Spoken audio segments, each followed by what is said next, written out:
Today, from State Farm Stadium in Glendale, Arizona, it's Week 18 of the NFL on EA Sports.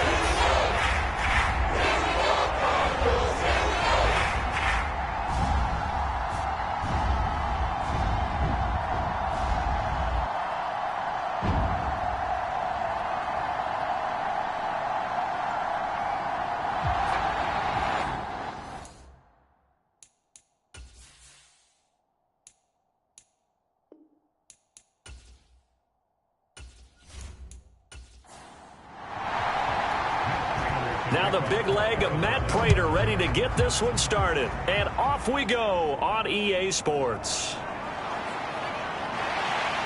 And up to about the 26-yard line, just across the 25. So out come the Seahawks now for their first possession. And they're led out by their mobile quarterback out of West Virginia. It's Geno Smith. And his stat line last week, that's not going to get him to the Pro Bowl. All right, no touchdowns, no interceptions, but they won. And so the bottom line for him is team won, managed the game effectively, led them to victory. He's doing all the right things. That's to about the 28. Second down coming up. Sticking with Walker on second down. And he is going to lose yardage here. Now they're staring at a 3rd and 8. That last play backwards a yard. They'll be in search of 8 yards here as they hope to convert the first down. Throwing on 3rd down, Smith. This one goes underneath to Walker. And he is going to have a Seahawks first down as they're able to get the 3rd down conversion. And I like the idea here. Get the ball in his hands, even if it's in the passing game. 3 catches a week ago, and he does a nice job here to pick up yardage. Now Geno on first down. As it complete to Jackson Smith and Jigba. And down he goes at the 45 after a pickup of 9. Second down and a yard. In motion right, that's Metcalf. They'll get it forward to him on the touch pass. And Metcalf going to have the Seahawks first down as he'll be taken down at the 46.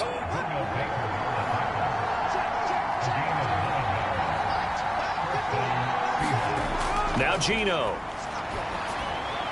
And he lost the football. And the Cardinals have got it, going the other way. And he'll return this ball across midfield to the 47-yard line.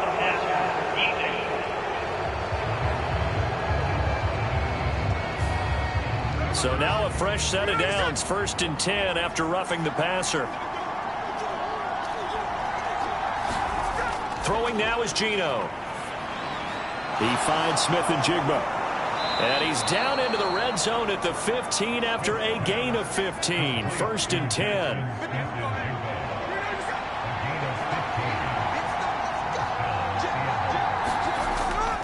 Up the middle they run. It's Walker pushing through the contact. And all the way down inside the 5 to the 4. It's a good gain of 11. Sets him up 1st and goal.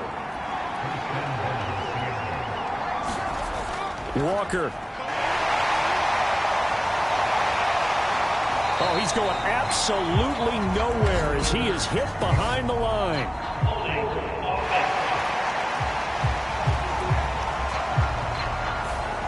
Kind of surprised they accept the penalty. The only thing that comes to mind for me is they want to move them back 5 yards because they feel good about their defense. But in most situations, you take the down. That's what counts more. And they get to him quickly here as he stopped right around the 13.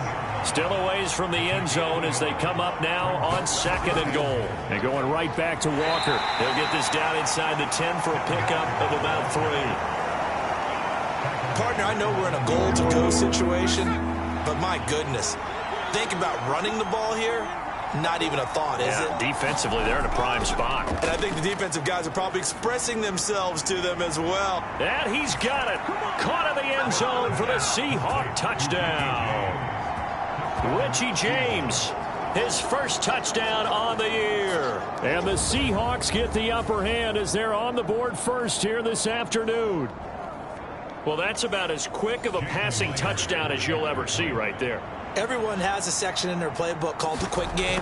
That was a super quick game. Out of the hands of the thrower, bam, right to the receiver, successfully for a touchdown. How in-depth is that quick game part of the playbook? It's pretty in-depth because people want the ball in the hands of the quarterback into the playmaker's hands downfield as fast as possible. There are a lot of plays, a lot of options involved with that.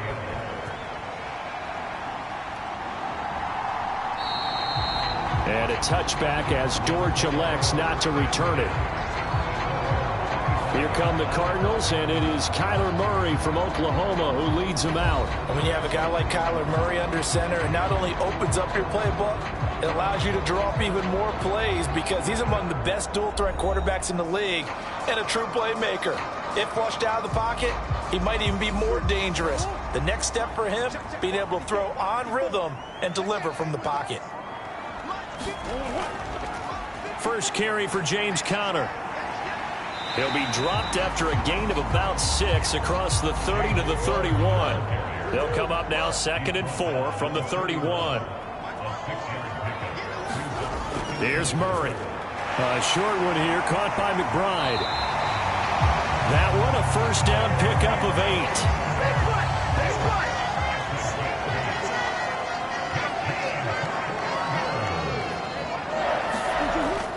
Play fake. Murray. To Conner on the check down. They'll wind up getting just a yard. And it's 2nd down. After one, 7-0 on EA Sports. Back in Arizona, 2nd quarter action. It's the Cardinals in possession. 2nd and 9. As they've got it as we resume action. Now Murray throwing on 2nd down. And that falls to the ground, incomplete. A nice job of bodying him up defensively. And now it brings up 3rd down. Murray to air it out again. This will be caught by Brown. And they're going to mark him down short, maybe by about a yard, if that. They'll get 8, but they're going to have to punt here on the opening drive because that's not enough. Blake Gillikin on to punt now on 4th down.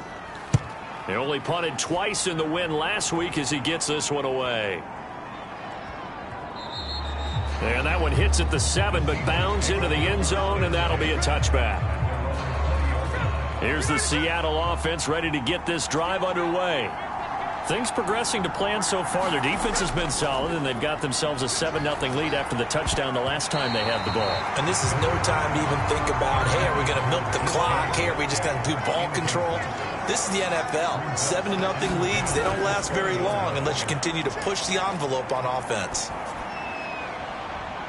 Oh, what a read on the outside as it's intercepted. Buda Baker with a pick, and they will take over at the 26-yard line. On 1st and 10 is Conner, and just no chance of turning the corner. He can only get back to the line of scrimmage. 2nd and 10 coming up.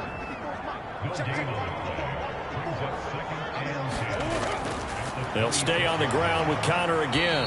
Down to the 25. So they've been unable to capitalize on the great field position as of yet. Here's 3rd and 9. Now Murray. Work in the middle of the field, and he's got a man complete. And he gets it all the way down inside the 10 and mark him at the 5. They're able to convert on 3rd down, and that sets up a 1st and goal. A very important 3rd down conversion right there, because when you're trailing and find yourself this deep in enemy territory, the kicker's not even part of your thought process. You got to make it pay off with 6. Nice connection right there to set up 1st and goal. Murray going to throw. That one thrown away from the pocket. The officials kind of looking at each other, but they'll say there was a receiver in the area, so no penalty, just an incomplete pass. And that is caught. Touchdown, Cardinals. Elijah Higgins with his first career NFL touchdown. And the Cardinals are an extra point away now from tying this ball game. This is where, as a tight end, you've got to really sell that this is a run. They're going to fake the give, hope the linebackers bite, and here they do just enough. That split second, that's all it takes for that tight end to leak out into the end zone. Touchdown. Now Matt Prater for the point after. It's up and good, and we're tied at 7 here in quarter number 2. 5 plays there on that drive. And the Cardinals cap it with a touchdown. So all even at 7 now as they kick it away. Esker's going to keep this one in the end zone, and they'll start at the 25-yard line. The Seattle offense now set to come back out on the field. They had the interception last drive, led to the tying touchdown, so 7-7 the score as they begin 1st and 10.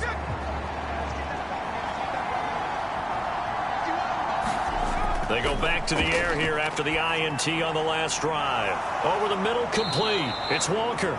And they get him down, but not before he takes it across the 40-yard line.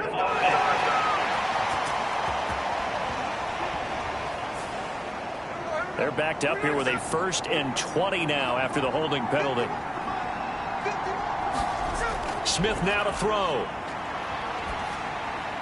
Throw left side, complete. That's Walker. And able to break one tackle, but then quickly brought down. But a nice little gain.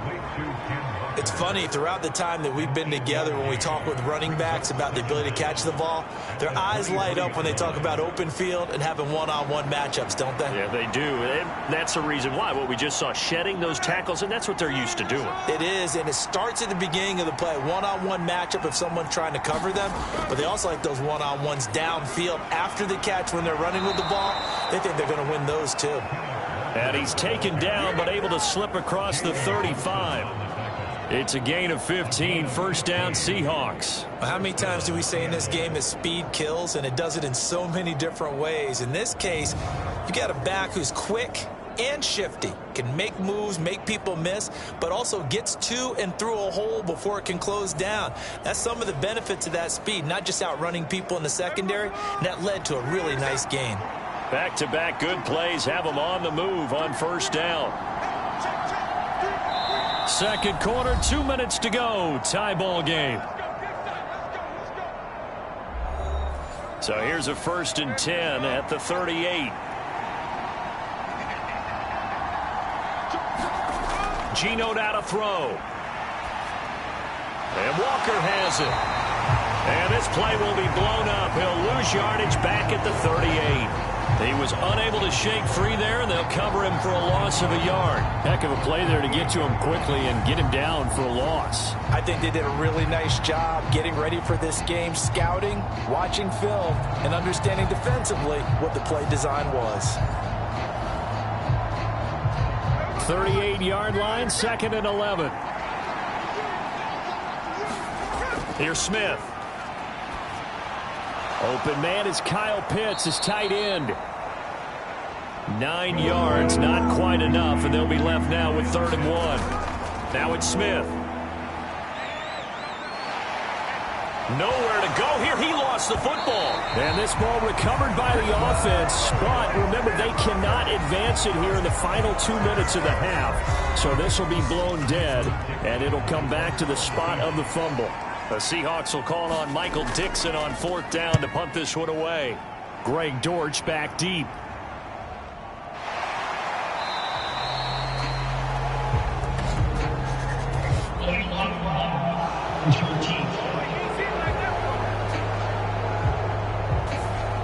So they accept the penalty, of course, and push the offense backwards a bit. Throwing on 1st down is Murray. Incomplete, but a penalty flag is down in the backfield. Let's get the call.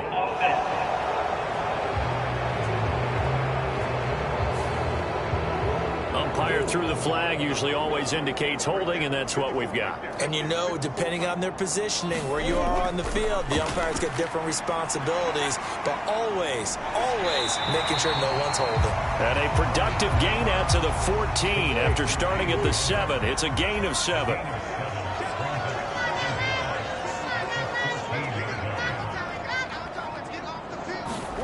Second down, Murray sets to throw.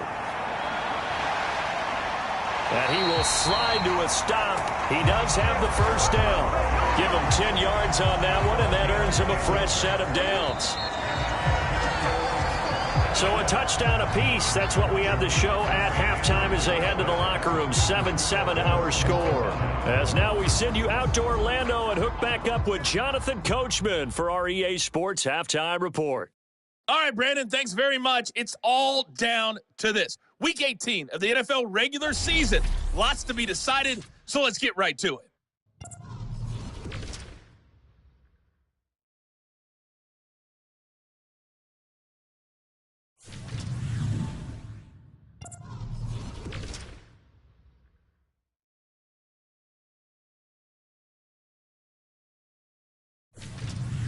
Lastly, let's check on one final game for you. And you can see they are scoreless as they play the second quarter. Meanwhile, in our game, each team able to manage just one touchdown apiece.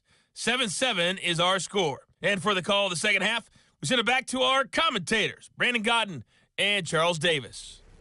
Okay, Coach, thanks as always. This one's still anyone's game as we welcome you back for quarter number 3. Set and ready to go for the second half. One touchdown apiece, 7-7 our score. And he'll get it up across the 20 to the 21-yard line.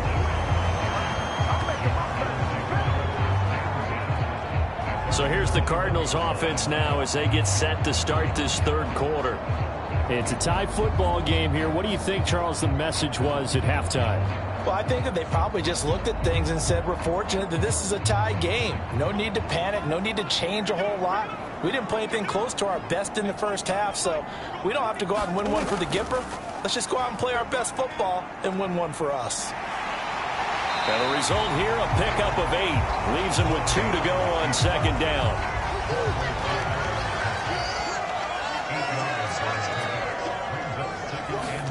Here's Murray.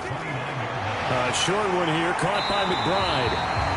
Second catch for him today, and it'll wind up a first down.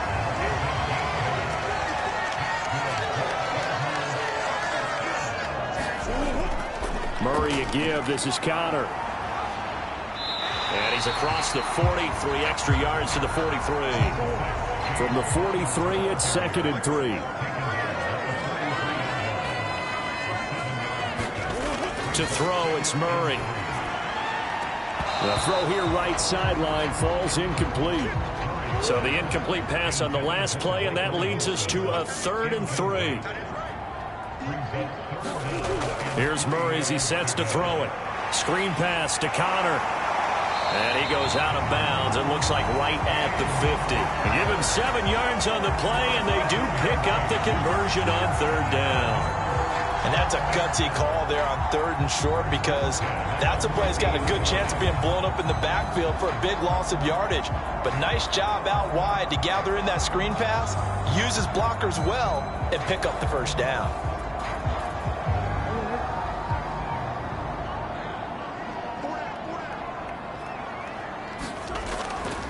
Murray giving to Connor on the option. And he'll lose yardage here. Back at the 47. One of the best of the last decade or so. Bobby Wagner in to bring him down. This defense is just flat getting after it. They have not given up much of anything in the run game. Case in point right there.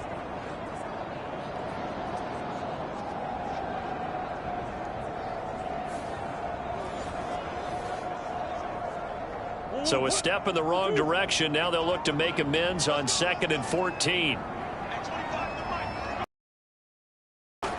Again, it's Connor. And he's up across midfield and down into Seattle territory.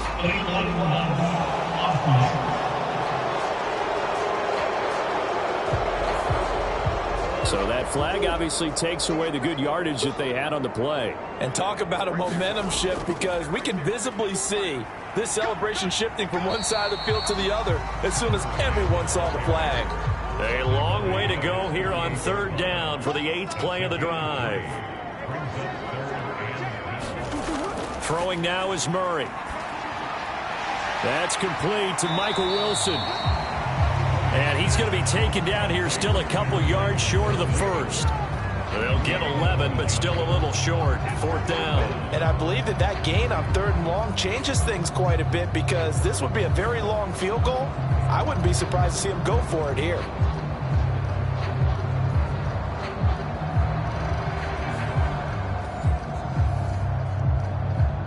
Too long for a field goal, too short to punt. That in-between range, and they'll go for it on 4th down. They're going for it. Hits Murray. That is caught. And he's taken down inside the 30.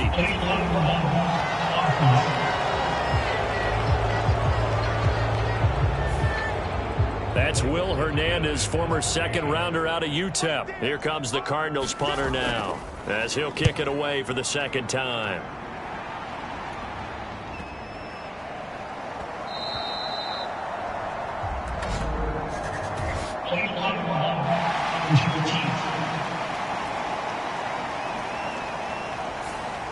The offense knew it. They were already starting to walk back as that one is accepted.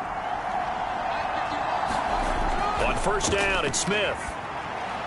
That'll be caught by James. Give him a gain of 5 on the completion, and that'll make it 2nd down.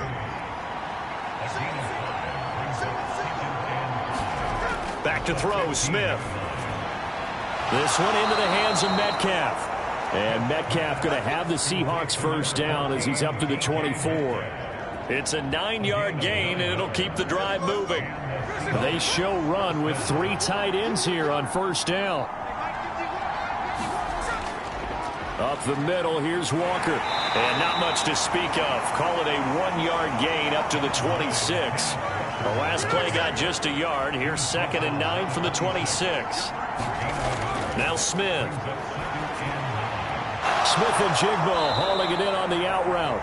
And they're able to get this one across the 35. Line of scrimmage, the 37 on 1st and 10. Here's Smith. Setting up the screen here. This is Walker. And he's dropped right at the 40. Gain of 3.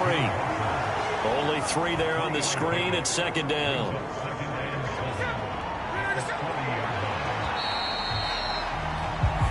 One quarter remains here as the regular season starts to wind down. You are watching the NFL on EA Sports.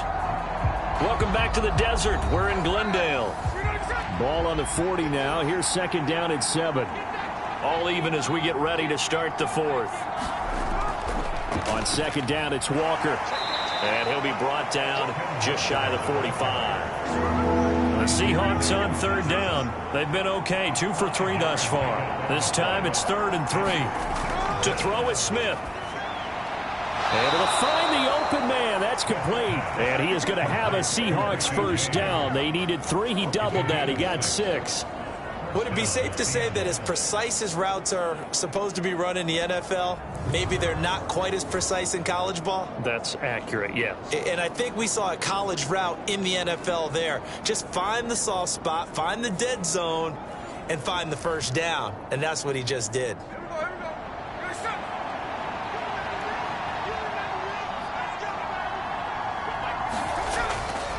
Walker now on 1st and 10. And he maneuvers up the middle for 3. And it's 2nd down.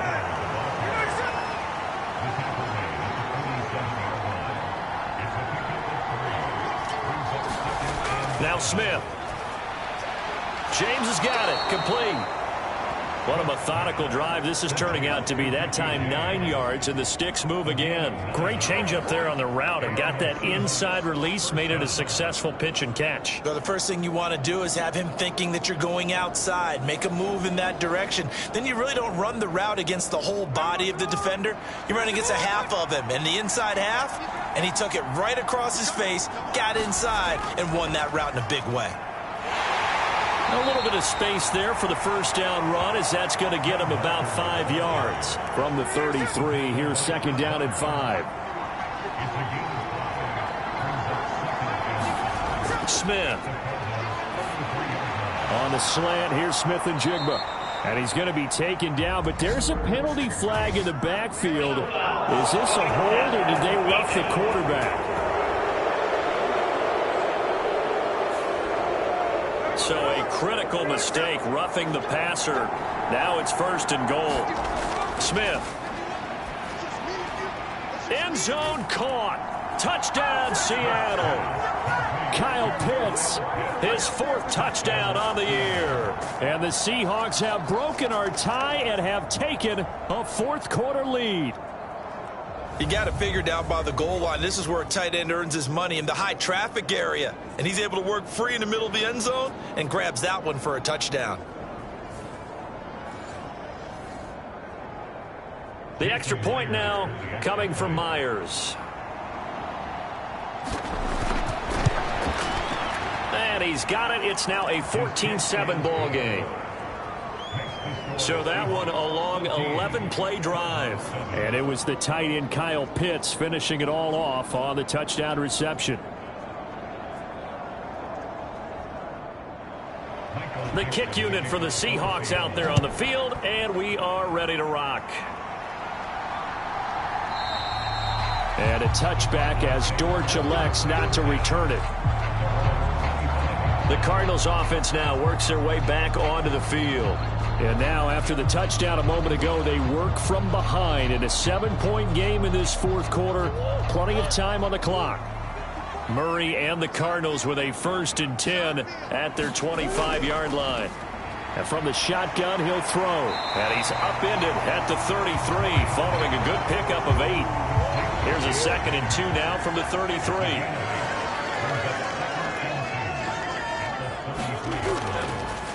Murray now running left off the option. And he'll only get a yard to bring up 3rd and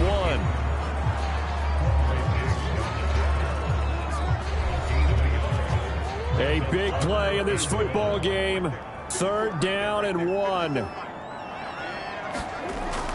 He'll try and run for it with Connor. And he's going to have the first down yardage to the 35. 4th quarter, down to the final 2 minutes, and we've got a 1-score game. So the Cardinals, they've got the football here as we get you reset. They come up on a 1st and 10, desperately needing a score here on what could be their final drive. And Murray with a smart move there at the end of the play, picks up the first down and then slides to the ground. They'll look to throw.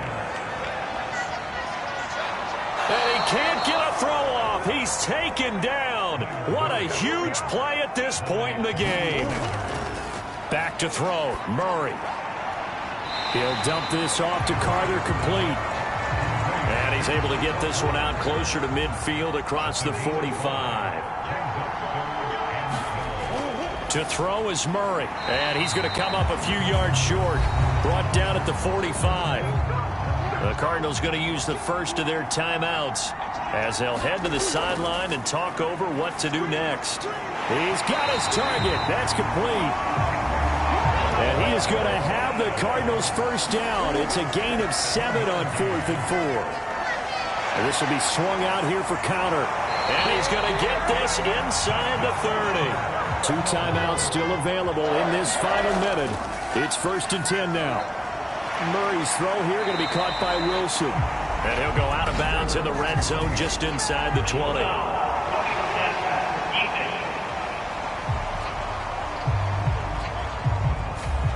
Charles, they're trying to protect this lead late. Those are the types of mistakes they could afford to go without. About the last thing you want to give them is help in completing a comeback, which is exactly what that penalty does.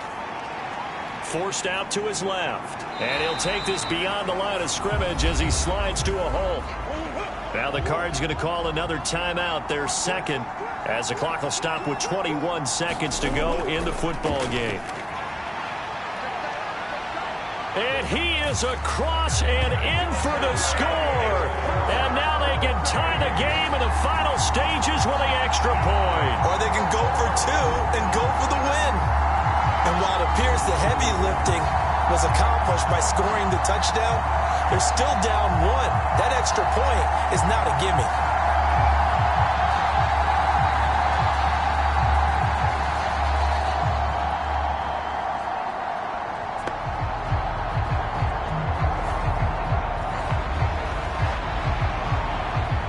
To add the PAT.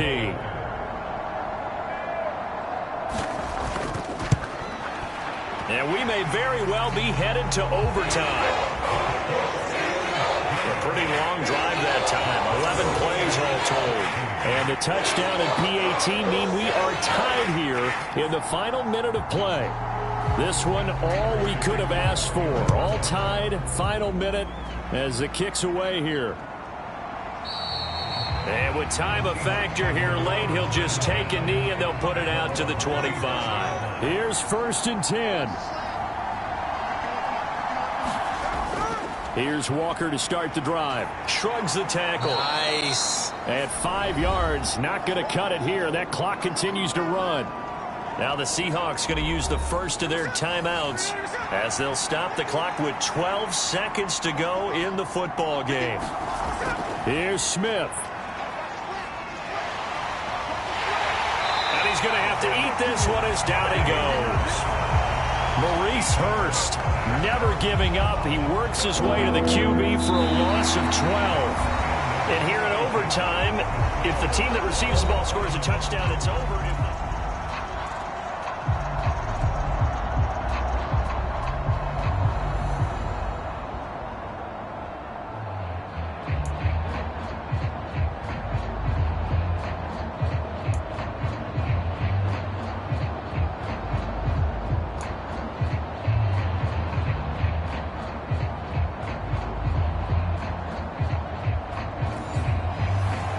So it's the Seahawks who are going to get the first crack at things. They'll possess it to start things off here in overtime. And coming out of the end zone, D. Eskridge. That he'll be stopped right around where he would have been had he gone down to a knee, maybe a yard shy of there at the 24. Coming to the line here to begin their next drive, the Seahawks offense. And everyone knows the pretty simple formula. They go down and get a field goal, we continue play, but if they can find the end zone on this possession, ball game over. And as meticulously as all teams plan for a game, I don't doubt for a second on that offense coordinator's play sheet, he's got some overtime plays that he wants to run. I know it sounds crazy, but they plan for everything. 1st and 10 all the way throughout the game, 2nd and 7, whatever. Right now, he's looking at that play sheet saying, if we get to overtime, what can we break out that they haven't seen? And the throw there going to be incomplete. Now here's Michael Dixon on for a very important punt here in overtime. He was only asked to punt once in the victory last week as he sends this one away. Oh, nice move. It's a 45-yard punt, but a decent return there of 9 yards. And the Cards will take over 1st and 10. Arizona's offense at the line, ready to get their drive started. Well, their defense did the job, got off the field without giving up any points, and now, Charles, all they need here is a field goal, and they get the victory. Yeah, and this is the way I love overtime. I'm one of those really, really old school guys that like sudden death right from the beginning. Well, we've got it now because any points wins the game. On defense, get a safety, a pick six, fumble return, you can win it as well. So I'm really looking forward to this series and see how both sides play it. 2 minutes left in this overtime session, and still all tied.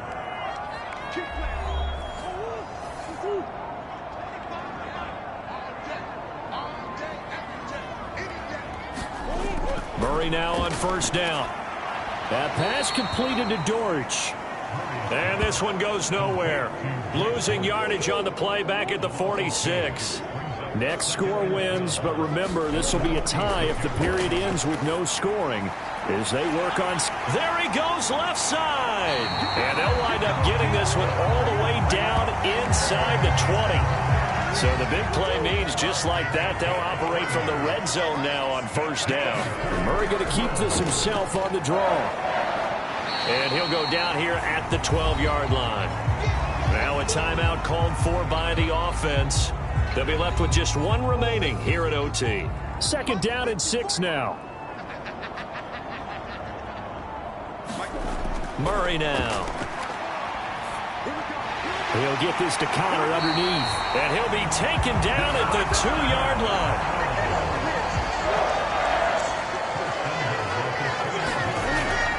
Connor. And he's into the end zone for the touchdown and a game winner in OT.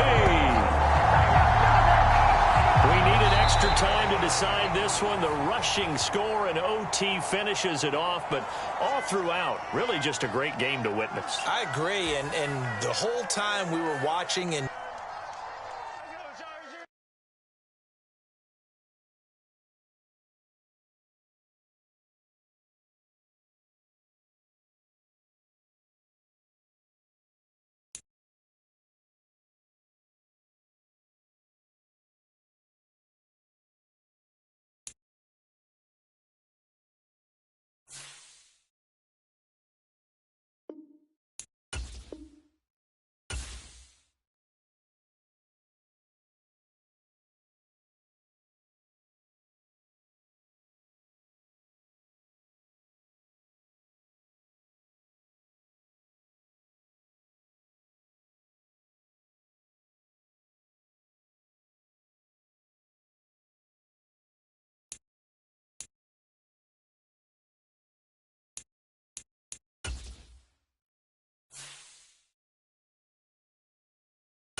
today.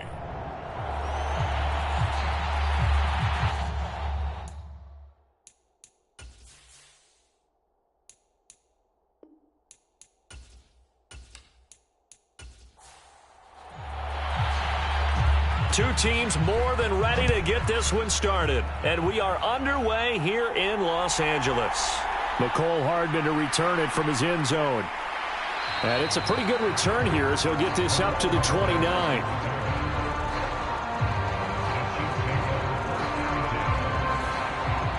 Time to see what Patrick Mahomes can do here with his first possession. The quarterback out of Texas Tech getting set to lead this KC Chiefs offense. And he just continues to throw touchdown pass after touchdown pass, leading the league here down the final stretch of the year. Guys will say that the numbers and the rankings, they don't matter to him very much, but I don't know how much I actually believe that. Sure, he's team first, but I think everyone would like to see him finish #1, including himself. He'll start the drive here with Pacheco. And he'll hope that this is not a sign of what's in store as he has to fight just to get back to the line of scrimmage. Now a 2nd and 10. To throw, it's Mahomes. Pitch and catch here to Travis Kelce. They do get a couple, but they'll be left staring at a 3rd and 8 coming up.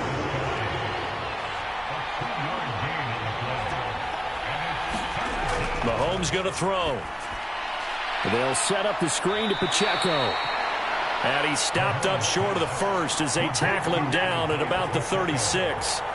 5 yards, not enough, and it'll be 4th down. The key to any screen play is all in the deception, and that means everyone on the offensive side of the ball but someone gave it up because that one wasn't very well concealed. And the defense able to rally to him and hold him for just a short gain.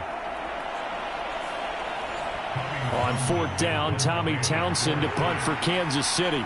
Back deep for L.A. is Darius Davis.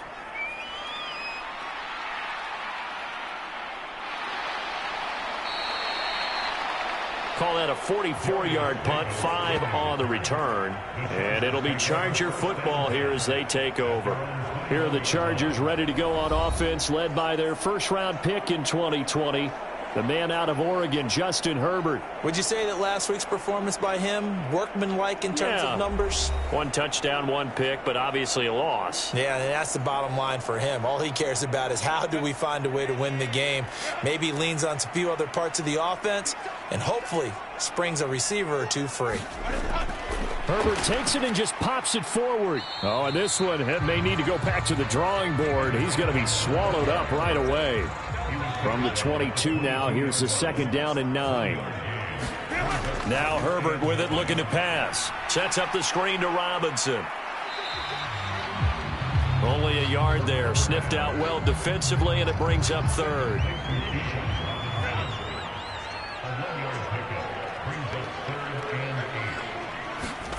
Now it's Herbert.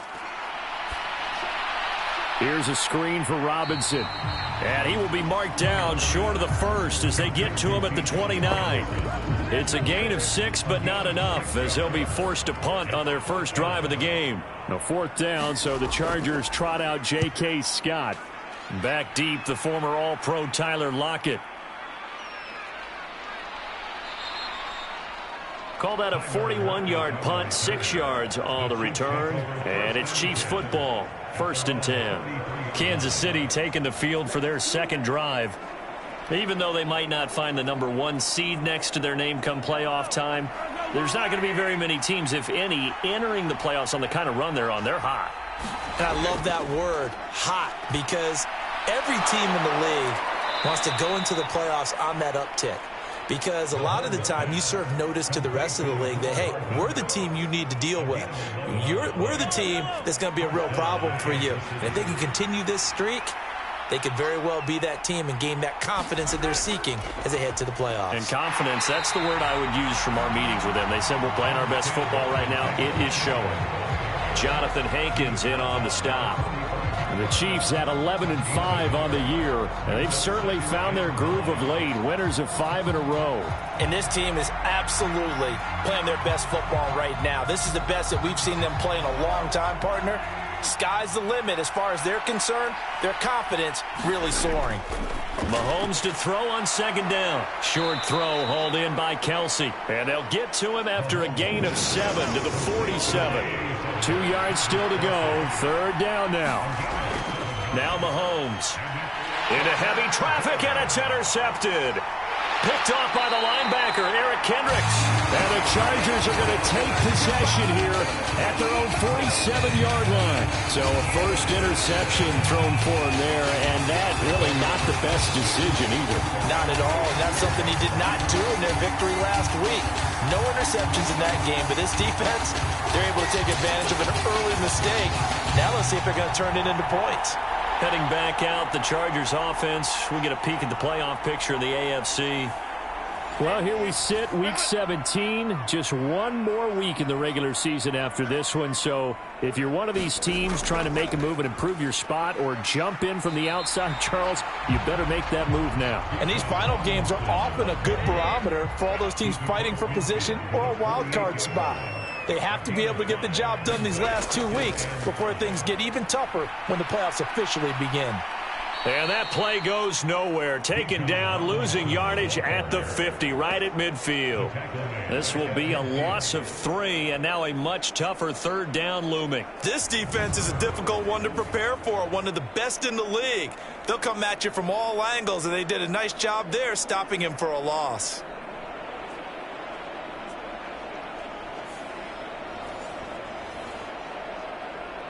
They'll see about converting this 3rd and 8. From the 50, here's Herbert. And he's taken down, a Chiefs sack. Chris Jones, he's the culprit, causes a loss of 5, and it brings up 4th down. No score after 1 on EA Sports. Charger football to start quarter number 2, as they've got it with a 4th down coming up. On 4th down, J.K. Scott ready to punt it away.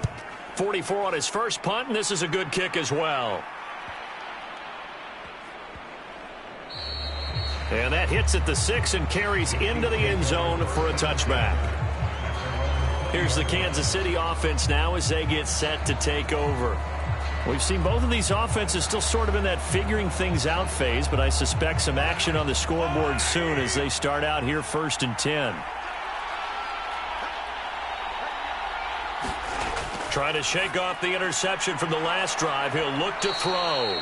And he'll get this up to the 30-yard line. So 1st and 10 now from the 30.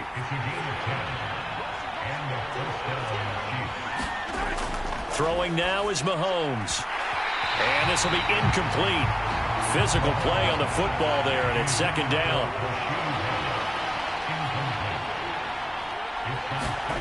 Here's Mahomes to throw. And the catch is made here by Tyler Lockett. And they get him down, but not before he takes it across the 40-yard line.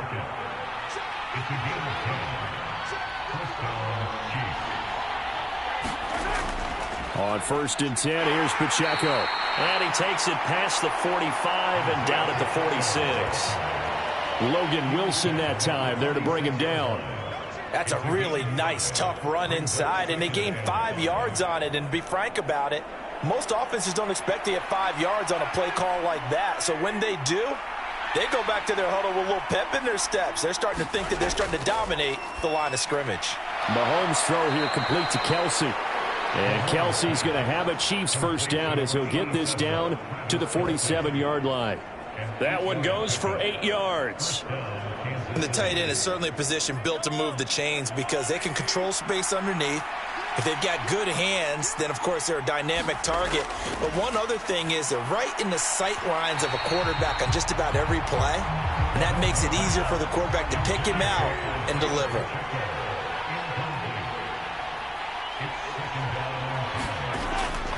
A run by Pacheco on 2nd down. He'll get about 4 here, down to the 43-yard line.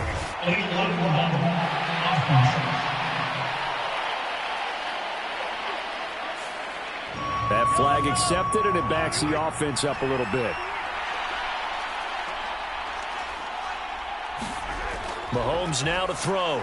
And that throw behind his man. He missed him, incomplete. A long way to go here on 3rd down for the 8th play of the drive. Now it's Mahomes again. And the tackle going to be made at the 41 as they stop him a few yards short of the 1st. It'll be a gain of 12, but it will also lead to 4th down. There's another example what defensive coaches constantly preach, not allowing any run after the catch. They give up a few more yards than they wanted to, but they were able to get him down quickly and force a 4th down.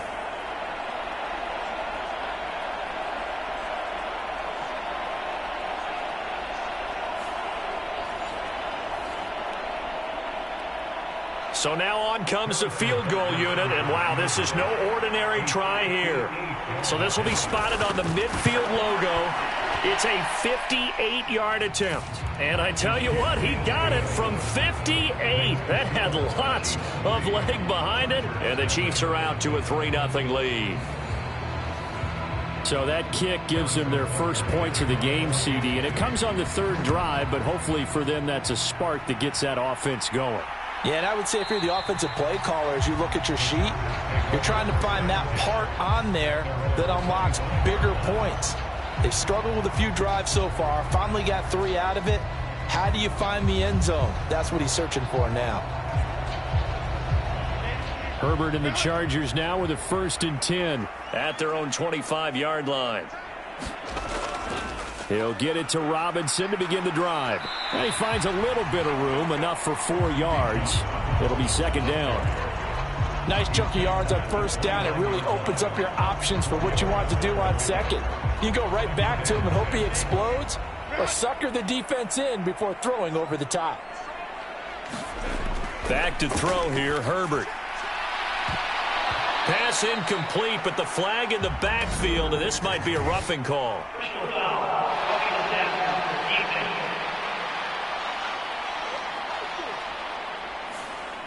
Well, Charles, sometimes we talk about the lengths officials sometimes go to protect star quarterbacks, but that was tough to argue against. Yeah, and I'm sure that everyone's going to say, hey, we're going to administer the penalty the same way for all quarterbacks.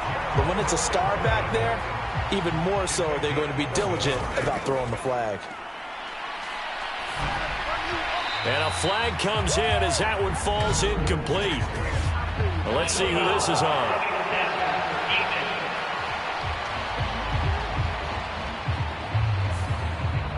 After the penalty, a fresh set of downs. It's 1st and 10. Here's Herbert. A little short pass. This is Everett. The completion, but they go in the wrong direction. A loss of yards, and now they're dealing with a 2nd and long. We'll put that one in the win column for the defense. Trying to contain tight ends in the passing game is so difficult nowadays, but they did in a big way there.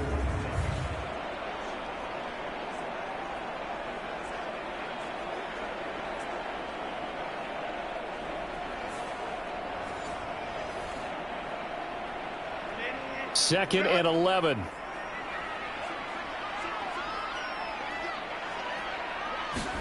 Here's Herbert. That's out wide here for Robinson.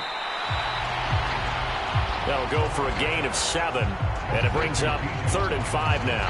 And we see another pitch and catch there to the running back. This position just continues to evolve. They become just as critical to the passing attack as a lot of receivers, tight ends, because their ability to make people miss in the open field can really generate big plays for an offense.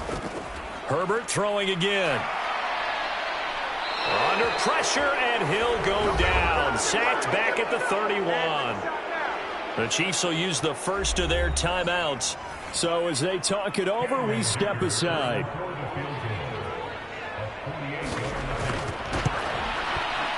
And this one looks good. It is good. Right down the pipe, and that will tie us at 3-3.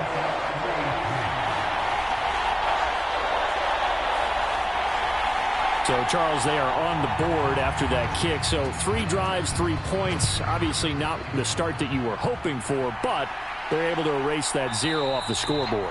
Yeah, I guess what you're saying is a point of drive is not what offenses are striving for by any stretch. They're happy they've got 3 now. They hope that that unlocks their offense for bigger points down the road. KC's offense ready to take over. Tie ball game, still a little more than a minute to go in the half. The question, can they put something together here, try to take that lead into intermission? I would have to think that would be the goal for sure. I don't think you sit on anything here. Here's your opportunity. Push it downfield. As you mentioned, and he's free going down the left side. It's a foot race. And all the way in for a Kansas City touchdown. Mecole Hardman with touchdown number 7 on the year. And the Chiefs will take the lead here in the final minute of the first half. And we didn't even get a chance to settle in for that drive. A quick strike of 75 yards, and they find the end zone. Don't you get the sense that film study was behind this one, that they saw something that they thought they could take advantage of? The key is calling it in the right situation, knowing when it exists to go to it. They did exactly that. They've got to feel really good about what they did in advance of this game. Just looking down at the sideline now, their defense is like, man, can you have strung that out just a few plays? Give us a break. Back out there. Hey, man, give that water break and get on out there and play. Now after the touchdown, here's Butker on to kick it away.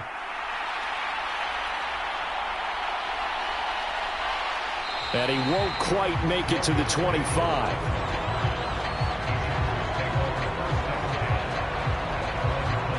The Chargers going to take over now late in this first half. A slim deficit here in a one-possession game. Not much time left, obviously. We'll see if they can march this down the field, at least get 3 and take some momentum into the locker room.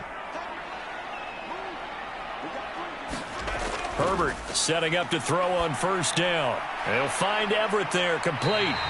And they'll get him down after a pickup of 8, 2nd and 2. The Chargers going to signal for the first of their timeouts as they'll stop it with just over 40 seconds to go in the first half. He's going to drop this underneath for Robinson. And able to get this one across the 45 before he's brought down.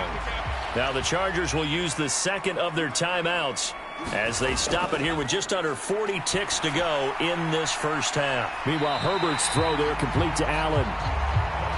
Now Herbert got to get him to the line in a hurry. Throwing again on 2nd down. Herbert. And he'll go right back to Allen. That's complete. And he'll go out of bounds after taking it a little further down inside the 40. This offense finding its legs now. Here's another 1st and 10. To the air again, Herbert. And that's going to be incomplete. 12 seconds left. Here's 2nd and 10. Herbert. That's complete to the tight end, Everett. Now a timeout. 7 seconds left in the first half. So on 3rd down, the field goal unit will come out as they'll try to get 3 before half. This will be kicked from the 42. It's a 52-yard attempt. And this one is right through. And that'll bring them back within 4.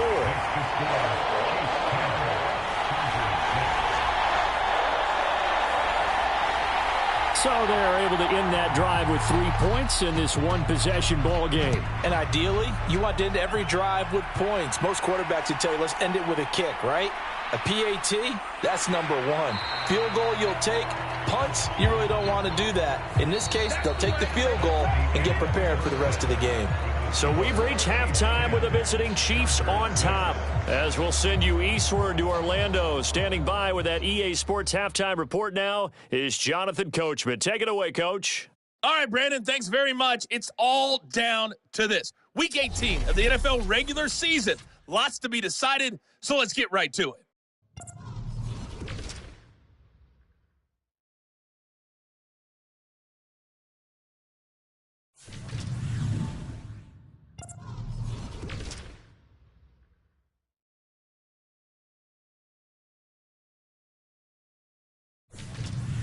Lastly, let's check on one final game for you. And you can see they are scoreless as they play the second quarter.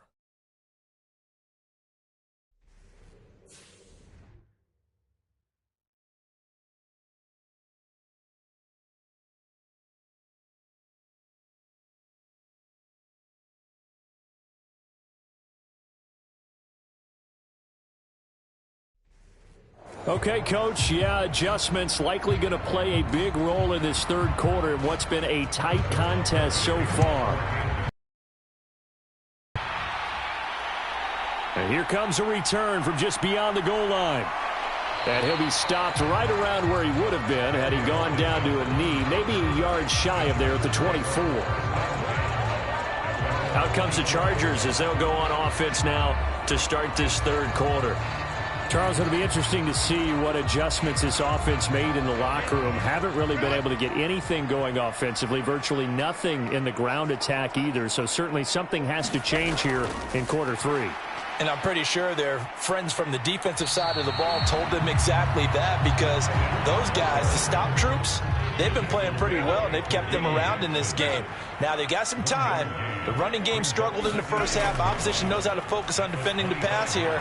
They've got to re-energize that ground game and maybe open things up for a comeback here in this half. So they just need 1 yard here to pick up the first down.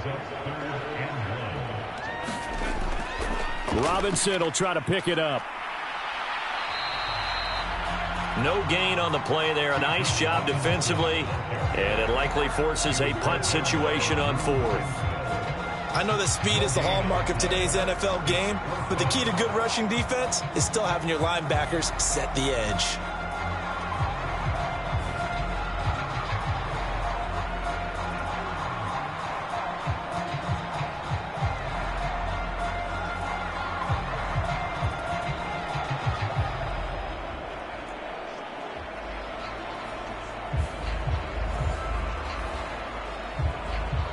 Here's J.K. Scott now. as he's on to punt for L.A. Averaging 50 yards a boot so far as this one's away. Returnable for Lockett.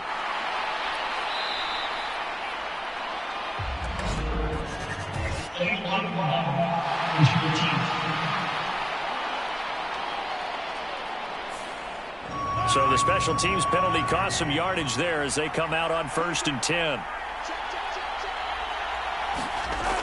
They'll run out of the gun with Pacheco. And he's going to take this ahead for right around 3 yards, but no more than that. 2nd down. In the first half, he was held in check on the ground, but despite that lack of production, they still have the lead. And they've got to feel fortunate about that. If they could actually get production from their lead horse, that would help open up this offense and widen this margin, too. Here's 2nd and 7.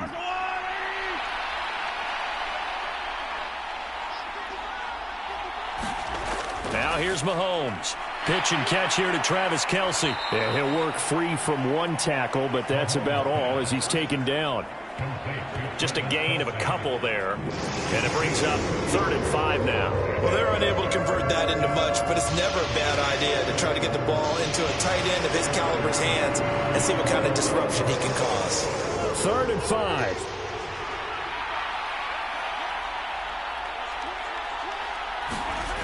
Looking to throw is Mahomes. Oh, it's a screen pass. That's complete. Down the left sideline. He's on his way. And all the way in for a Kansas City touchdown. Isaiah Pacheco, 76 yards. And the Chiefs are able to extend their lead. It was 3rd and medium. They popped the short pass, looking to pick up the first, accomplish that mission, and then they accomplished a lot more on that mission all the way for the score. Let me focus in on one word you used, pop, right? They popped the short pass, and then what happened after that? They popped the big run. Because now, once he caught it, didn't have anyone else in the vicinity to bring him down, and he takes off, and he kept going. Nice gutsy call, even better execution. Extra point by Butker is on target, and that pushes the lead up to 11. Now after the touchdown, here's Butker on to kick it away. From a couple yards deep, he'll bring it out of the end zone. And he's up past the 20 to the 22-yard line.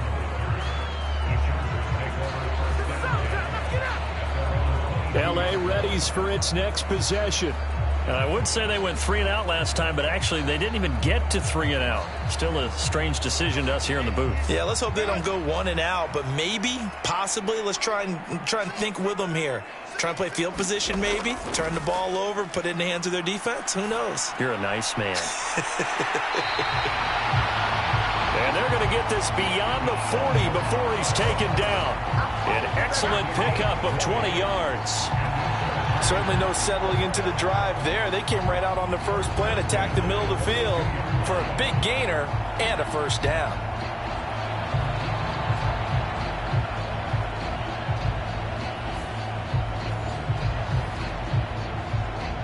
One play has him up past the 40 already, and another 1st and 10. Straight ahead, it's Robinson. And he is met in his tracks behind the line of scrimmage. Call it a full 3 yards in the wrong direction there. Brings up 2nd down. Well, if these guys are going to chop into that deficit, they're going to have to do a much better job in the run game. Caught behind the line of scrimmage, no yardage to be found. So their task a little bit more difficult now. 2nd and 13 that they're walking up on.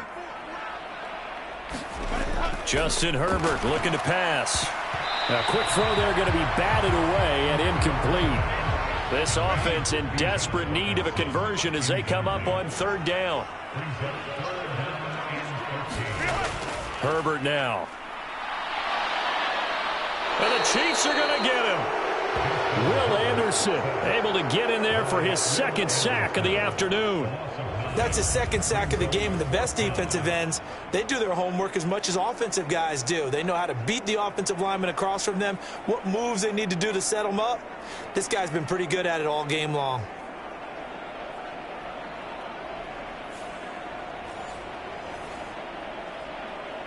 Here's J.K. Scott now as he's on to punt for L.A.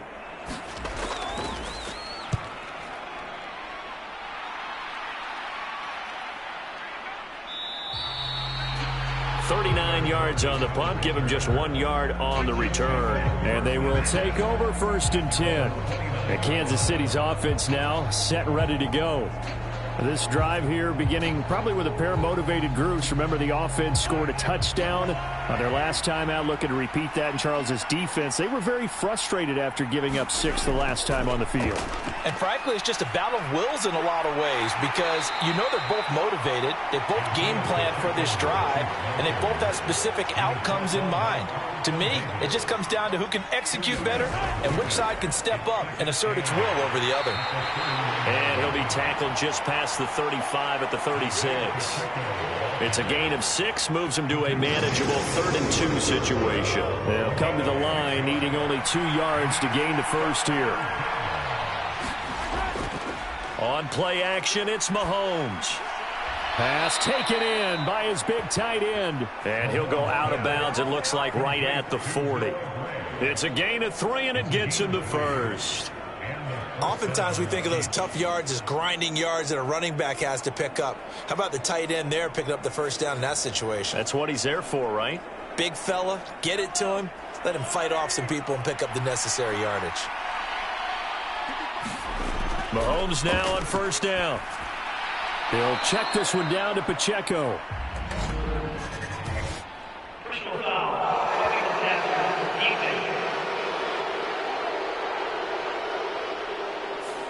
So roughing the passer penalty, never one that you like to see. Not at all, and especially when you're in that final push of the season. You can't afford to get your quarterback hurt before the playoffs roll around, and we know they'll be here before you know it. And this is caught. Touchdown. Tyler Lockett with career touchdown number 60. And the Chiefs are able to extend their lead in the final seconds of this 3rd quarter. Well, you know he can be explosive, and he's ultra explosive there on the fly route. And you know how many times we've talked to coaches and we've had quoted back to us, well, you know something? When you execute really well, it doesn't matter if they know it's coming or not. Well, sometimes athleticism beats you as well. He just took off and went. That's almost like one of your Turkey Bowl games, isn't it? Just go long, Backyard. man. I'll hit you. And it worked really well for them. Extra point by Butker is on target. And the lead is up to 18 now. So that drive, 4 plays. And it ends with a Tyler Lockett touchdown. Now after the touchdown, here's Butker on to kick it away. And Davis content just to bring this out to the 25-yard line. And this should be the final play before the quarter ends.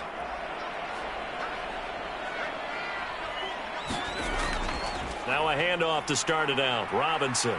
And he'll be taken down after a minimal pickup, and that will take us to the end of quarter number 3.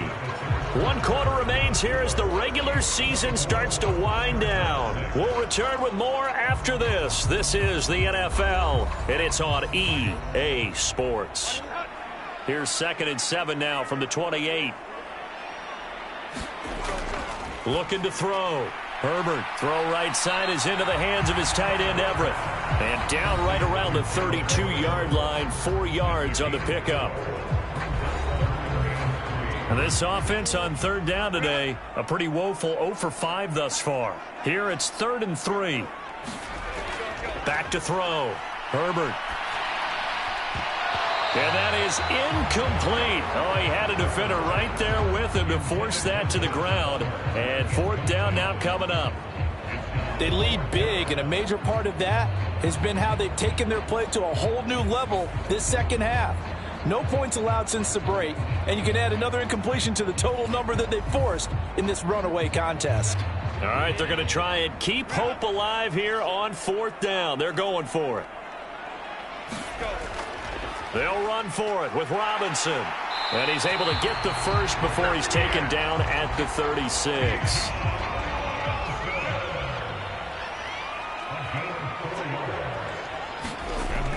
Looking to throw. Herbert. Open man is Palmer. And this will be stopped at the 44. That one good for 7 yards.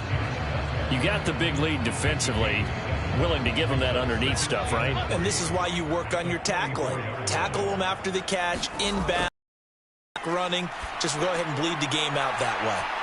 Now a toss left side into the hands of his tight end. And he'll be taken down, but not before he works it past the 50. So now 1st and 10 in Chiefs territory at the 46. From the shotgun, he'll look to throw. A little short pass. This is Everett. 2 yards on the pickup there, and it'll be 2nd down.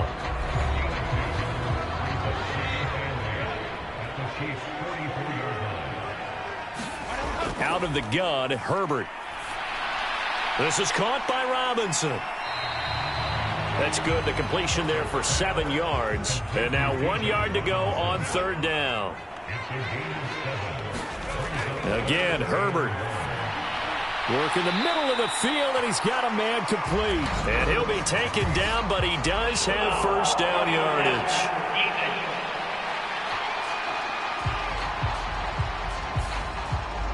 Maybe a critical mistake at this juncture is now they've got a 1st and 10. Robinson up the middle. And he'll fight his way down right around the 12. This is 2nd and 8.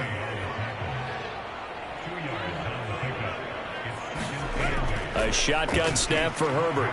And he's got it. Touchdown, Chargers. Keenan Allen, a 12-yard touchdown grab. And the Chargers are finally into the end zone here in this 4th quarter.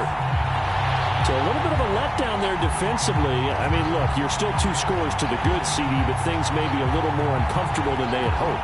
Yeah, if you kept them out of the end zone there, this game's over. You've locked the door on them. Instead, it's still open a little bit, and they've got a puncher's chance.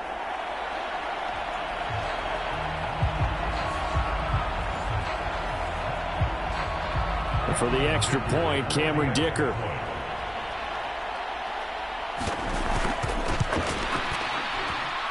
And it is good. That cuts the lead now to 11, 24, 13 our score.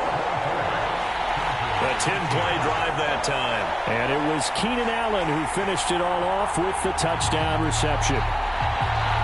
2 scores down, 3 timeouts left. Still a chance if they can somehow get this one back. And the Chiefs are going to make the recovery. Well, 4th quarter, they felt like they needed the football back. Unfortunately, they couldn't get it.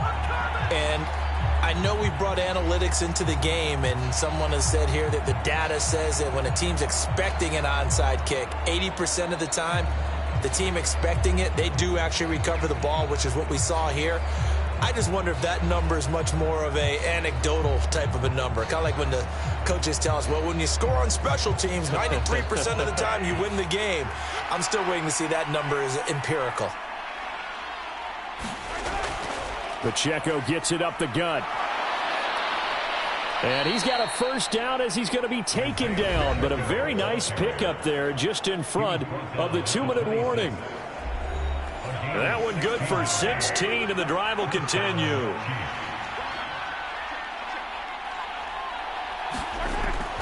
Five points of contact necessary at this stage as they'll run on 1st down. And now right out of the 2-minute break, we'll get a timeout used defensively with 1:56 to go. Back-to-back good plays have them on the move on 1st down. Again, it's Pacheco. And he can't quite get there. Tackled down at the 1. Now the Chargers will use the 2nd of their timeouts. That'll leave them with just 1 remaining in this 4th quarter of play. Pacheco. And just a short gain that time as they're able to get him down. Chargers going to use their 3rd and final timeout as they'll talk things over prior to this upcoming 2nd down play. Here's Pacheco. And he is in. Touchdown, Kansas City. Isaiah Pacheco with his 14th touchdown of the year, 2nd of the game. And the Chiefs stretch this 4th quarter lead even further, and they are closing in on win number 12 of the season. Well, he'd been the workhorse on this drive, and it would have been unfair to bring someone else in to finish the job. So they go back to him again, and he delivers with a touchdown run. Butker on for the PAT.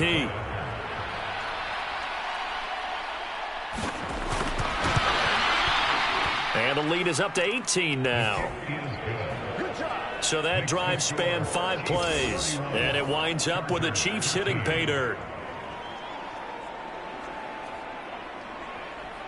Now after the touchdown, here's Butker on to kick it away.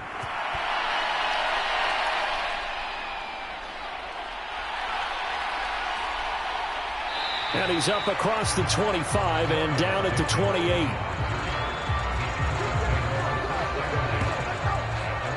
The offense for Los Angeles returns to the field.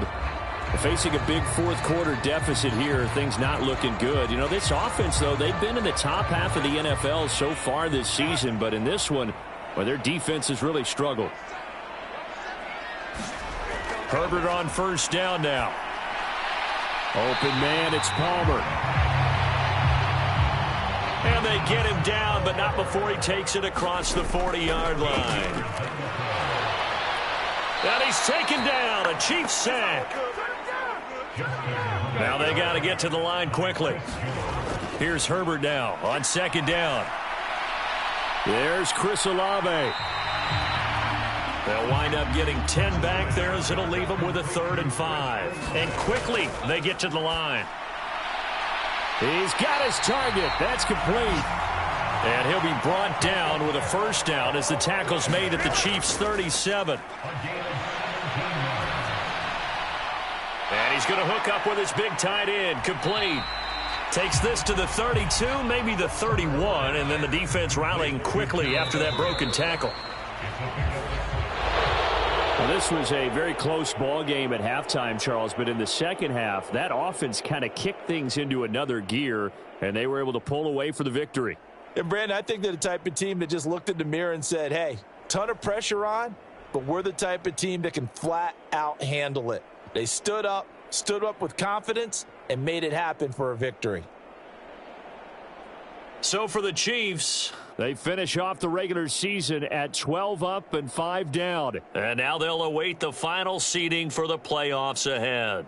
Meanwhile, for L.A., it'll be double digits in losses as they fall to 7-10 for their final mark. And I think you have to say, ultimately, this was a team that really underachieved. So for Charles Davis and our entire crew, I'm Brandon Gaudin. Next game, guess what? Charles and I will be here again. It's the NFL on EA Sports.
Today, from FedEx.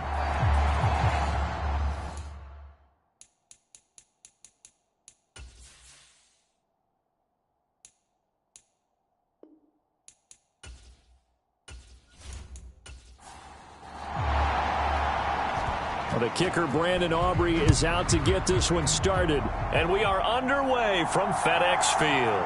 Here's Antonio Gibson. And able to get this across the 20, but not much further as he's dropped at the 23-yard line. So out comes the Washington offense onto the field. And bringing them out, the former Tar Heel, second-year pro, Sam Howell. And he left North Carolina with most of his school's records, and at one point was thought to be maybe the #1 quarterback in his draft class. He does bring deceptive athleticism and plenty of upside to the table. Add some consistency, and maybe he can really unlock what he can be in the NFL. Now this is going to be a quarterback draw.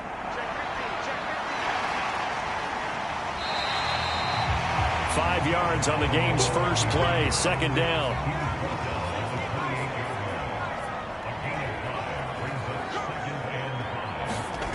Back to throw, Howell. This one complete to Curtis Samuel. Catch number 44 of him on the year. It's a first down.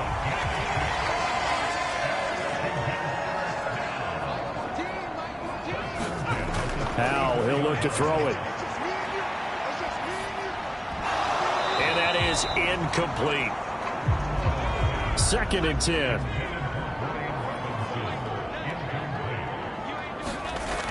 Throwing here, Howell. They'll set up the screen for Gibson. They get 6. That'll leave them with 3rd and 4. In search of 4 yards here to pick up the first down. Howell looking to throw again. He's going to get that to his running back out of the backfield. And he's going to have a Commander's first down as they're able to get the 3rd down conversion. Well, we know he can run the football too, but he's a good pass catcher. That's been on display here, Charles, on this opening drive. And we certainly have seen the benefits of what he did in the offseason, which was spend more time with wide receivers, working on routes, working on cuts, in order to make himself a more complete running back and even more of a threat downfield. First carry of the game for Brian Robinson. And running room scarce here. He's going to be stopped in his tracks at the line of scrimmage.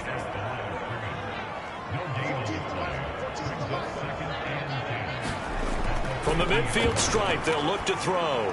That's going to be caught by Samuel. That was play number 7 on this drive, and it got him 7 yards. And this will be play number 8 of the opening drive. It's 3rd and short. Now Howell. That is caught, and he's going to have another first down here as the tackle's made at the Cowboys' 33. Give him 10 yards there as this offense is on a roll. This drive continues to plunge forward. Solid opening drive so far, Charles. They've moved this football into field goal range, but you know that they want to cap this off with 6 and not 3. Absolutely. As one of the better coaches in the league always tells me, on offense, I want to throw body blows all game long and finish it with uppercuts. Well, here are the body blows right now. He's hoping in one uppercut will take care of the end of this drive. So they'll come up 1st and 10 now from the 33. Here's Howell. That's out to the flat for Gibson. And he is out of bounds inside the 30.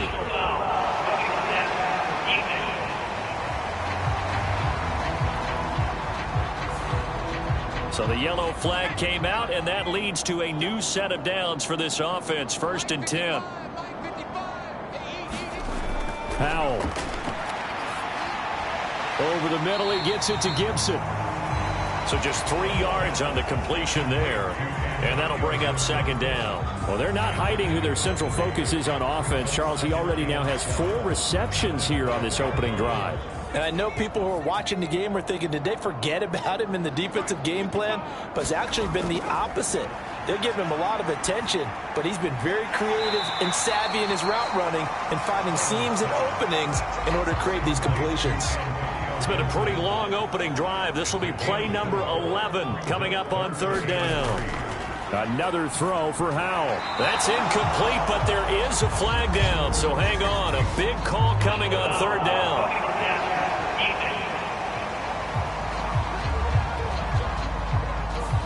So instead of forcing the field goal, it'll be 1st and goal.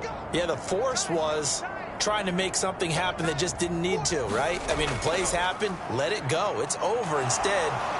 And he is going to go down. Back at the 11-yard line.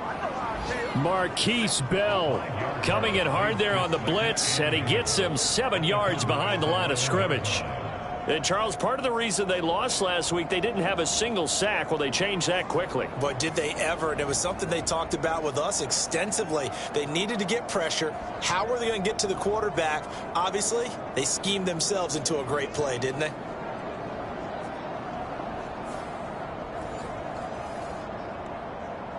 So they get pushed back to the 11, and here's 2nd and goal. Al down to throw it. Under pressure, and they got to him again. Micah Parsons in there to drop him. It sacks on 1st and 2nd downs. Now leads to a 3rd and long. Now make that a 2nd sack here on their first drive out defensively. And not to get ahead of ourselves, but they're on pace for double-digit sacks at this point. Well, they're going to have to find a way to tamp that down, aren't they? So if you're the play caller, you're telling your quarterback maybe some screens, maybe some draws, hard count, use your voice inflection a little bit, anything to try and slow that pressure down. We're scoreless after 1. 2nd quarter now from our nation's capital, and it's Washington in possession of the football as they've got it with a 4th down coming up. Sly able to put this one through, and the Commanders get out to a 3-0 lead.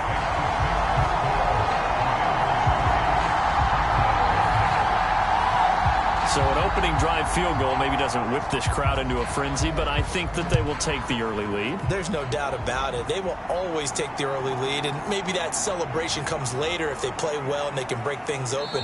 But right now, this is all about letting the offense just get settled in.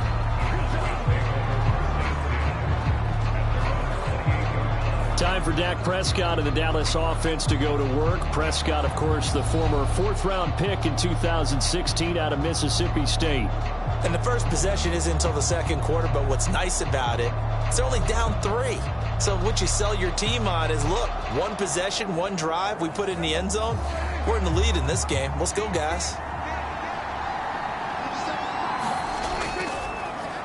So the drive's going to start with Pollard. And they take him down, losing yardage back at the 27.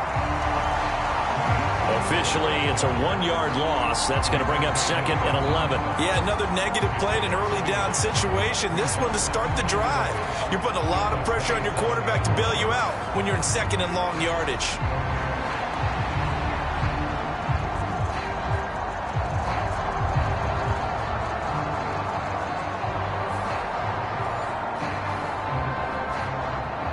A loss of a yard there to start out. That leads to a 2nd and 11.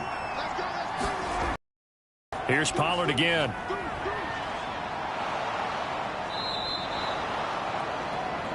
He gets them a little over half of what they needed. Now they're looking at a 3rd and 5. But you've got to give kudos to your offensive line and the guy carrying the ball because they were in a 2nd and long situation. It seemed pretty dire, but they brought it back to 3rd and manageable with that run. Prescott now. And he slips up past the 45 before being tackled. Prescott and Lamb hooking up for the Cowboy first. I don't care how many times we see it. I still get a kick out of watching quarterbacks and receivers do the pass tree in pregame warm-up. But I always remember that when we go to practices, we see that after practices as well. They really tune it up, don't they? They tune it up. They know why they do it for these situations. 1st down. And they build that trust, and that's why they're able to find him in this type of a situation.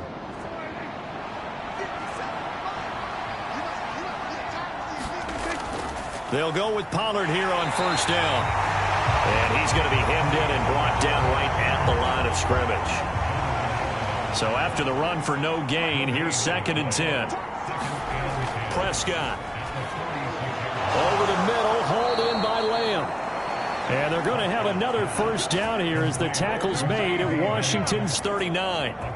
Give them 15 there, and the Cowboys have a first. And that's a more than acceptable read right there because it's zone coverage, so timing is everything. This time he waits for his man to come open, puts it right on him, and they pick up a first down.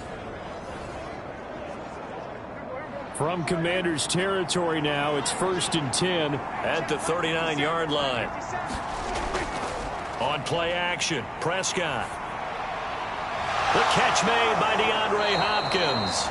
And they'll wind up getting this one all the way down inside the 20. Call that a very strong gain of 24.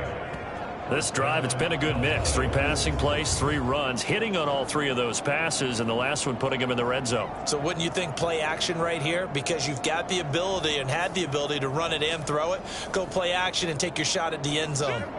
So the ball down to the 16 here for 1st and 10. They run straight ahead here with Pollard. And he's going to get a solid gain of 9 before being brought down. 2nd and right at a yard.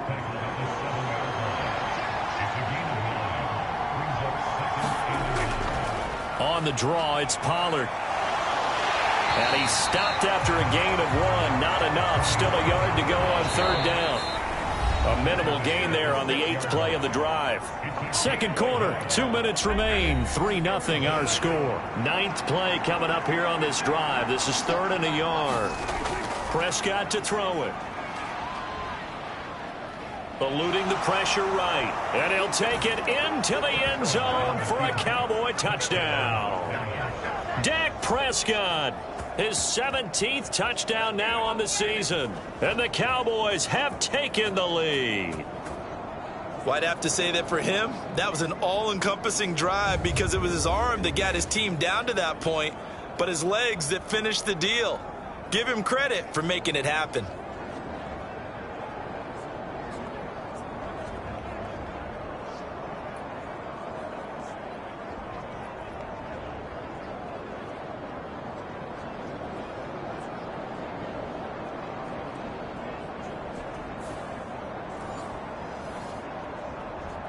Brandon Aubrey now for the extra point.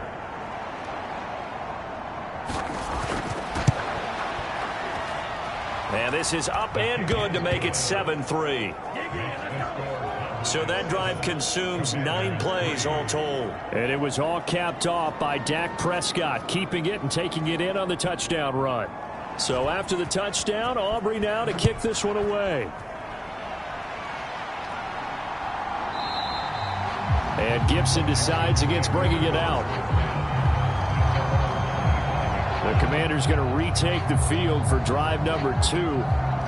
As we grind toward the end of the season here, and they haven't had the season that they had hoped. So let me ask you to play GM. Where might they look to make some changes? I think when you look into the upcoming draft, think hard about them drafting multiple offensive linemen. They've got to get stouter up front. And as a GM always tells me, Charles, this is a big boy league, and big people always end up winning games for you. And that one going to be off target and incomplete. After the incompletion, here now, 3rd and 2. And Howe will throw it.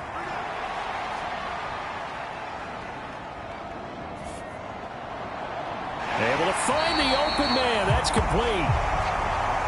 And he's going to have a Commander's first down as they're able to get the 3rd down conversion. And the throw left sideline here is caught, but they'll rule it incomplete. Couldn't keep his feet in. 2nd down. And once more, Howe back to the air. Target is to Dotson, and he's got him. And Washington now going to use the first of their 3 timeouts, as they'll stop it with exactly a minute to go before halftime. So here's a 1st and 10 at the 38. Back to throw again. And the defense, they get to Howell. He'll go down here. Now the Commanders going to burn the 2nd of their timeouts. So that means they're down to 1 remaining here as we head toward halftime. 2nd down, Howell now. Got his man complete over the middle. It's Gibson. They'll get to the line here, but remember, it's also 3rd down. Back to throw. Howell. Back to Gibson and another catch for him. And he'll be taken down well before the first at about the 36-yard line. They do get 7 out of that, but not enough to prevent a 4th down. So much about this game is just understanding situations and then having to execute, isn't it? Guard the first down sticks. Don't let them get there. And they rallied and made the tackle.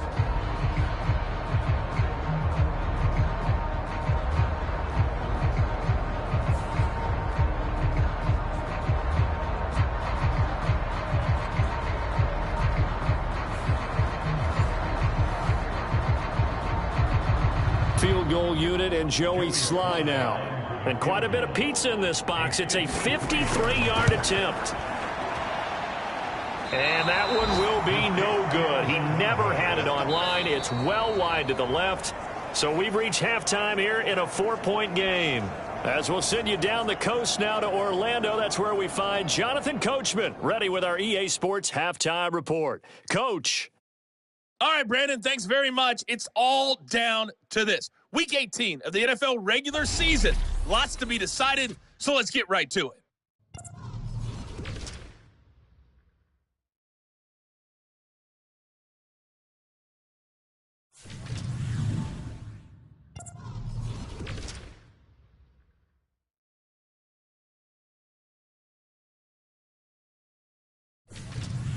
Lastly, let's check on one final game for you. And you can see they are scoreless as they play the second quarter. The Cowboys were treated to a fine first half from number 4 quarterback Dak Prescott. He's got the lone touchdown of the game on a touchdown run. We'll see if he can get it going through the air as this one goes on. All right, Coach, thanks. Yeah, both teams likely to make some changes in what's been a closely fought battle to this point. The Cowboys will get the football first here, and they have the lead as well as we are underway in quarter 3. Powering his way forward. And he takes this near the 25. Just a little pass there. Call it the 26.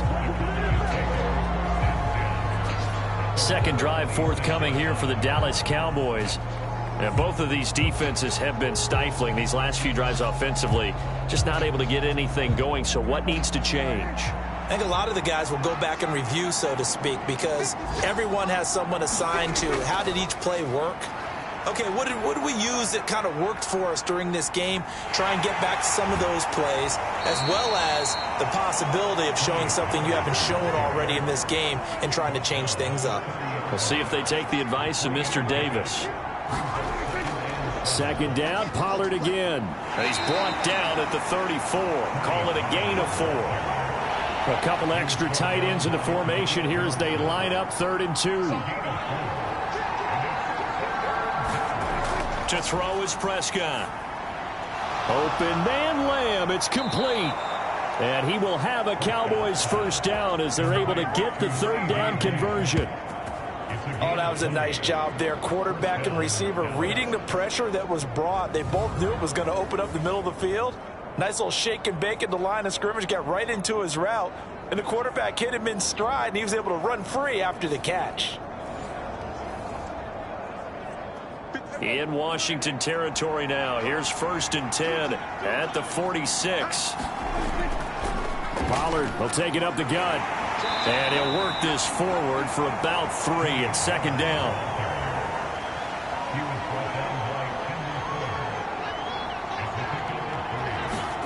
Now Prescott. This short pass into the hands of Njoku. A 1-yard gain there following the 3-yard pickup on 1st down. They'll come up facing 3rd and 5. Now Prescott. He's got the hook up to Hopkins. And they're going to have another first down here as the tackle's made at Washington's 29-yard line. Just his 2nd catch of the game so far. This one moves the chains. It's taken a while for this offense to get going. A little creaky at the start, but they're oiled up now. A nice throw there, and they're really putting together a good drive.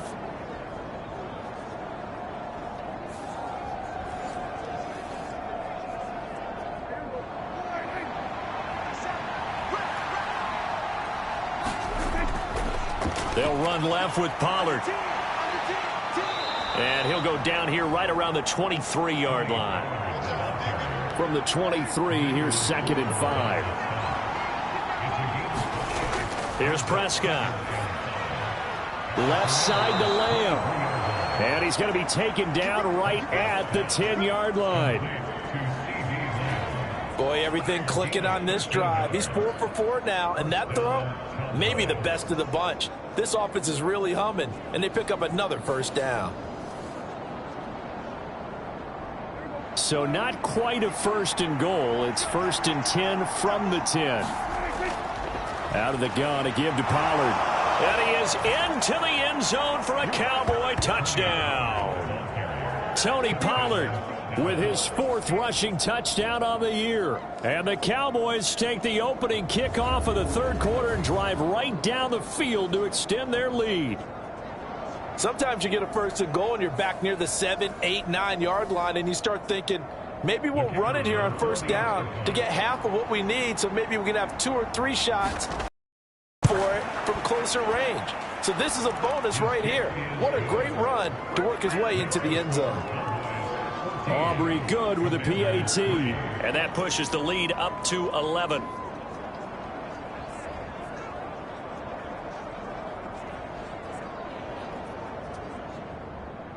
So after the touchdown, Aubrey now to kick this one away. And Gibson decides against bringing it out. First possession of the 2nd half now for Washington. And their deficit a little wider than it was at halftime. Does that touchdown a minute ago change the thinking here at all? I think it does, at least a little bit, because now urgency has to start setting in. You can't go out there and go 3 and out and run the risk of falling behind substantially, but you have to do it without pressing, because pressing, that leads you into bigger errors. The drive starting with a 1st down, 11 yards on that pickup.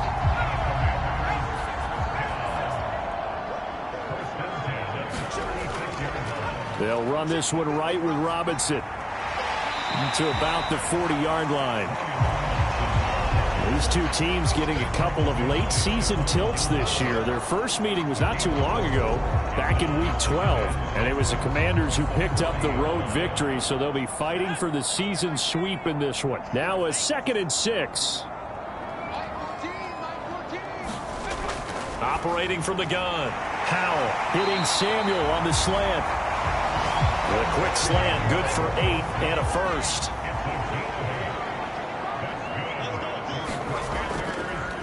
On the give, here's Robinson. And he's fortunate to get anything from that. Give him a yard up to the 49. From just shy of midfield, here's a 2nd and 9. Operating from the gun. Howell.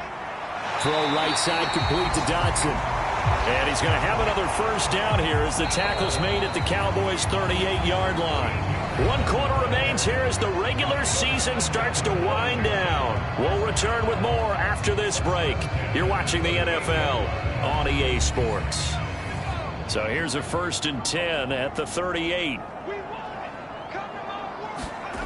Out of the gun, it's Howell. Targeting Thomas on the out route, making the catch. This will be stopped about 2 yards shy of the marker. 8-yard gain, 2nd and 2.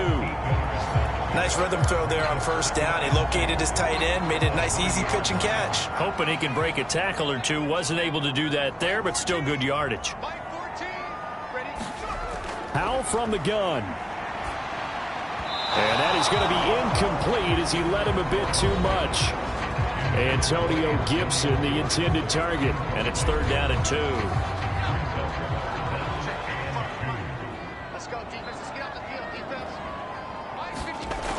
Again, he'll drop to throw. And that's going to be incomplete. The contact there enough to jar that ball free, and it brings up 4th down. Sly able to put this one through. And a 2nd field goal here cuts their deficit to 14-6 now.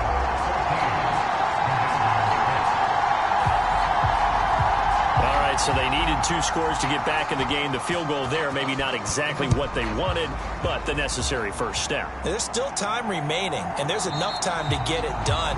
They've got to get at the least a 3-and-out here to get the ball back, preferably a takeaway. Cowboy offense heading out. Let's take a look at the playoff picture coming into the weekend in the NFC. And for them, it's no longer a question of will they make the playoffs. They've clinched the division title. The question, can they hold on to that #1 seed? And this is where the mental fortitude comes to play, doesn't it? Because now you're not just the coach talking about it. It's team talking about it to each other, supporting each other, carrying each other along, because having that #1 seed means everything in the NFL. It does. So even though the division title's clinched, shouldn't take the foot off the gas. No, not at all. Play it all the way through, and I think we've seen that in recent years in the NFL. The teams that play and play to win each and every game, they're the ones to deal with in the playoffs.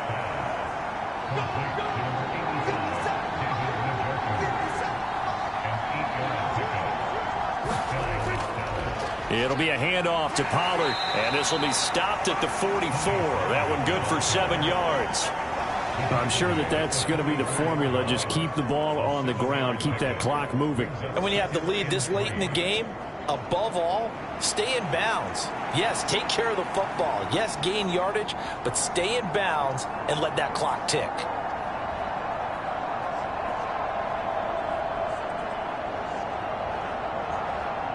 From the 44-yard line, here's 2nd down and 3. Going to run again here with Pollard. And he'll go down right around the 47 this time. A couple of first downs on the drive already, as they'll go from the 47 now on 1st down. Here's Prescott. Hopkins on the grab over the middle. And they'll get him down as he's inside the 40. This is something you got to be wary of defensively. I mean, just because they're in the mode of trying to burn some clock doesn't mean they won't pass it, and they got good yardage out of that one. Yeah, and really, when you're looking at it, now they've got a fresh set of downs. Look for 2nd down. If they want to take another shot and try and loosen things up, that'd be the time to do it. 4th quarter, down to the final 2 minutes, and we've got a 1-score game. So the Cowboys in possession of the football here as we get you reset. They've got a 1st and 10 as they look to try and finish this one off. And down inside the 35 he goes to the 32-yard line. And now right out of the 2-minute break, we'll get a timeout used defensively with 1:56 to go. So they come up on 2nd down. If they can get another run like we just saw, would likely put an end to this thing. The Commanders going to use the 2nd of their timeouts. That'll leave them with just 1 remaining in this 4th quarter of play. And not totally home free yet, but it's looking good as they come up 1st and 10. Pollard going to try the right side. And he'll be a couple yards shy of the red zone here at the 22-yard line. Now Washington going to go ahead and use their final timeout, as they'll talk things over prior to this upcoming 2nd down play. Gun handoff to Pollard, and they'll get him down right about the 20. I like it. I like the call. Still an opportunity to run the football and chew up a little more time off the clock. Prescott to throw. Work in the middle of the field, and he's got a man complete. And he will have a Cowboys 1st down, and that should be that. It's a gain of 7, and that should just about do it. He's been the go-to guy. They needed a big play there on 3rd down. Went his way. It worked out. Doesn't matter whether they've scouted it or that they think he's going to get the ball. He has a knack for finding his way open and completing the connection.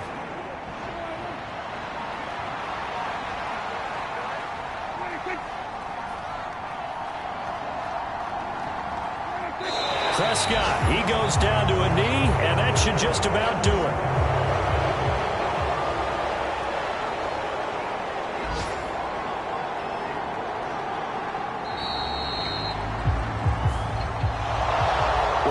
Can't ask for much more than what we just had here. Not only a close game that went down to the wire, Charles, but a clean one too. No turnovers in this contest. And I think you're exactly right about that. To me, this is just a pair of offenses trying to find the slightest bit of separation from each other, and they were both hoping that the other side would make the big mistake first. But today, neither side made that mistake. And what we got, a very entertaining game throughout. So for the Cowboys, the win will be their 12th now on the campaign. And now they'll await the final seeding for the playoffs ahead. Meanwhile, for the Commanders, it will indeed be a 10-loss season as they wrap up 7-10. And I think you have to say, ultimately, this was a team that really underachieved. And for Charles Davis and our entire crew here at EA Sports, I'm Brandon Gaudin saying so long, everybody.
Today, from Allegiant.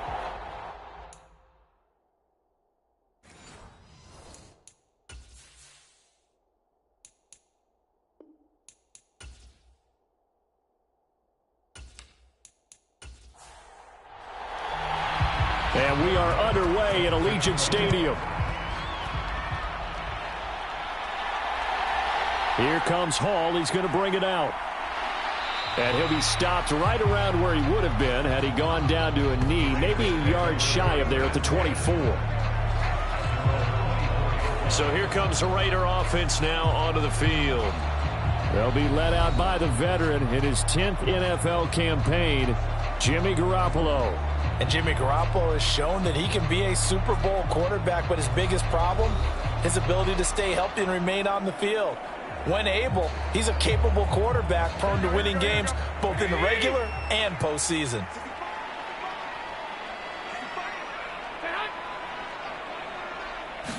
Garoppolo, first play, going to throw it. Now that'll be caught by St. Brown. And they're able to get this one across the 35. So here's a 1st and 10 at the 38. Throwing now is Garoppolo. That one's complete out to Michael Mayer. And he'll be out of bounds after getting this one across the 40. So 5 yards here, 5 on the play. And it's 2nd down.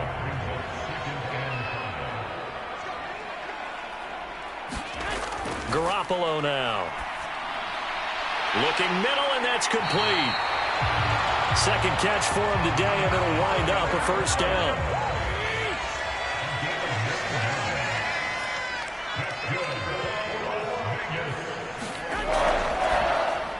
Now a quick throw there, but it's going to be incomplete. So after the incompletion on 1st, now 2nd and 10.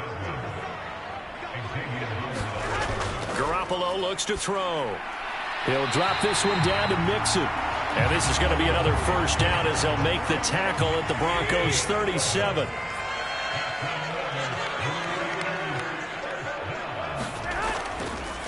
A first carry for the former Oklahoma Sooner, Joe Mixon. And not a whole lot of room to operate there on the 1st down run. He gets maybe 3. From the 35, here's 2nd down at 7. Now Garoppolo. That is caught. It's Chris Godwin. And finally down he goes as they work it inside the 10 to the 7. That'll be marked as a 27-yard pickup. A lot of precision being shown on this opening drive. They've been methodical. They've been crisp. And as a reward, they're going to be set up with an early 1st and goal.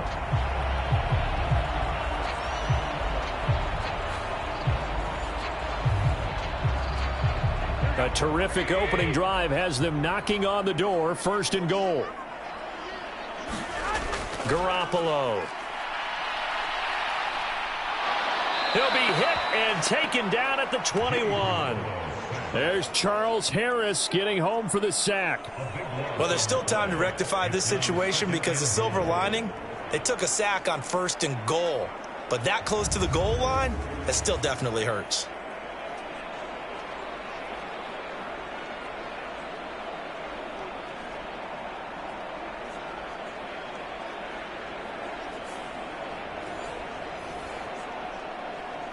First down, a bit of a disaster, and now on 2nd and goal, back even further. From the gun, it's Garoppolo. Out route, and the ball is caught by Godwin. Short completion, just 4 yards, and that will lead to a 3rd and goal. To throw, it's Garoppolo. And that's going to be incomplete. The coverage too good there. The contact popped the ball free, and it's 4th down. The kick by Carlson is good. And the Raiders jump out to a 3-0 advantage.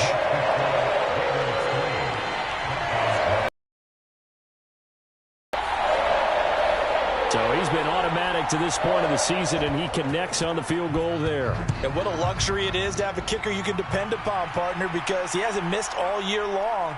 Converts on that one as well. And kudos to you. You didn't jinx him. And he'll be tackled just shy of the 25. So now here are the Broncos for their first drive of the game. Bringing them out is the 12th-year pro seeking a return to Pro Bowl form, Russell Wilson.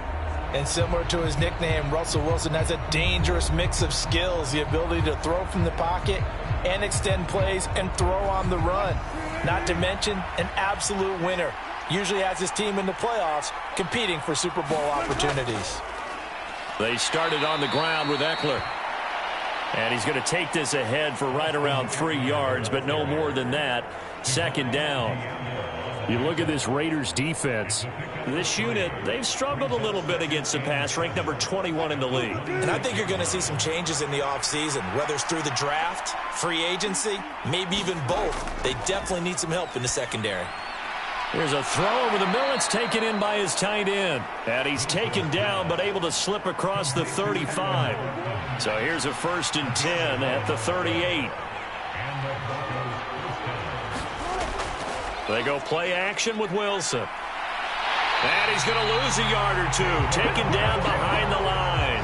Daquan Jones able to collapse the pocket, get to him, and drop him for a loss of a yard. He's certainly one of those quarterbacks that can burn you with his mobility, but that time able to hem him in and get him to the ground. Perfect descriptor right there about how they kept him in the pocket. Excellent job of containment, but they were still able to continue to bring such strong pressure without letting him escape. But how about those guys in the secondary as well? Kept the coverage tight, plastered to the receivers, and left no real options for him to throw it downfield. On second down, Wilson. And this is going to be intercepted. Picked up by the linebacker, Jordan Hicks. And he's going to take this one back to the 37-yard line.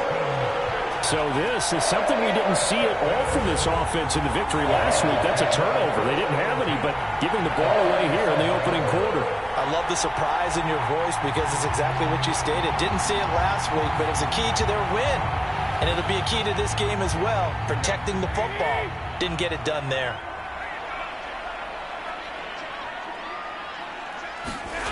So after the INT, it's Garoppolo.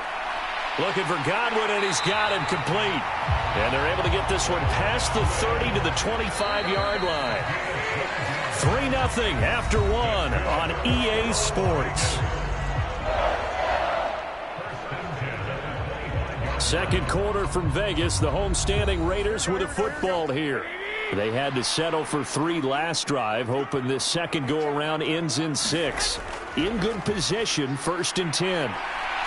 And not much of a hole there as he gets it down to about the 24-yard line. Credit him with a 1-yard gain there to make it 2nd and 9. Well, sometimes you just have to give credit to the defense. Great job there at the point of attack, holding up. They won their battles at the line of scrimmage, left him no space to try and run. A really nice job swarming to the ball carrier. And this one is incomplete. After an incomplete pass on 2nd down, that'll leave him trying to convert on 3rd and 9. Looking to throw, Garoppolo. He gets this in the hands of Mixon. And this is going to be another 1st down as they'll make the tackle at the Broncos' 13-yard line. A nice pickup of 10 means that this drive will stay on track. Well, he was a busy man out of the backfield a week ago. They got the ball early and often. I have no doubt in my mind that he'll be a big part of the game plan here as well.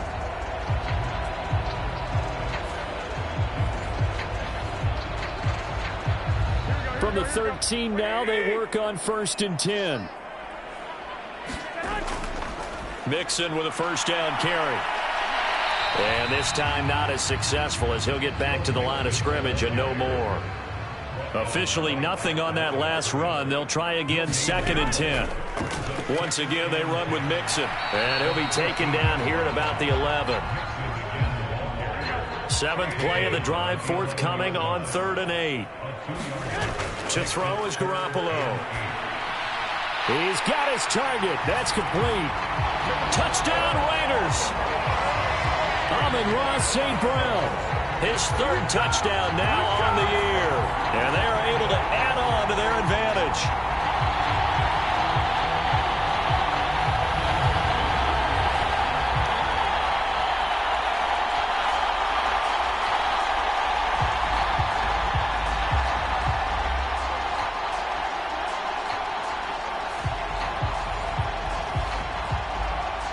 Now for the extra point, Daniel Carlson.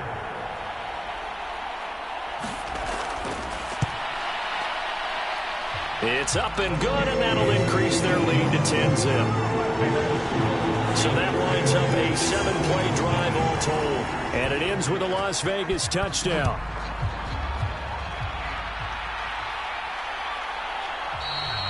And this will not be returned. It's a touchback, and they'll begin at the 25. So now the second drive offensively coming up for the Denver Broncos. Charles, it's kind of gut check time. Look, I know it's early, first quarter, just their second drive of the game, but they've already thrown the interception, given up the score. You're down double digits. They got to figure out something, and pretty quickly here. No doubt about it. And when we look at that sideline, I'm sure you're observing the same thing I am. I don't like the body language at all. They look like they're in a state of stunned disbelief. So to me, we always talk about someone stepping up and making a big play. I think it would behoove them if multiple guys step up and make big plays right now. They need something positive to happen, and they need for it to happen now. Second catch for him today, and it'll wind up a first down. And this may be the one to build on right here. It's the second quarter. They've got nothing on the scoreboard as of yet. They need to put something together, and this is a good start as they get the completion there for good yardage and a first down.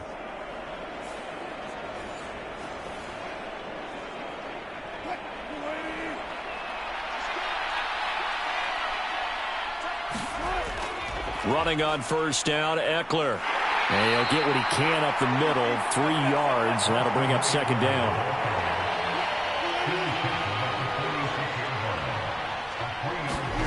Now it's Wilson.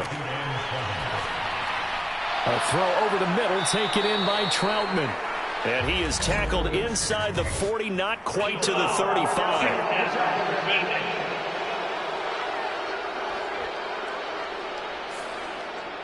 After the penalty, a fresh set of downs. It's 1st and 10.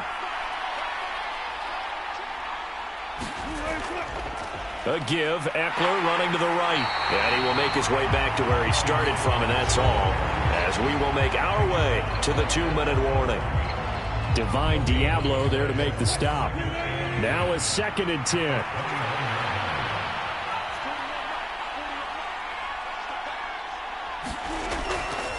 Draw play. It's Eckler. And a couple of yards as they move it from the 21 to the 19. And the Raiders call on a nickel set for 3rd down. To throw is Wilson. He dumps it to Eckler underneath. And he'll only get this to the 17, well shy of what he needed. The Raiders going to use one of their timeouts as they'll head to the sideline and talk over what to do next.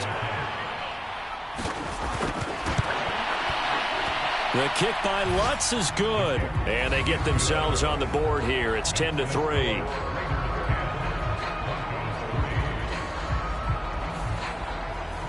Well, still trailing here, but they do get the late field goal. Now their defense will try to keep this score right where it is heading into the locker room.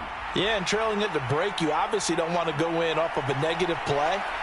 Give them credit for that one. Finding a way to put points on the board. Give them any type of a spark, anything to build off of as they try and plan a comeback.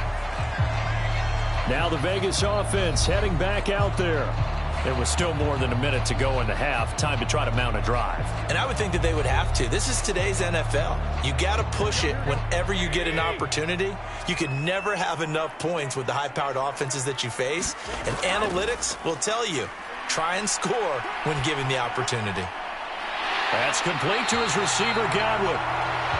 And able to get this one across the 45 before he's brought down. The drive starting play, a good one. Give him 19. Now that was pretty. They executed that curl route versus zone coverage, and that changes things a little bit because against man, it's often a tight curl, tight, sharply run route. Against zone, you're just looking for that open spot, that dead area, so you may curl it a little bit wider just to get to that place. And usually a tight window. He fired a bullet in there for the completion. A big hitter to start the drive has him up near midfield here for 1st and 10. There's Garoppolo to throw. This goes out wide for Mixon. Now the Raiders going to go ahead and use the second of their timeouts as the stoppage will come with a little under a minute to go in this first half. Here now, 2nd and 4. Looking to throw. Garoppolo. And this one incomplete. Too much contact to hold on to that one, and it's third down. They'll look to throw again. And a penalty flag comes in as that one winds up incomplete, but the contact is going to move the ball well downfield.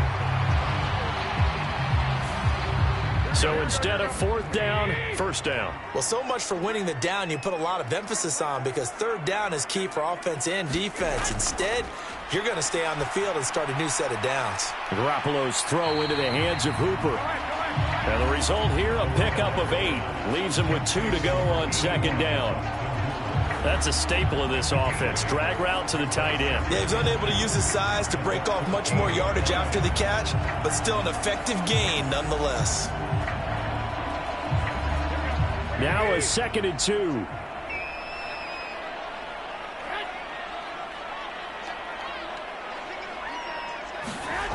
A shotgun snap for Garoppolo. And this throw a bit late as he couldn't reach back for it.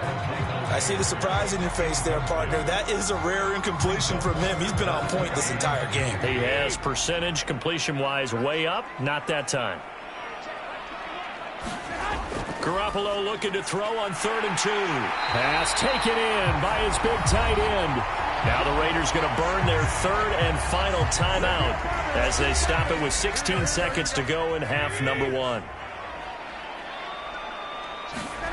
And yet again, it's Garoppolo. And he'll just get rid of it.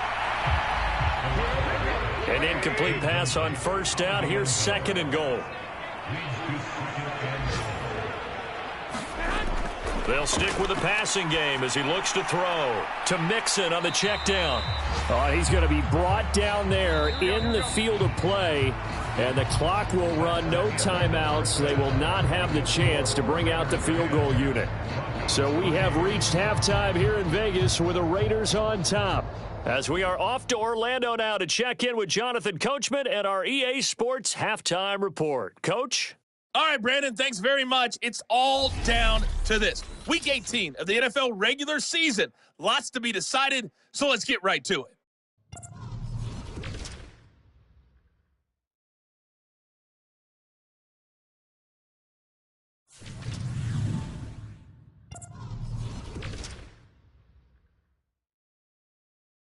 Hey, we get it. No time to waste. Playoffs starting next week. We skip right over halftime and get back to the action. This taken in at the goal line. And the tackle going to be made right there at the 25-yard line. And the Broncos offense set to begin this third quarter. But, Charles, we saw a pretty entertaining first half, close ball game. Remember there toward the end of the second quarter, the opposition scored to take the lead. Now we'll see if these guys can get a score of their own to regain that. Way to take control of this ball game one more time. Gauntlet's been thrown down. They want to see if they're ready to answer it.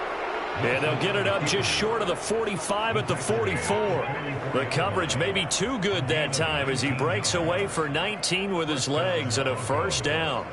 No surprise to see him running again here. It's something he's done throughout this season. And that run puts him over 500 yards on the ground for the year. He's got to be thinking to himself, if I'm already at 500, what's to stop me from going for 1,000? Took just one play to move all the way to the 44 as they try again on first down. Throwing is Wilson. He's got it complete to Stephon Diggs. And they'll get him down after a pickup of 8, 2nd and 2. It's a game of matchups, and that's why you take your receivers and move them around a bunch, especially your best guys. And when they work out of the slot, you often hear the coaches talk about how great it is because... Well, he tries to force it in, and it's intercepted. Picked off by Robert Spillane. And the Raiders are going to take possession here at their own 47-yard line. Well, I certainly think that we're seeing a big reason why this team has struggled to put points on the board so far, because too many of their drives have ended in turnovers already, and we still have almost a full half of football yet to play. So here comes the Raiders offense getting ready for their first possession of the second half. They start near midfield following the interception as they begin 1st and 10. So good starting field position for them here as they come up 1st and 10 on their side of midfield at the 47. Here's Joe Mixon as they start on the ground. Yeah, he's going to be out of bounds, but not before he takes it inside the 40. Solid way to start the drive. 13 yards, picking up the first. Sometimes it's hard to believe, but there are times this game is about patience, isn't it? Has had the game he expected, but that run there, that may get him going. I was just going to say, maybe that gives him a little juice, because you're right, he struggled, especially in that first half. Yeah, and I know the great ones always think to themselves, just hang in there. I'm just one big carry away from busting this open. That's a good start for him. Garoppolo on 1st down. He's got Hooper on the short connection. And he gets this to the 35. Good for a gain of 5. Ball on the 35. Here comes 2nd and 5. Out of the gun. They'll look to throw. And this one hauled in. Again, it's Hooper. Back-to-back receptions for him, and it's another 1st down.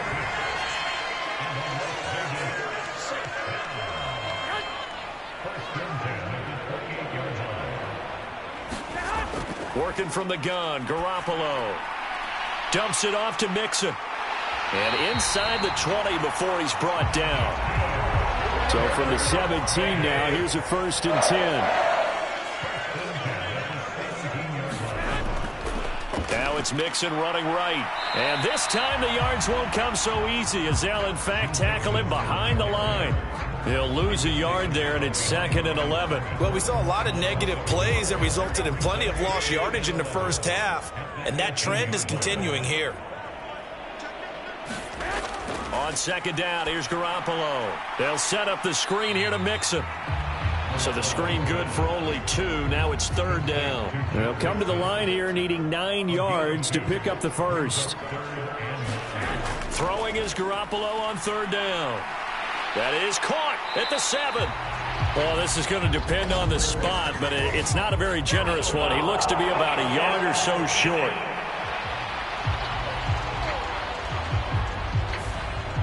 So a critical mistake, roughing the passer.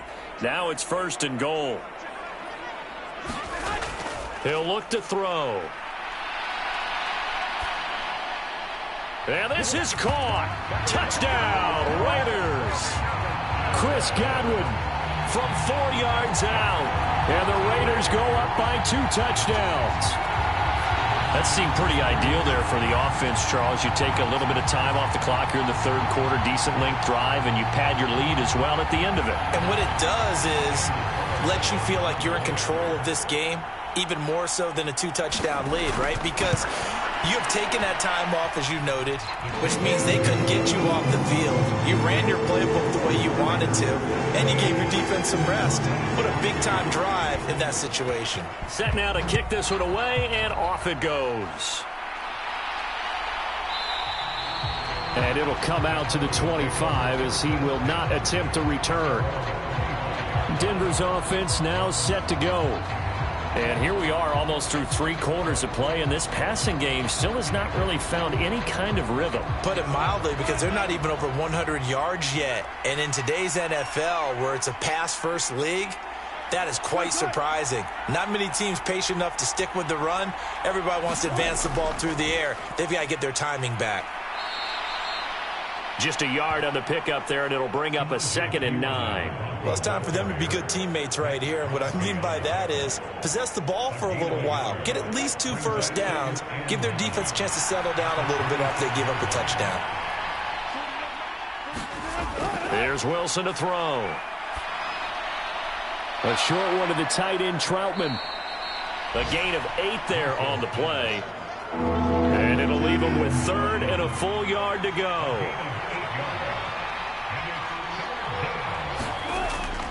Play action. Now Wilson. That is caught. And he'll be out of bounds after getting this one across the 40.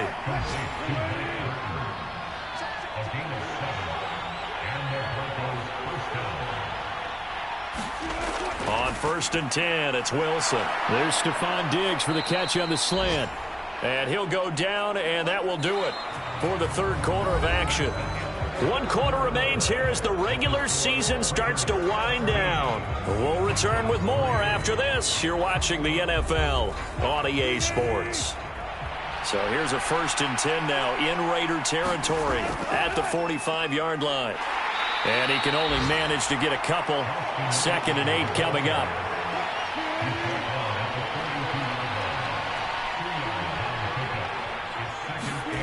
Now it's Wilson. And smartly going into the slide there, Wilson has enough for the first. It's a 10-yard pickup, and that's enough to move the chains. It hasn't been the cleanest game for him, but there was a sign of improvement as he looks towards the next one. Nice bit of scrambling to move the sticks, and even more importantly, he didn't risk adding another interception to his ledger. From the 32 now, here's 1st and 10.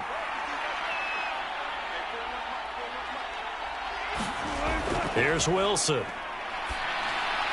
Outright, this one goes to Patrick. From the 28, it's 2nd and 5. Now Wilson. He's got the connection over the middle to Diggs. That one good for 7 as this long drive continues and the chains move again. That catch, number 750 of his NFL career, and it puts him even with not just one but 2 Hall of Famers, Michael Irvin and Charlie Joyner. So some pretty good company at 7.50. Yeah, you talk about the playmaker, Michael Irvin, and the guy who just made plays, Charlie Joyner. And that's what we're seeing here. Similar style in terms of being dependable, being open, and turning it into plays that you remember. Wilson. And this is intercepted, and that should do it. Picked off by Robert Spillane. And the Raiders are going to have it here at their own 9-yard line. And here in the fourth quarter, defensively, you know that you're just going to blanket the field with defensive backs and say, okay, take your best shot. And that time, it's intercepted. And we've often seen teams go into the prevent early, way too early, and sometimes they get too soft in their coverages, but not in this case. They understood the situation and played it with the proper aggression.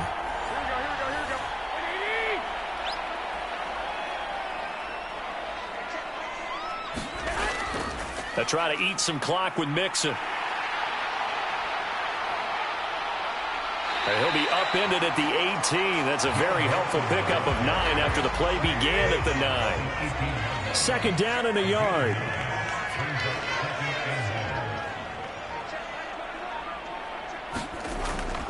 He's going to get it again. Just looking to get forward and protect the ball. And this is going to be a Raiders first down as the tackle made at the 23-yard line. So it's Raider football as we get you reset.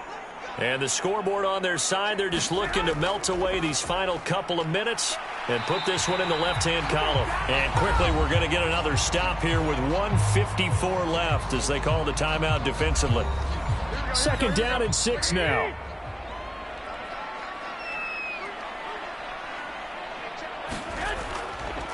Again, it's Mixon. Not much room here as he only gets it to about the 30.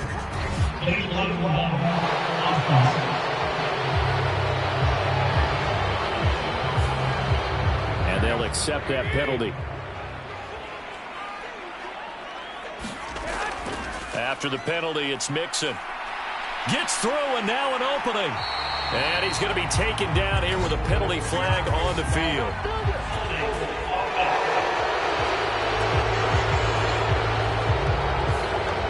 Now they face a 2nd and long following the holding penalty.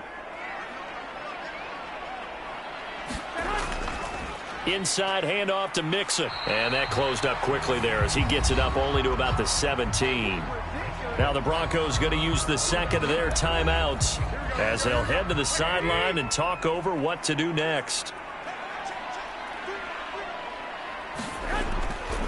On 3rd down, Mixon. And not a whole lot to speak of there as they'll bring him down shy of the 20. Now the Broncos will use their 3rd and final timeout as they'll head to the sideline and talk over what to do next. On fourth down, the punt team is on as this is sent away. And this returnable for Hill. Call it a 48-yard punt. Give them 9, though, on the return. And the Broncos take over. First down and 10. So here is Wilson and the Broncos. Down by 2 touchdowns. 90 seconds remaining. It's been a struggle to score all day, and now they need to do it twice here late to have a chance. Trying to shake off the interception from the last drive. He'll look to throw. Now 2nd and 4. Play action. It's Wilson. High throw, but the catch is made. They'll throw on first down with Wilson. He'll get this to Eckler. And they'll get this one down to about the 20-yard line. Here's first down. Throwing again here, Wilson. That is incomplete. When you're leading in the final quarter, your radar has to be up for any potential deep shots. And probably not the last one they're going to see in this game, not as long as they hold this lead. On second down, here's Wilson. And that is incomplete. A lot of force bearing down on him there. He could not hang on. It's third down. Now Wilson. To the end zone, but it's incomplete. That means it's just one last chance left, and this has to be a first down or a touchdown, or this game's over. No choice but to go. Here's fourth down now. They'll try and throw for it with Wilson. And it's caught. He's got it for a late touchdown. But probably a little too late. It would take a miracle of epic proportions if they're going to pull this one off. Will Lutz on for the point after.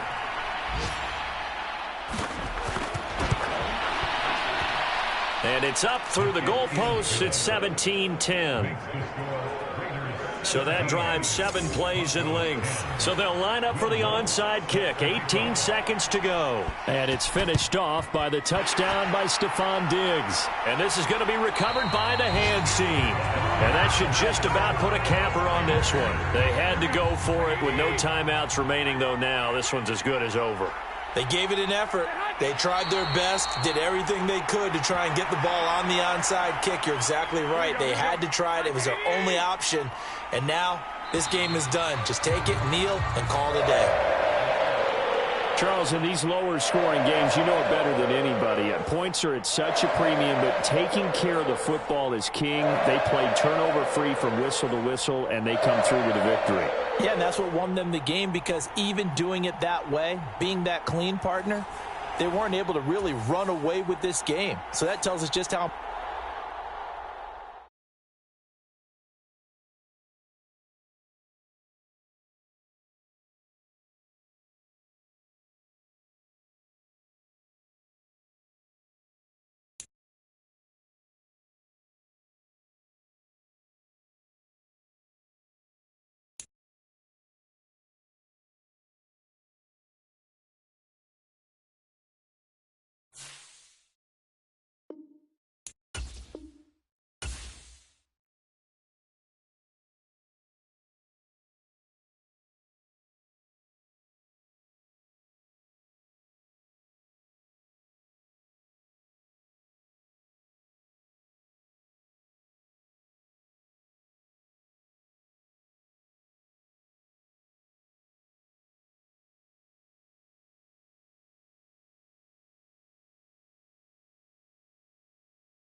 Today, it's Madden NFL football.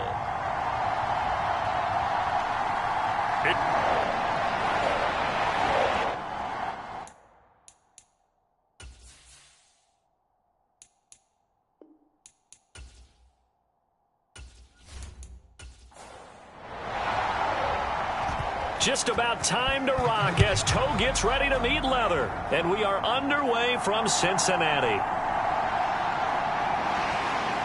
And he brings us out past the 20 to the 24.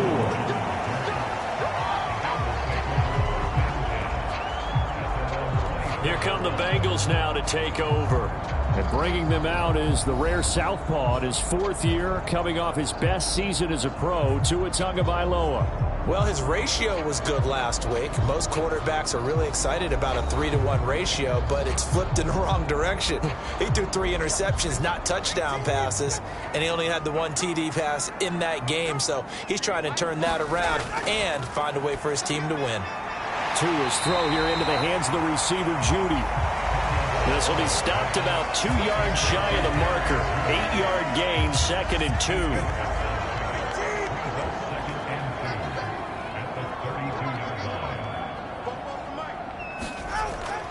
Off of play action, Tagovailoa.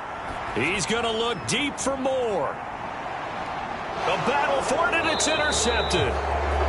Tre'Davious White with a pick. And the Browns force the turnover, and they'll take over at the 10.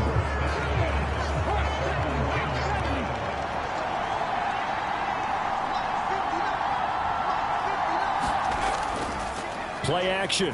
Here's Stroud. That's going to be caught. It's Jacoby Myers. And he's able to get this one all the way past the 30. A good pickup there at 22. Right after the turnover, they come out throwing. And that means it's a sudden change situation. We used to practice it on defense. Sudden change, get out there, stop the offense. But you typically run out there a little bit unsettled. I think that's why he came right out throwing the football, hoping to catch him off balance. And he did. First carry now for Kareem Hunt. And they're going to stop him right at the line of scrimmage. Just no cutback lane to be found whatsoever. 2nd and 10.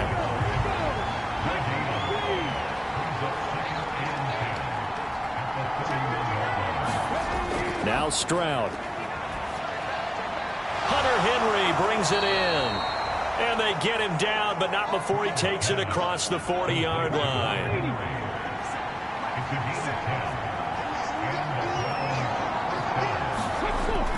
On first down, they'll run with Hunt. And he edges forward, but only gets a pair of yards out of it. And it's 2nd down.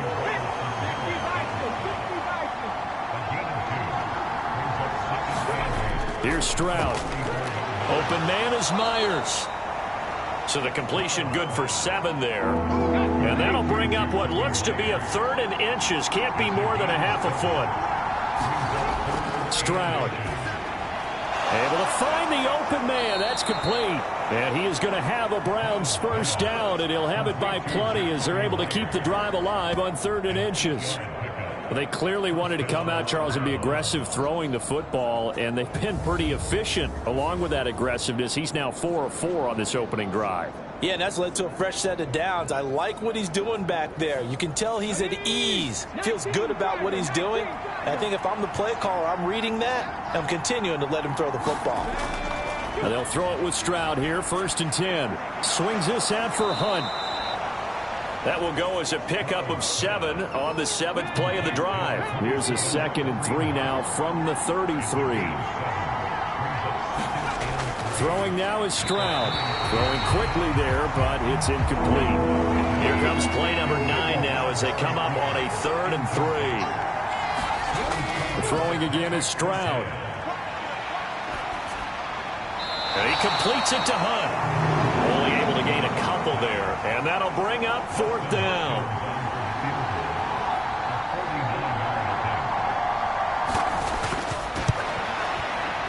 And he missed it. He missed it just wide of that left upright. It's no good. And this will remain a scoreless game.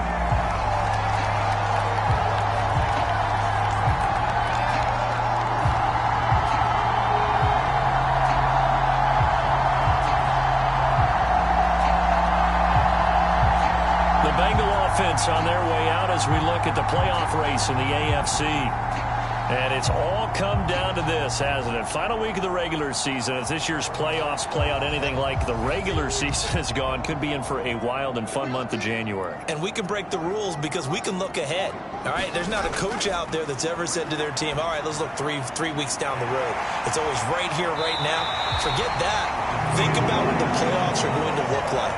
The teams that we see that are already in, the teams that are trying to get in, we could have some great matchups. Here's Tagovailoa on 1st and 10. Screenplay set up for Williams. And he'll go down, but not before getting this inside the 30. It's a gain of 20 as we wind down near 20 seconds left in the quarter.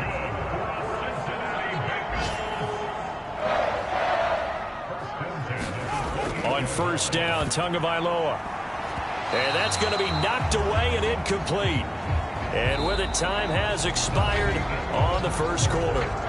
No score after one on EA Sports.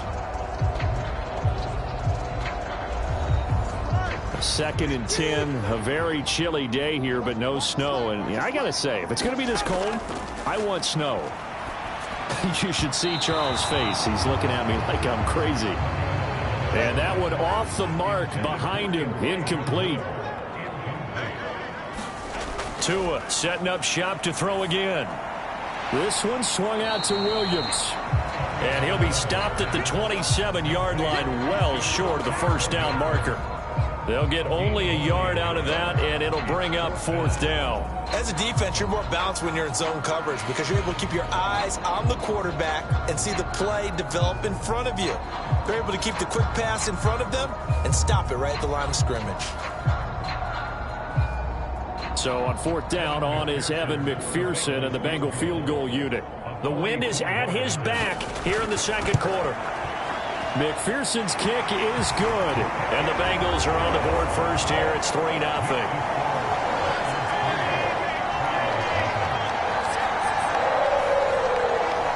Well, both teams kind of feeling each other out here. Now after 3 drives, we have a score with that field goal. Yeah, they're still waiting for their breakout drive to come to them, all right? They're using the playbook well. They're looking for that extra section that says touchdowns instead of field goals. But they'll take the 3 for now and try and get set up for more later. Second drive coming up here for Cleveland as they return to the field on offense. And the way their last drive ended, boy, it was frustrating. They had a pretty good drive going. It was sustained, and then it stalled out, Charles, and they missed the field goal and got nothing out of it. Is that insult to injury?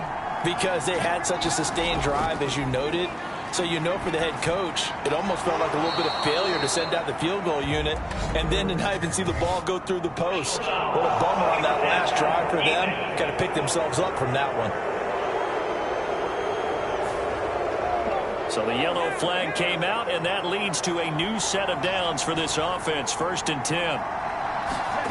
Back to throw. Here's Stroud. And there is Amari Cooper, his first catch. And they'll get him down as he's inside the 40. Just what the Browns needed there. Good for a gain of 17. If you're going to blitz, likely going to leave you in man coverage with this guy, and that is less than ideal. It is because just about any offense that has an elite receiver, if you blitz and have him in man coverage, you're going to him, even if he has an elite defender on him, because he usually knows where the ball is before the defender does. So here's a 1st and 10 at the 38.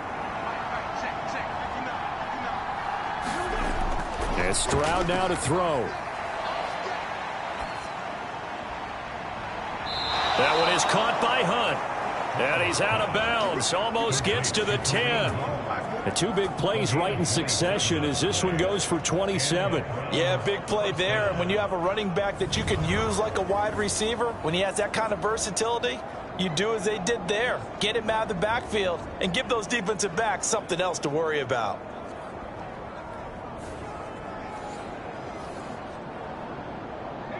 Now a 1st and 10 at the 11.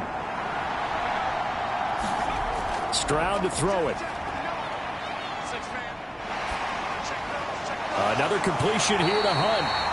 And he'll get it here to the 10-yard line.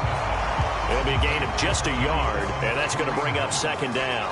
Well, offensively, that's the mismatch that you want. You want to force a linebacker to try and cover your back out of the backfield, out in some open space. The linebackers nowadays, they run like backs, and they take a lot of pride in covering. What a nice play he made there in the open field. They'll run with Hunt on second down. Shoves him away.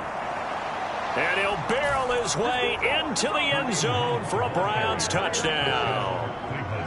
Kareem Hunt with his fourth rushing touchdown on the year. And the Browns have taken the lead.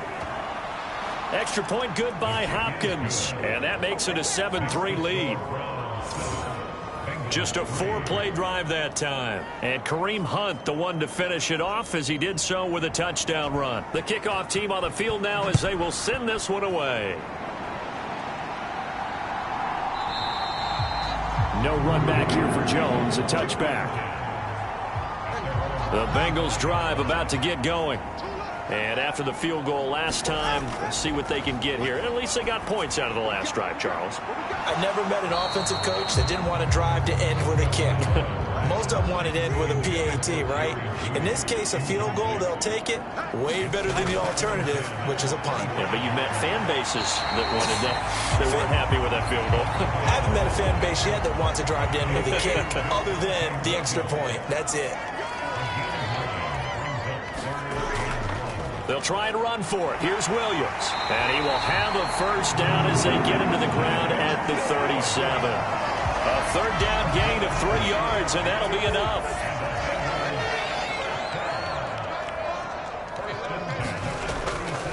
They stick to the ground game on first down. It's Williams. And they bring him to the ground just shy of midfield. 12 yards that time and a Cincinnati first down. 2 minutes to play in this first half. 7-3 our score. 2 first downs have them up near midfield now on 1st and 10. Tua going to throw. They'll set up the screen. This is Williams. And they go backwards here, losing yardage back at the 48-yard line. On second down, Tua. That pass complete to Moore.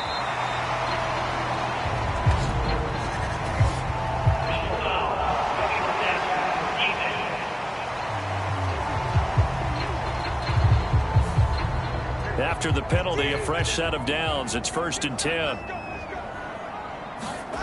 Tua sets up to pass it. Working the middle here. That's complete to Knox, the tight end. And down he goes, taking it inside the 10, just shy of the 5 at the 6. So following the hold, they're in a bit of a hole here with a 1st and 20. Here's Tagovailoa to throw. And that is incomplete. He couldn't hold on through the contact. Brings up second down.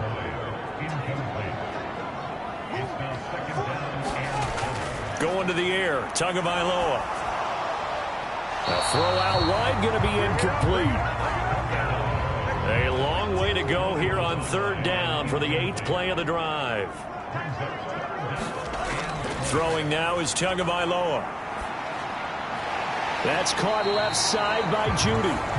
Now the Browns will use the first of their 3 timeouts as they'll head to the sideline and talk over what to do next. Evan McPherson out for the Bengal field goal.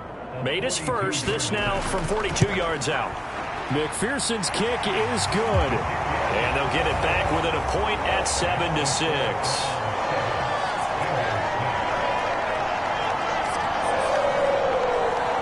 So the margin shrinks there as they get the field goal to draw them a bit closer here in the second quarter. Yeah, nice snap, nice hold. They just want to keep this game close, so give them credit for finishing that one off with 3. And he'll take it up past the 25 to the 26-yard line.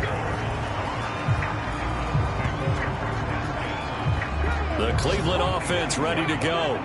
And not an abundance of time remains on the clock, Charles, but you would think more than enough to try to extend this lead before intermission. And when you're talking about extending the lead, I think you're talking about aiming for the end zone because there is plenty of time for that. The fallback is to get 3. But in your mind, you put 6 on the board right before the half. That's a heck of a dagger and great momentum to carry into the locker room. Stroud now on second down. Gets this to Kareem Hunt, his running back. And he'll be brought down shy of the 40 at the 38-yard line. A 6-yard pass on back-to-back plays. Picks up the first. Well, that was a pretty favorable situation there. What would you call that? Second and manageable? Smart play, too. Didn't force it downfield when he didn't have it. Just checked it down, let him get the first down, and that's exactly what he did. Stroud now on 1st and 10. Completes it right side to Cooper. And he'll be taken down, but not before he gets into enemy territory. A good pickup there for the Browns, 15 yards. Even against double coverage, he found enough of an opening for a noticeable gain. 2 guys on him, yet he finds a way to uncover downfield for the completion. The Browns will quickly use their 3rd and final timeout as the clock will stop with 21 seconds to go here in the first half.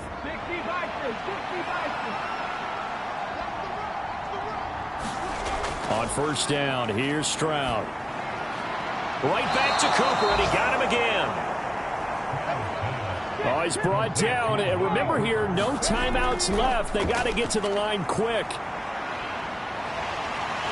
And he's going to go down. Couldn't get a throw off with the pressure. Maybe that was for the best, as that brings us to the end of this first half of play. So we come upon halftime, and it's the visiting Browns with a lead. As we send you down to Orlando, where Jonathan Coachman has only 2 quarters of football left in the regular season. Everybody's excited to get to the playoffs, so excited that we're just going to skip right over halftime and get back to the action.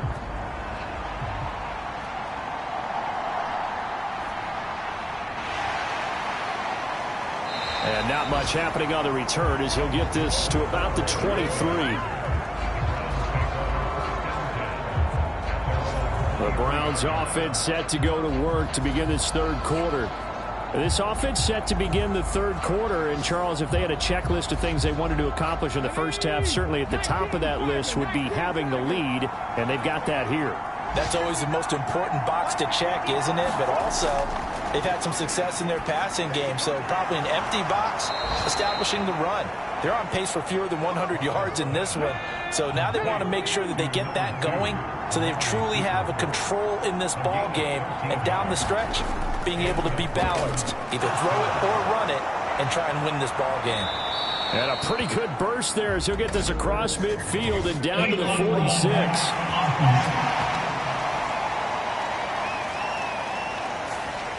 An unfortunate time for the penalty there. That cancels out a positive play from this offense. Well, not to sound too trite or too accepting, but you and I both know it happens. You got to accept it and move on. Yardage, you got to get back. Focus on the next play and move on. Oh, he was hit as he threw it there, and that one winds up incomplete. On the counter, Hunt. And he is going to be stopped cold behind the line of scrimmage. Now they're going to be dealing with a 3rd and 7 as that one officially a loss of 1. And plays like that are exactly what this defense needs here early in the second half to give it a little spark. I think their halftime adjustment, what they talked about, maybe it was just a little inspirational speech. Who knows? But looks like they're ready to go. And they will touch him down, but not before he gets the first. It's a gain of 11 yards that time, and it produces a new set of downs. 2 first downs have him up near midfield now on 1st and 10. Stroud looking to throw.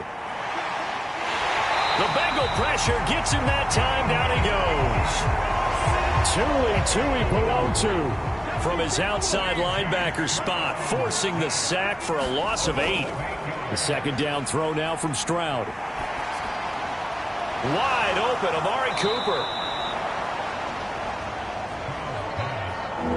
Trying to keep the drive going here. This is play number 7 on 3rd and 2. They'll try to run for the first down with Hunt. Oh, and that one well designed as he'll take this down to the 30-yard line. 13 yards to pick up there. Good for a Cleveland first. Now after the run by Hunt, here's 1st and 10. Looking to throw. Stroud. Short pass caught by Henry. And inside the 20 before he's brought down. So from inside the 20, here's 1st and 10 at the 18. Back to throw. Stroud over the middle. Amari Cooper. It's complete. And the result here, a pickup of 8. Leaves him with 2 to go on second down. Handoff up the middle. Hunt. And he is met in his tracks behind the line of scrimmage. That's a big loss of 3, and it brings up third down. They'll need 5 on this play to move the sticks. Looking to throw. Stroud. They'll go screen here to Hunt. And he'll be taken down, but he does have first down yardage. It's a 7-yard gain and good enough to move the chains. So another third down conversion, and now they've got a first and goal. Hunt will try going up the middle. Only a yard that time, second and goal. You know, when this offense gets down here near the end zone, they're going to turn to their bell cow, and this guy's been a touchdown machine all year. Excellent job stopping him there on first down. Hunt. And he'll take this into the end zone. Now, hold on here. We do have a flag down, so let's see what this is about.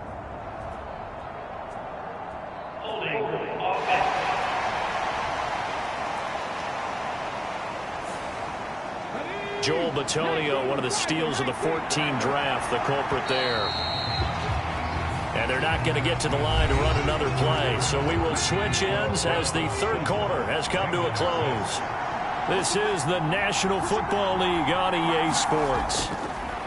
On second down, it's Stroud. Complete. It's Henry. And it looks like he'll be just a yard shy of the 5 here as he's out at the 6. A lot of tired bodies on that field, but this is a big play, third and goal. Right back to Henry, and Henry's got it again. So they'll get nothing out of that play, and that's going to make it fourth down. He wasn't the primary target, but I think it was almost like a check down situation, wasn't it? Yeah, hoping he can break some tackles, a big tight end, but he couldn't do it. Yeah, get into that big frame and hope he can scatter some bodies, unable to get it done. Hopkins' kick is good. And they bump the lead up to 4 now at 10-6. So they get the 3, but you wonder now, is that going to be enough? Excellent question, because when I look at the smiles on that side of the field, they're a little tight, aren't they? If they had scored a touchdown there, those would be big half-moon grins right now because they feel a whole lot better about their position. And a touchdown in the other direction, all of a sudden they're down. The Cincy offense about ready to go here on their next drive. Their defense has done the job. Now it's the offense's turn as they've got it 1st and 10. Meanwhile, Tua's throw here taken in by Knox. Brandon, perfect defense in this situation would have meant that there was an incompletion. They would have picked it off. Okay, so they gave up the completion. But I really enjoyed watching how the defense stayed in sync, stayed in great communication. And as he dragged across each zone, you see him pointing, communicating. There he is, and they passed him off to each defender. Ended up making a nice play, even though it was complete. And the catch made. It's Tyler Boyd. It'll be a gain of 5, and it'll be second down.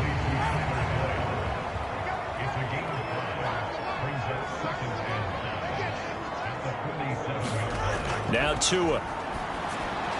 Over the middle and into the hands of his receiver Moore. And they're going to have another first down as he's going to be tackled at the Browns' 38-yard line. The Bengals passing game finding a rhythm. They've got another first. So a 1st and 10 upcoming from Browns territory now at the 38. From the gun, it's Tua. On a huge mistake late, it's intercepted.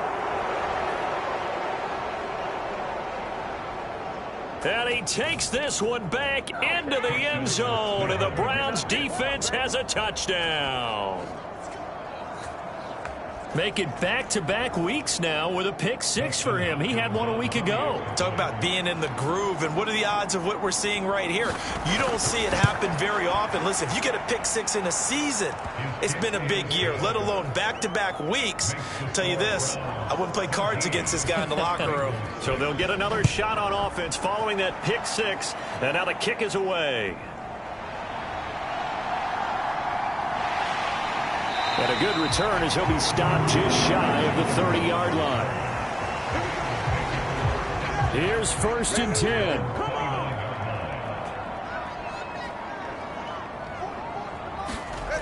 Tagovailoa trying again after the pick six. Finding Knox there, complete. And they'll get him down after a pickup of 8. 2nd and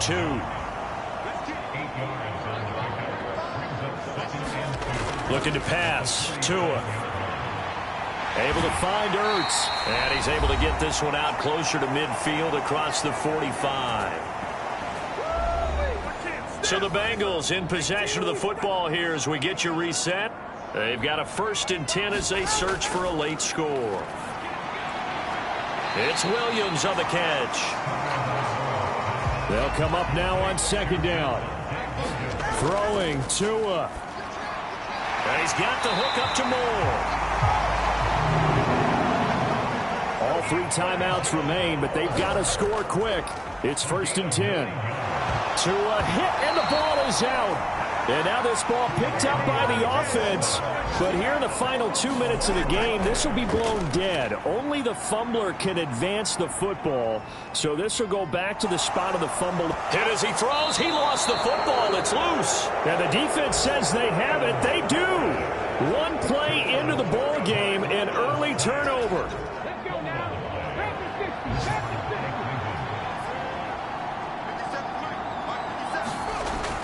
We've got to have 2 hands on the football here as they run on 1st down. Knifes his way forward here, but just 3 yards on the play. 2nd down.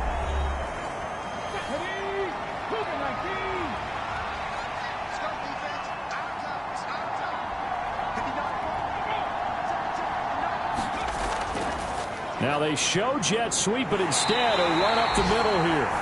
The Bengals going to use the 2nd of their timeouts as they'll stop it with 40 seconds remaining in this 4th quarter. Coming up here looking for 3 yards to pick up the 1st. Now here's Stroud on 3rd down. Work in the middle of the field, and he's got a man complete. Now the Bengals going to signal for their 3rd and final timeout. And as the 2 teams talk it over on their respective sidelines, we take a break. And they will take a knee here. Yeah, it's fun to kneel down in front of your home crowd, but when you go on the road, that band of brothers attitude, right? Just us against the world and get it done. How happy are they? I remember a coach at a previous stop telling me, you get a win on the road, doesn't matter the opponent, get out of there like you stole something. And they did in this one. So Cleveland able to come away with the victory here. And it was their defense that really made the statement after the break. They pitched the 2nd half shutout. Yeah, think about the team that just got vanquished. They did score in the 2nd quarter. Do you think they thought at all that that would be their last points of the game? No, but what a...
Today, from Levi's Stadium in Santa Clara, California,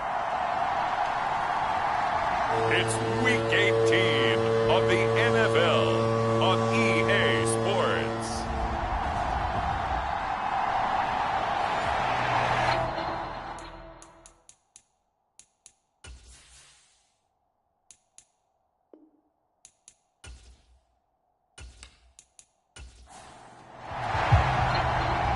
Ready to get us started here, Riley Patterson. And we are underway from Santa Clara.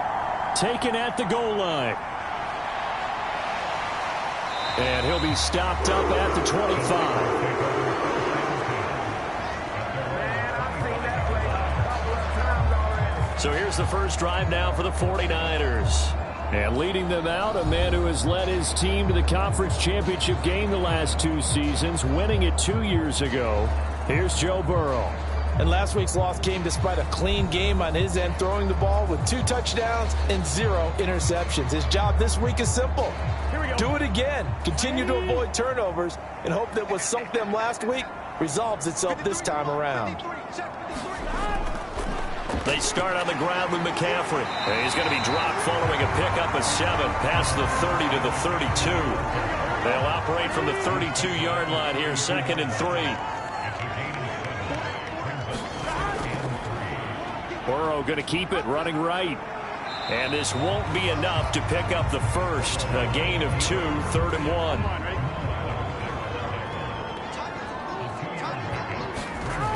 They'll try and pick it up with McCaffrey. And he's able to get the first before he's taken down at the 36.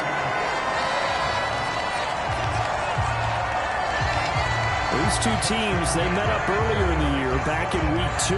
And it was the visiting Niners who won that ball game, so they'll look to make it a clean sweep here at home in Santa Clara.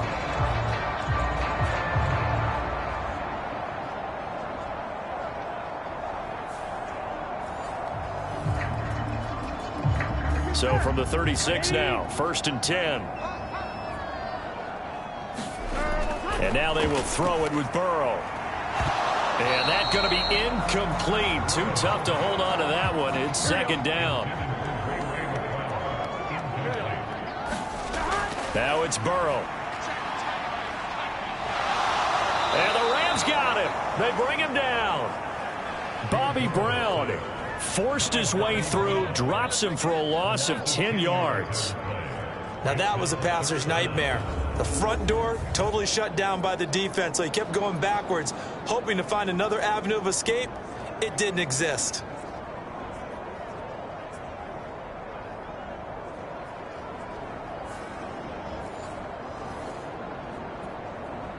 The Rams calling on their nickel set here defensively for 3rd down.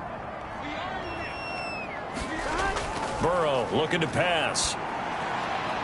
The first catch of the game for George Kittle.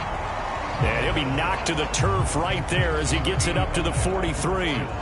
He'll get 17 back there, but it'll still lead to a 4th down. On 3rd down, you'll give them that. You just want to make sure that you play the 1st down line. And they were able to get him down and force the punt.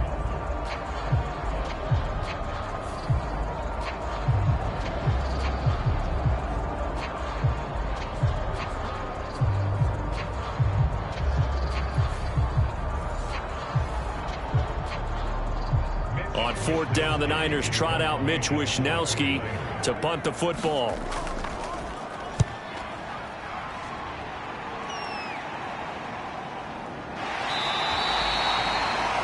It's a 39-yard punt, 3 on the return, and the Rams will go on offense here with a 1st and 10. So out comes this offense to take over for the first time. They're brought out by a man now in his 15th NFL season, one of the most productive passers in league history, and a former Super Bowl champion, Matthew Stafford. Okay, I thought there was something to build on in last week's game by his performance. I thought he played fairly well overall. The numbers won't knock your socks off. 2 touchdown passes and an interception. The bottom line, though, they lost. Yeah. How does he eliminate that 1 interception, continue to take care of the ball, and maybe increase the number of times he puts the ball in the end zone with a receiver? How about this? They'll try the option, left side. Only a yard there on the keeper, but that's all he needed. First down. Here's Stafford. And he's going to be brought down here in the backfield. Nick Bosa. Credit him with a sack as he buries him for a loss of 10. Okay, I'm not sure you could actually draw a better pass rush than that one right there. Nowhere to go outside. He had to keep backing up and backing up and backing up. Eventually dropped for a huge loss.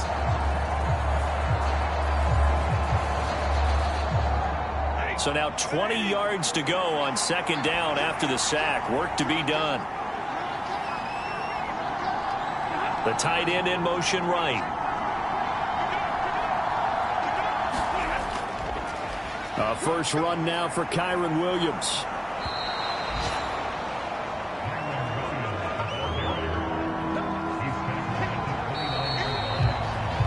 We're scoreless after one.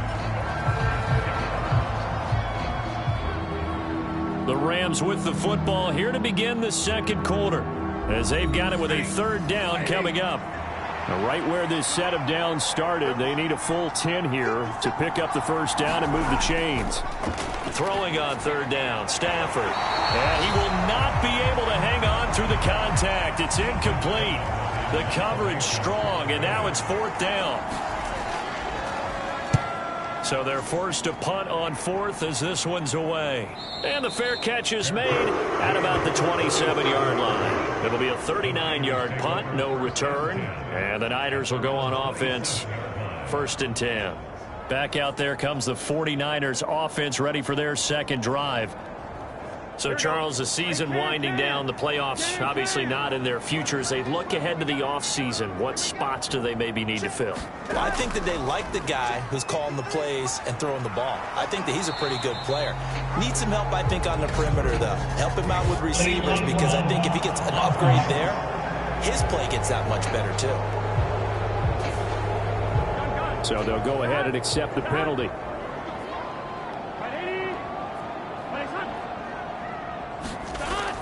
Here's Samuel. Looking to find a lane, but he can't. Reined in at the line of scrimmage.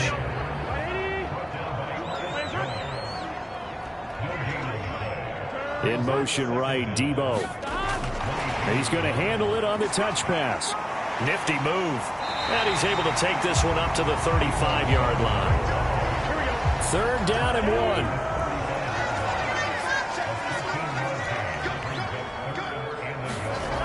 Here's Burrow. And this pass broken up. And the contact well timed there. And now fourth down. Every offense tells you they want to come out and start fast. That's not unusual at all. But this group, they've yet to get much rolling through their first two drives. It looks like they have to give up the football again after this one. Wisnowski on to punt as he sends this one away. That'll be a 43-yard punt, just a single yard on the return. And out will come the offense as they take over. So the Rams coming back onto the field, their second drive of the game. The crowd may be losing just a little bit of the edge after back-to-back punts. They want some big plays. They want to see some offense. They want to see somebody break away, whether it's through the air or on the ground. Now it'll be interesting to see where the patience is on both sides. Each head coach, can you hang in there and not try and force something that could put your team in some jeopardy? Oh, that was a thing of beauty right there. Look at how quick those blockers fired off the line once the ball was snapped. That was an O-line on a mission, all in sync, and the defense is lucky that play only picked up 5 yards. Stafford now to throw. That's caught by Ayuk on the slant. And he's taken down, but able to slip across the 35. Line of scrimmage, the 37 on first and 10. Now a first down carry. It's Williams. And he slips up past the 45 before being tackled. They get 10 more there, and I believe that'll be enough for another first down. It will.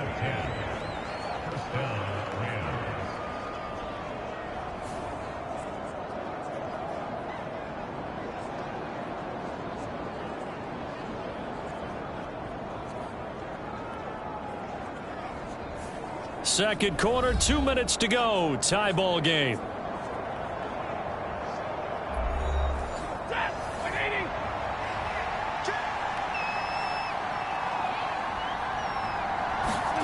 Now a first down throw. Stafford. That to the right sideline, and it falls incomplete. Here's 2nd and 10. From the gun, here's Stafford. And this throw incomplete. And the defender all over him that time, and it's going to lead to 3rd down. They've given him some different looks here defensively in the early going. He's only hit 2 of his first 5 passes. With a big 3rd down coming up, he's hoping he's got a play dialed up that can take advantage of whatever the defense throws at him. From the gun on 3rd down, Stafford. That is caught. And he's able to get this one down to the 40-yard line. Stafford to his #1 guy Cup for a Los Angeles first. So he turned to a trusted, familiar face in that 3rd down situation. It paid off. Yeah, you go to your veteran receiver in that spot, so you can't underestimate him when he's on the field. Defensively, make sure you know where he is because he understands how to get open in key situations.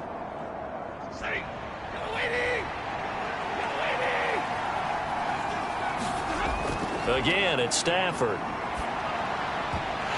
And this will be incomplete. Physical play on the football there, and it's 2nd down. Now Stafford. That's caught. It's Demarcus Robinson. 9 yards, and that leaves him just short, so it'll be 3rd and less than a yard. Creeping up on a minute to play in this first half. Stafford on 3rd down. They'll set up the screen. This is Williams. And he'll be taken down, but he does have 1st down yardage. Now a timeout called for by the offense as the clock will stop with 55 seconds to go until halftime.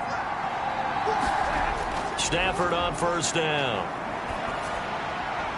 Oh, it's intercepted. A drive killer there. Picked off Byron Jones. And the Niners are going to get the football here at their own 23. If you're a lover of offense, this has not been the half for you thus far.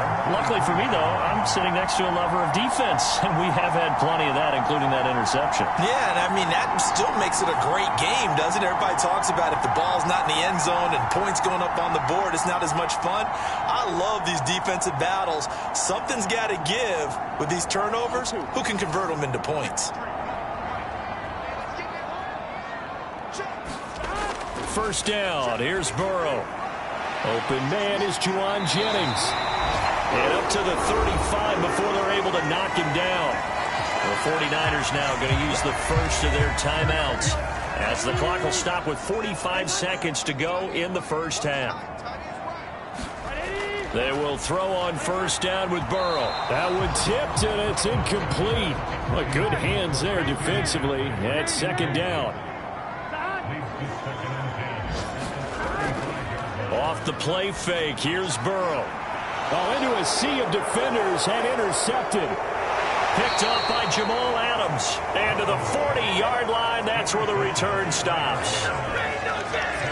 You can easily see the logic. It's a tie game. They just wanted to press it a little bit right before the half, hoping to get one more score. Yeah, easy to second-guess the result, but now you have to think after that interception, just a field goal, and they're behind at the break. Yeah, I think at the half, the head coach just says, look, that's on me. I wanted to press it, but it's because I believe in you guys. Well, the Rams going to take over late in this first half. And now they start in plus territory following that turnover as they'll try to get some points here before halftime.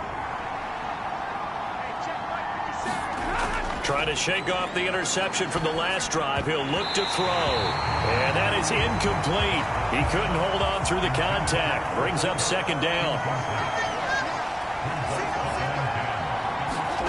A shotgun snap for Stafford. The quick throw knocked away. It's incomplete.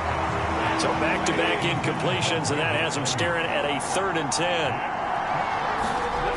Now it's Stafford. Screen play set up for Williams. And he'll lose yardage here. Back at the 41.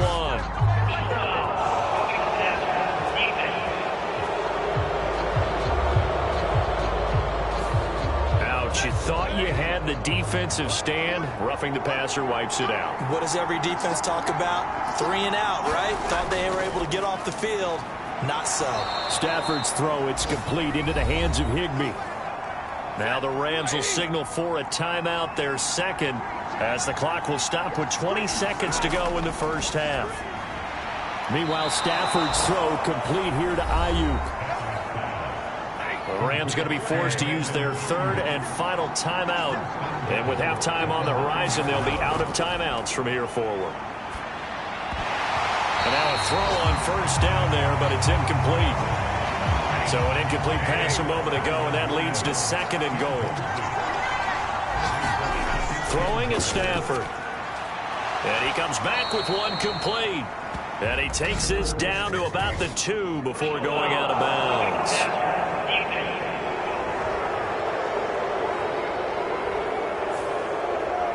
So the ball's moved to about the 1 after the penalty, first and goal. Stafford to the goal line, but it's incomplete. So on second down, the field goal unit is on here as they try to get 3 before half. Patterson's kick is good. And we have action on the scoreboard just before halftime. It's 3-0.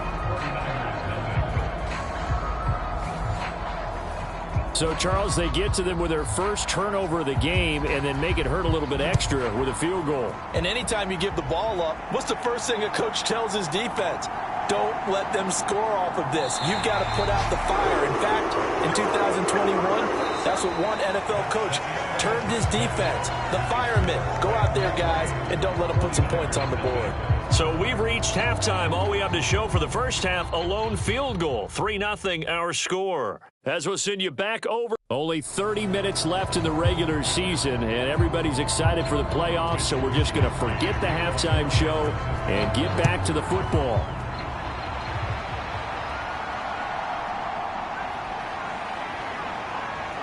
And out a little across the 25 to the 27.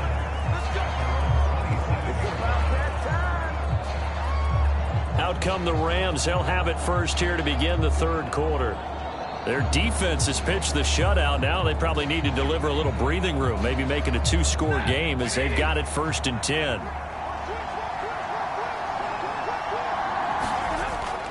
They start the second half here with Williams. And they get him down, but not before he takes it across the 40-yard line.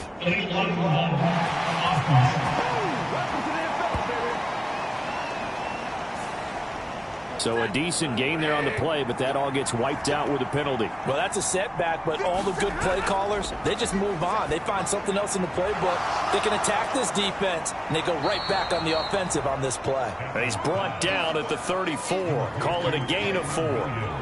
Good reactions there defensively. That screen was a little slow in developing, and they shut that one down with little gain. From the 34-yard line, here's second and 3. Out of the gun, Stafford. Short throw, it's Higbee. And Higbee going to have a Rams first down as he'll be brought down at the 38-yard line.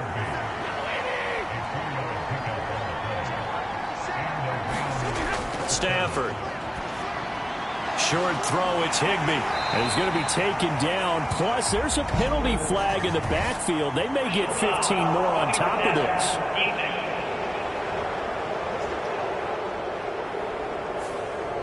So the yellow flag came out, and that leads to a new set of downs for this offense, first and 10.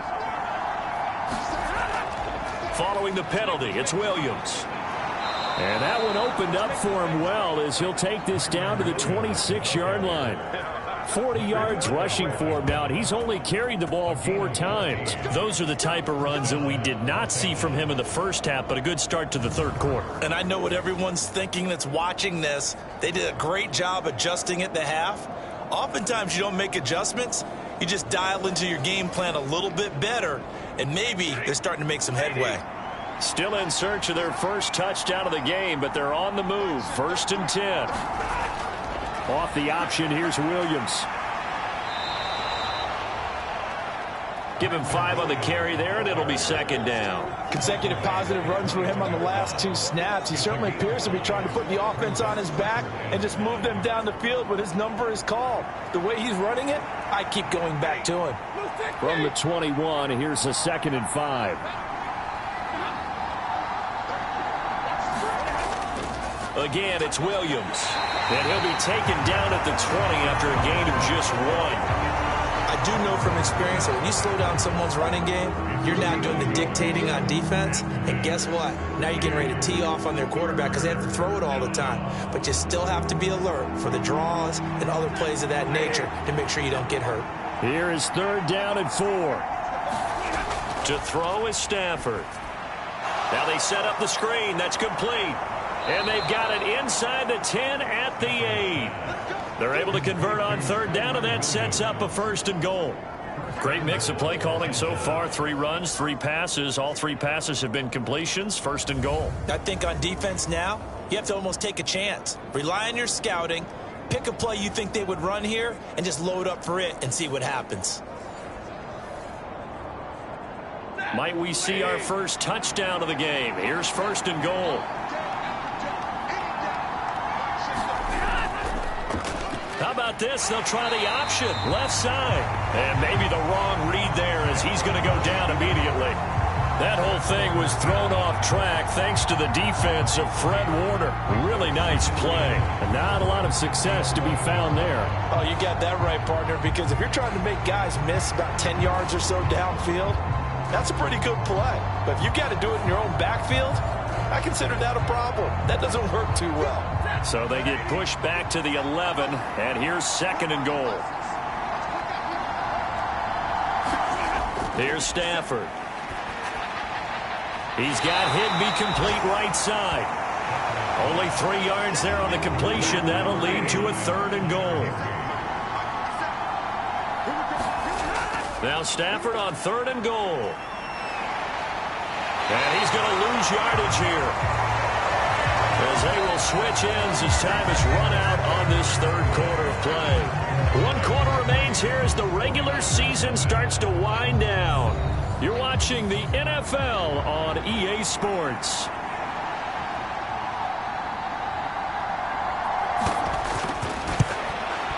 Patterson's kick is good. And high fives for that one as that drive ends in 3.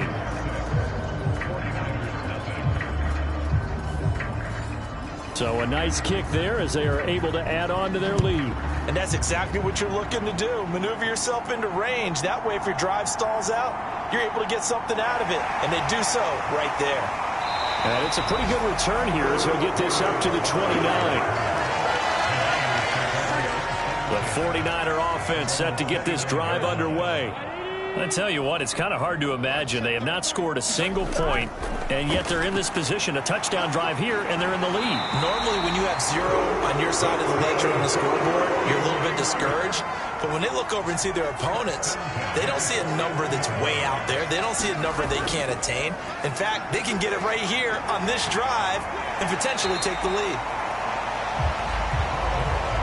One thing I think that's safe to say defensively, the tackling's been really good. And because of that, it's been very, very hard for them to move the ball because you're not getting the benefits of run after catch. They're tackling them almost on the spot. That means you have to run extra plays, harder to move it.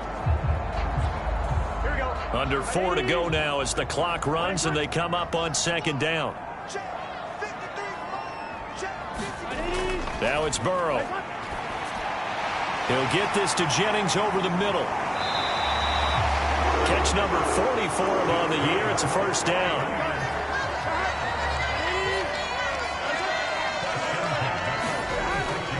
McCaffrey running up the middle.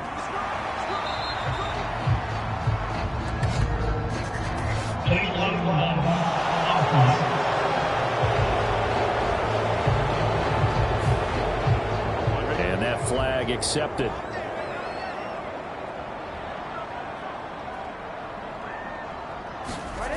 They're passing here. Joe Burrow connects with Kittle underneath. Without the previous penalty, that would have been a 1st down. Instead, it's just a gain of 10. Ball on the 39. Here's 2nd and 3. McCaffrey on the toss right. And he'll go down here at the 35-yard line.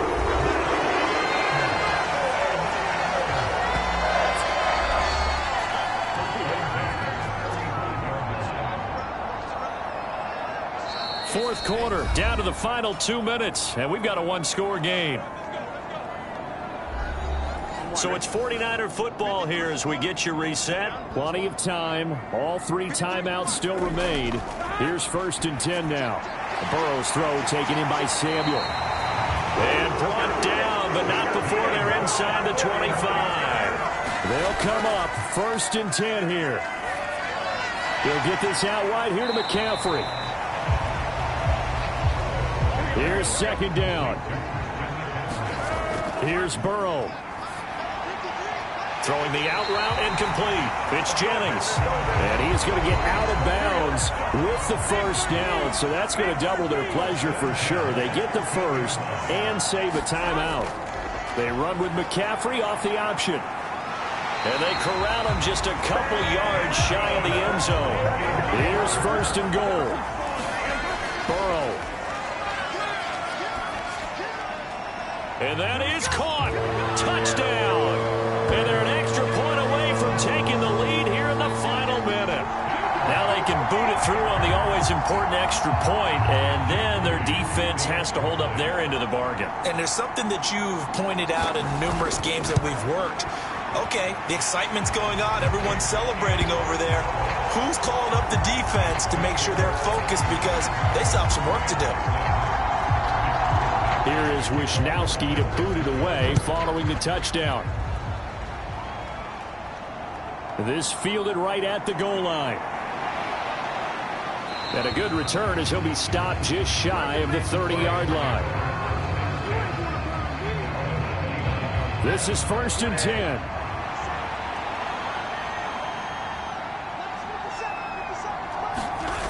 Stafford now to throw. That ball caught. Brandon Ayuk. And out across midfield down to the 45.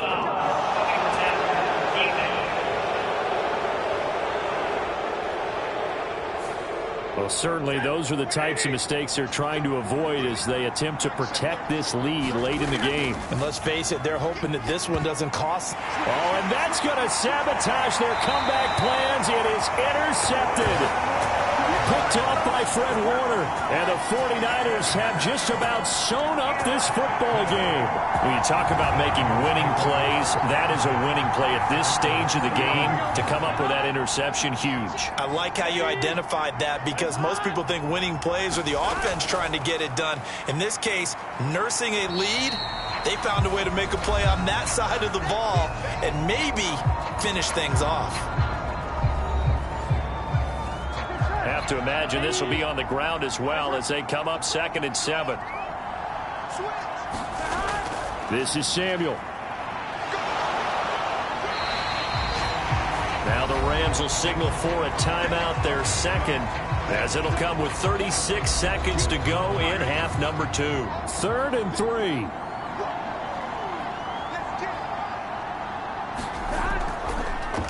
And they'll try and run the option to pick it up. Now Burrow loses the football. And now this ball picked up by the offense. But here in the final 2 minutes of the game, this will be blown dead. Only the fumbler can advance the football. So this will go back to the spot of the fumble itself. Now on 4th down, on is the punt team sending this one away. And a great job here. This is going to turn out to be a beauty. This is marked down at about the 3-yard line.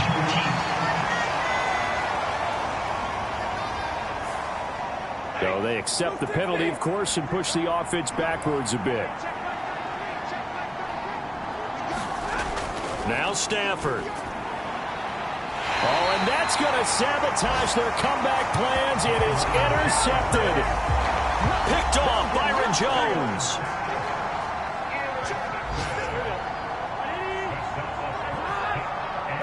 Burrow down to a knee, and that should be the final act of this one.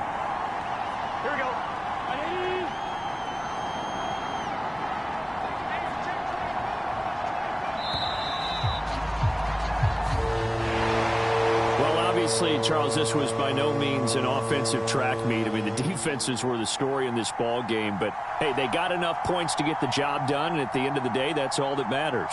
You're absolutely right about that, partner. In such a low-scoring game, it completely changes everything you had planned to do out there. Fortunately for them, they got just enough scoring to bring home the win,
today.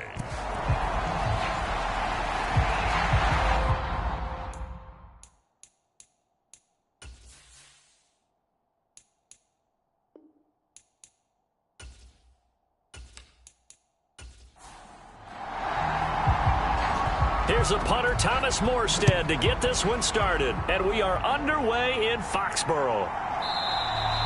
And no run back on the opening kickoff. It'll come out to the 25. So here come the Patriots now to take over on offense. And leading them out in the third year of a young career out of Alabama, it's Mac Jones. Mac Jones absolutely believed in himself coming out of high school. Went to Alabama despite the fact there are many high-profile quarterbacks already on the roster, and blossomed into a Heisman Trophy candidate in his final season with 41 touchdowns and only 4 interceptions. Steady, consistent as a passer, doesn't have the biggest cannon for an arm, but can stretch the field and lay those passes in on the deep ball. Meanwhile, they take a shot to start the drive, but this is going to wind up incomplete. Kendrick Bourne, the intended receiver. But it's going to be second down. When you talk about this Jets defense, they sit at number 20 in the NFL right now against the run. And stopping the run, that's been an issue for them all season long. Aren't you glad that you're not coaching the defense right now? I'm very glad. They said that they've seen it in doses, but very, very small doses. Yeah, you've got to be consistent. It's down in and down out, being able to play it, understand what you have to get done, and finally stop some people, put them on the ground. And he will have a Patriots first down as he'll be marked down a yard or two past the marker following a gain of 6. Well, they kept it simple there, CD, only needing the short gain to move the chains, so they didn't want to go with a deep throw. They just go with that safer, shorter throw and able to convert. Nothing wrong with that at all, partner. Check the box, right? Make sure you pick up the first down. Offense is getting established. You're moving the ball. You're not turning it over. Check, check, check. They like what they're doing early in the game. Stevenson now on 1st and 10. And out of bounds on the other side of midfield at the 45. 18 big yards on that one, and a New England first down. And that's a run that'll energize an offensive line. They'll take that one all day long. Fundamental breakdown by the defense. You've got to be able to make plays on the edge.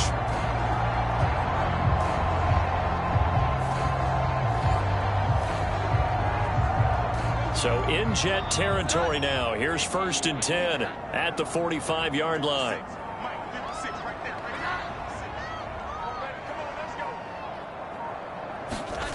Now Jones. A quick throw knocked away and incomplete. Now a 2nd and 10. Throwing Jones. And that'll be incomplete. Took a pretty good shot as he tried to pull that one in. Couldn't hang on, 3rd down.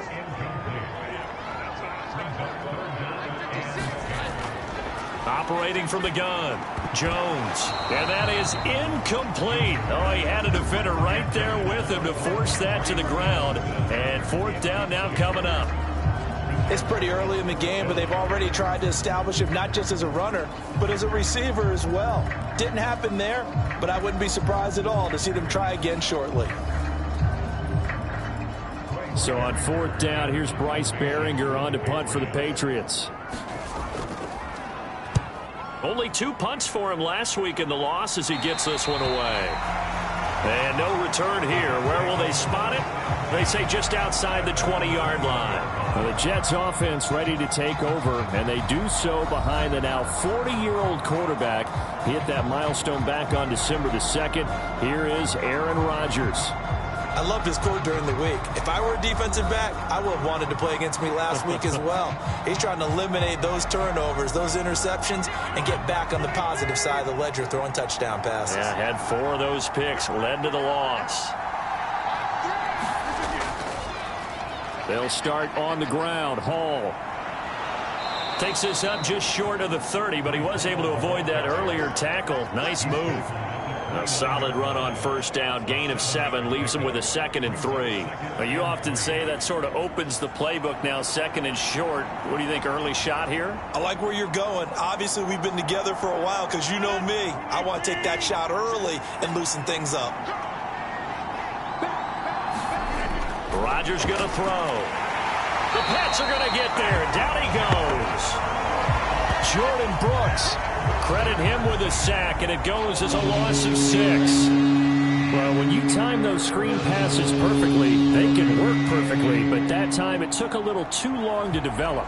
And you zeroed in on exactly what makes that play go. Timing. Because if the timing's off at all, those unblocked defenders coming at the quarterback, they'll put him on the deck. They'll see about converting this 3rd and 8. Shotgun now for Rodgers. He gets it underneath to Hall. And he's got it past the 30 before he's hit and dropped. 10 yards is the pickup. Good enough for a Jet first down. The Jets coming in looking for win number 7 on the year. They were losers their last time out. Trying to get back in the win column, but obviously not an easy task here in a hostile environment. Yeah, always tough to win away from home.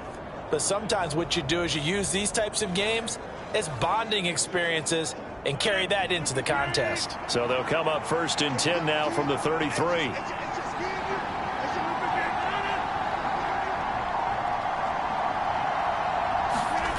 From the gun, it's Rodgers. And that's going to be incomplete. Too tough to hold on to that one. It's 2nd down.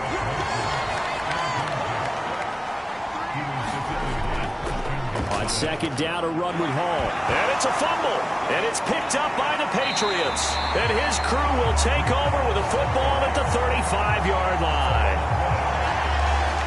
Partner, on my spot sheets, I highlighted turnover margin because we remember they turned it over 4 times last week. So another one here in the first quarter. This isn't the way they want to go. No, not even close. And it's not something they even imagine because the amount of time that we know that they spend in practice talking about what they need to get done, working on it, showing them how to take care of the football, and emphasizing what it means in terms of winning, they've got to just be puzzled right now that they're not taking care of the ball better. Straight ahead, it's Stevenson. And not a whole lot of room to operate there on the first down run. He gets maybe 3. From the 32-yard line now, here's a 2nd and 7. Again, it's Stevenson. And he struggles to get a yard here, maybe a yard, down to the 31.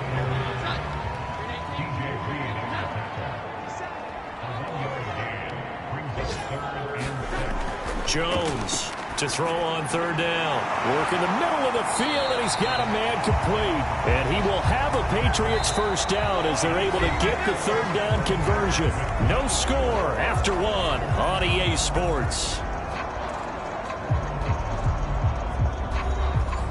So from the 17 now, here's a 1st and 10. Up the middle, here's Stevenson. And he's brought down just outside of the 10 at the 11. Here now, 2nd and 4.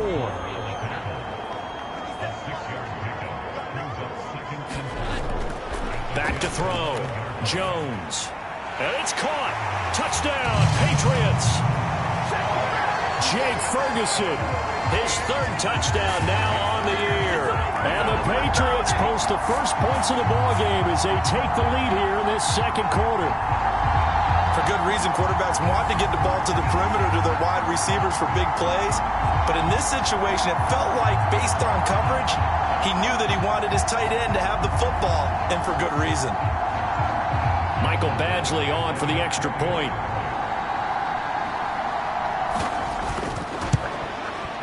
And he gets it to make it 7-0 Patriots. The drive summary that time, 5 plays. And it ends with a New England touchdown.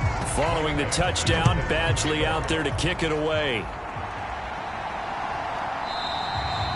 And no thought to bring this one out. He'll just go down to a knee, and they'll take over at the 25.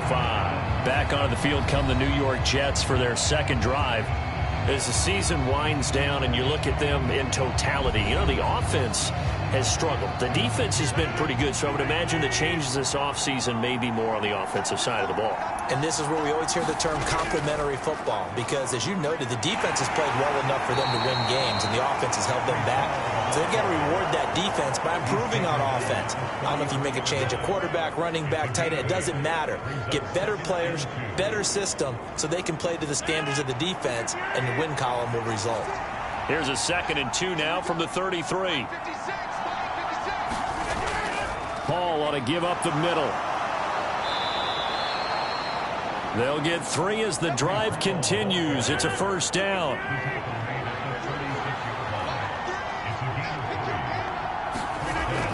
On 1st and 10, it's Hall. And he puts his head down and gets up to the 42 for a gain of about 6. That's a nice run to get himself back on the horse after his fumble. Nothing spectacular, but a good confidence-building run.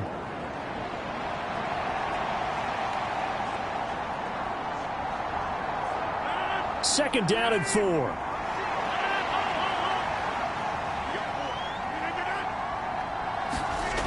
Rodgers now to throw. And he slings one that's incomplete. Now they face a 3rd down and 4 after that incompletion on 2nd down. Now it's Rodgers. Pass taken in by his big tight end. And he is going to have a Jets first down as he'll be marked down a yard or 2 past the marker following a gain of 6. Many different ways to create space, but on that play, he did it with that big, wide body of his. Didn't get a whole lot of yardage on the play, but it did what it was supposed to. Pick up a first down.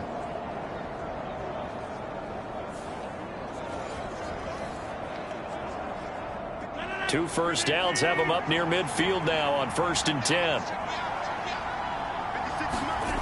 Here's Rodgers to throw. Throwing middle, and it's complete. He's got this to the 30 before being taken down. 2 minutes on the clock, 2nd quarter, 7-0 ball game. So into Pat's territory now. Here's 1st and 10 at the 30-yard line. Again, they'll throw with Rodgers. And he's able to get it back to the 33-yard line. It's almost like you can see the look of frustration on his face. 4 interceptions last week. We talked about it all week. What did he do wrong? And another one here in the first half. And you can understand the frustration. You actually feel his pain a little bit. But the worst thing he can do is what you're seeing right now, showing the other team that he's frustrated. All they're going to do is double their efforts to make him even more frustrated. He's got to gather himself, compose himself, and keep fighting. Well, he talked a lot about erasing that loss last week, getting back in the win column. We'll see how he responds. Now Jones on 1st down. He finds his man, complete. That's Ferguson. And he'll be taken down, but not before they work it across midfield. That one good for 20 on the catch and run. So many times in my career I've heard coaches talk about completions are one thing. But as long as we're there at the catch and we get guys on the ground, we can live with that. But if you're going to give up 10, 12, 15 yards after the catch, then your defense is going to be in a lot of trouble.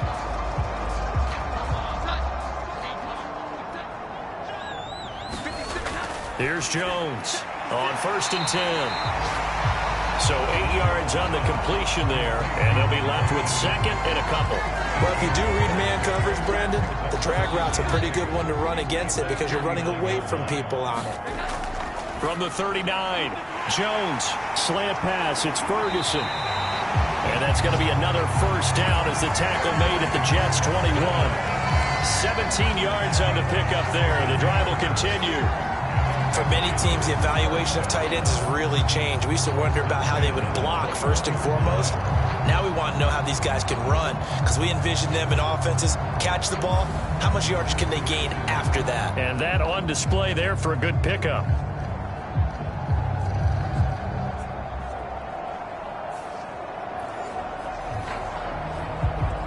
Now the Patriots going to use one of their timeouts as they'll stop it with exactly a minute to go before halftime.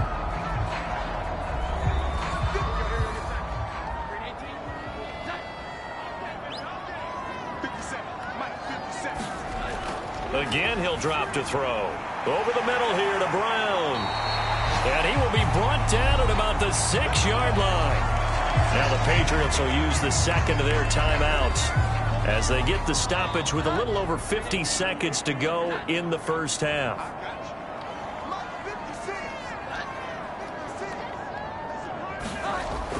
back to throw again. Now the pressure gets there, and he goes down just inside the 20 at the 19. Quinnen Williams. What a play by him. That's going to go as a loss of 13. I spent a lot of extra time preparing for this game watching this offensive line because they gave up 5 sacks last week in their loss. They just gave up another one now. They don't seem to be working together as a cohesive unit. Right? 4 guys might have it right, but the 5th guy is giving something up. They've got to find a way to all get on the same page. First down, a bit of a disaster, and now on 2nd and goal, back even further. A 10-yard completion, but still now facing 3rd and goal. Now whistles come in. We're going to get a timeout here by the offense, as they'll stop it with 13 seconds to play in half number 1. Big play coming here. It's 3rd and goal. Operating from the gun, Jones. Checking this down to Stevenson. And he'll get this down inside the 5 to the 4 before he's out of bounds. 5 yards, not enough, and it'll be 4th down. We can make this one pretty simple. Locked up all of his progressions downfield, forced to get it to his running back. But how about the way they ran to the football and knocked him down to force a 4th down?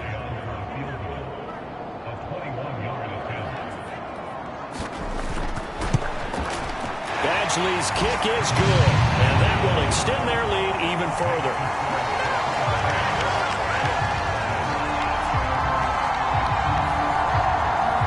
So a long drive gets him down inside the 5, but ultimately they settle for just the field goal. And I have to think that if maybe they were a yard closer, that would have made their decision tougher, and I think they likely would have gone for it. But in this situation, they just decided to take the 3, and I think it was a smart move.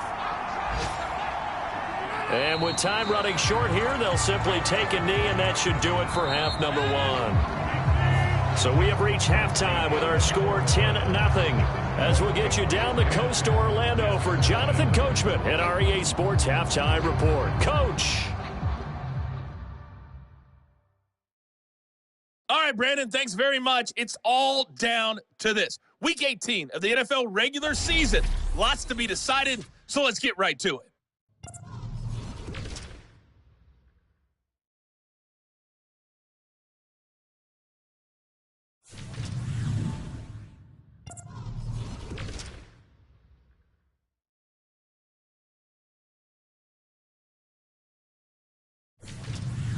Lastly, let's check on one final game for you.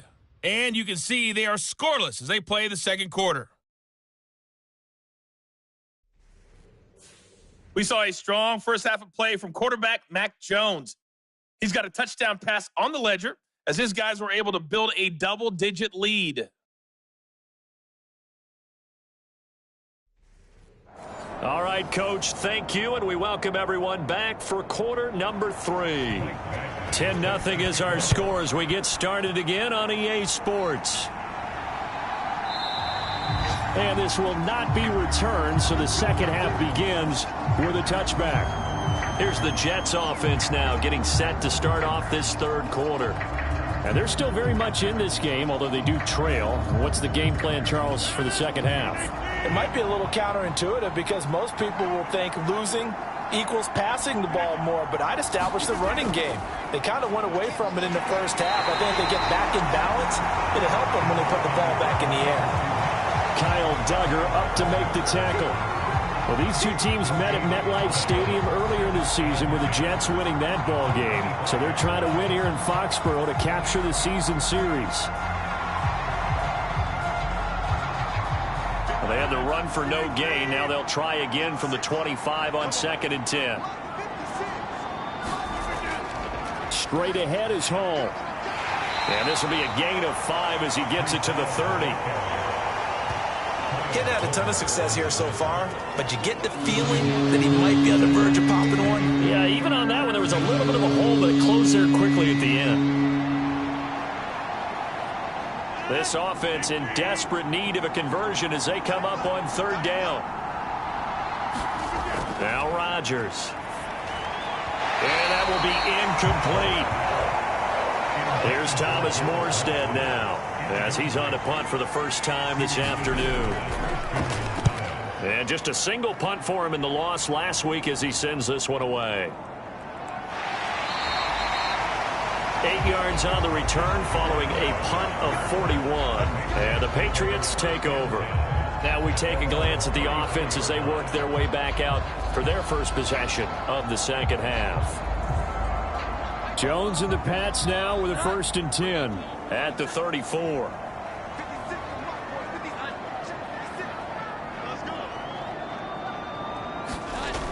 They'll try and start this drive in the air. He finds his man complete. It's Ferguson. And he'll be taken down, but not before they work it across midfield. Great way to start the drive. 20 big ones and a first down.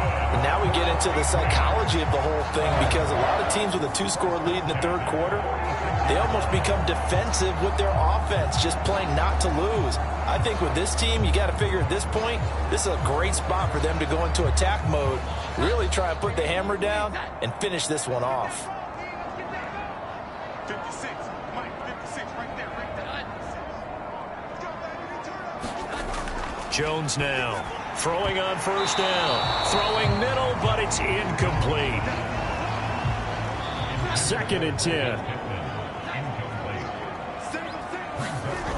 To throw again. Jones out of his hands quickly to Pittman. And that's going to be another first down as the tackle made at the Jets' 26. That one good for 20 on the catch and run. That's another beautiful throw right there. Gets it to his man right in stride. And I think that throw kind of exemplifies what we've seen from this offense throughout this game. They've been in rhythm. They've been sharp. They've been on it. And they pick up another first down there.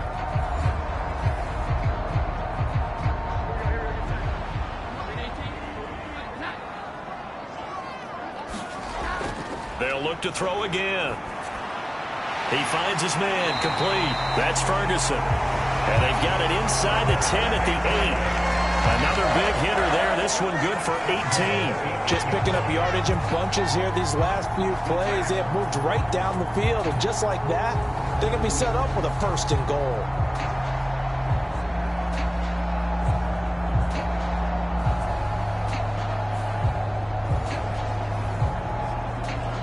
Two big plays in succession. Not sure this D knows what hit him, but now they got to get ready. It's 1st and goal. They'll stick with the passing game as he looks to throw. This is caught. Nice gain of 8 that time, but it's 2nd and goal.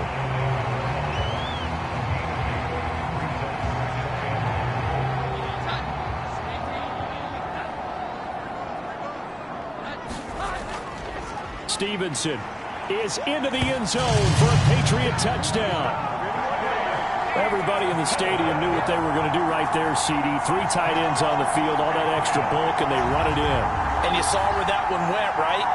You run it over your best blocker. I can just see the head coach right now. I want to run this one over the big boy. And they got it done.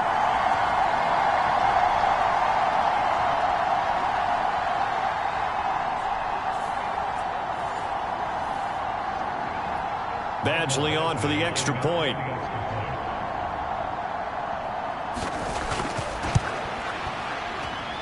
He's got it, and it's 17-0.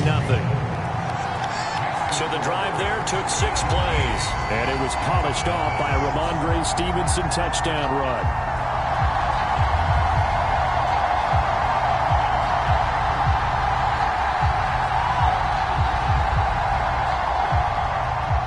Following the touchdown, Badgley out there to kick it away. And no thought to bring this one out. He'll just go down to a knee, and he'll take over at the 25. Now the Jets offense gets ready to head back on the field. I kind of feel like they've reached a do-or-die point in this game, Charles. If they're going to try to pull off an impressive comeback, it has to start right here, right now. Yeah, now they've got a final chance to get out of this situation, but they also understand they've got to move the ball and move it fast. In addition, they need to save as much time so they can get 2 more possessions. Under a minute to go in this third quarter as they come up 1st and 10. Give to Hall running right. Big Christian Barmore was there on the tackle. 2nd down and 8. To throw, it's Rodgers. He completes that to Garrett Wilson. And he slips up past the 45 before being tackled. 1 quarter remains here as the regular season starts to wind down. You are watching the NFL on EA Sports. Back now in Foxborough. It's Jet football, but they trail here as we start the 4th quarter. Rodgers now on 1st down. And this will be incomplete. Physical play on the football there, and it's 2nd down. An incomplete pass on 1st down. That leads to a 2nd and 10. To throw is Rodgers. Open man here is Conklin. And he's brought down.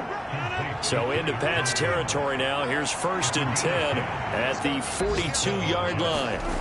And again, it's Rodgers. They'll set up the screen for Hall. And he was able to shed 1 tackle but could not get away from there. Boy, that one was well read defensively. And this is all about diagnosis as a safety and being decisive because he saw it setting up in front of him, able to knife through there and make the play. Rodgers going to get this complete to his running back, Hall. And he'll go down at the 28.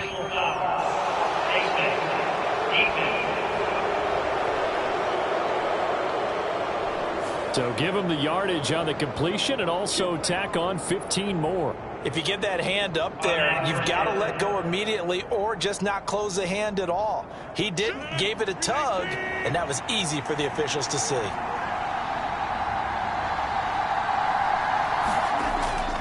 They'll give to Hall. And he'll get about 3 just outside the 10, stopped at the 11. 2nd and 7.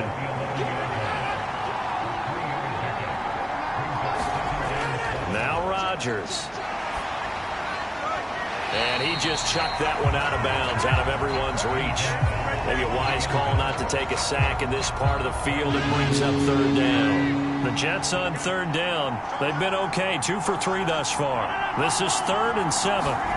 Well, they'll run it here on the jet sweep. And they're going to mark him down short, maybe by about a yard, if that. And he's just short. He got 6 of the 7 he needed, so that leaves a decision here on 4th and a yard. Not too many offenses want to turn down long drives, but when you're down what they are, they've got to pay it off with some points.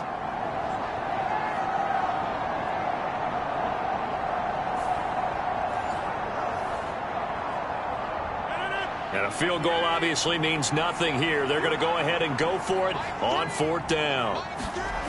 Now Rodgers, got to have this one. That's into a crowd and intercepted. And the Patriots are going to get the ball back on the turnover as they hold on 4th down. Well, I guess an interception at this point on 4th down is just as bad as an incomplete pass. Either way, the ball goes over to the other side. Yeah, it's a tough spot to be in this late in the game, and there's not a whole lot he could do there, and he winds up giving the ball away. New England trying to get a place on offense. And after the interception, they are sitting in an even better spot with the ball and a comfortable 4th quarter lead. Jones and the Pats now with a 1st and 10. From back at their own 10-yard line. It's Stevenson with a run to begin the drive. And able to get it across the 20 before they get to it. 46 yards now on the ground on just 7 carries. I have to chuckle to myself a little bit, Brandon, because right now I could be in that huddle with that offensive line. I know exactly what they're saying. If you call a pass play here, we're going to call a timeout. Run the football. We've got control of this thing. Get him behind us and let's go. Their time to shine. 2 minutes left to play in this football game here on EA Sports. So the Patriots with the football as we get you reset. And you'd have to figure they're just looking to burn these final 2 minutes away and get out of here with a victory. Back to Stevenson on 1st down. And not too much going there as he'll get it up to the 23-yard line. Now 2nd and 9.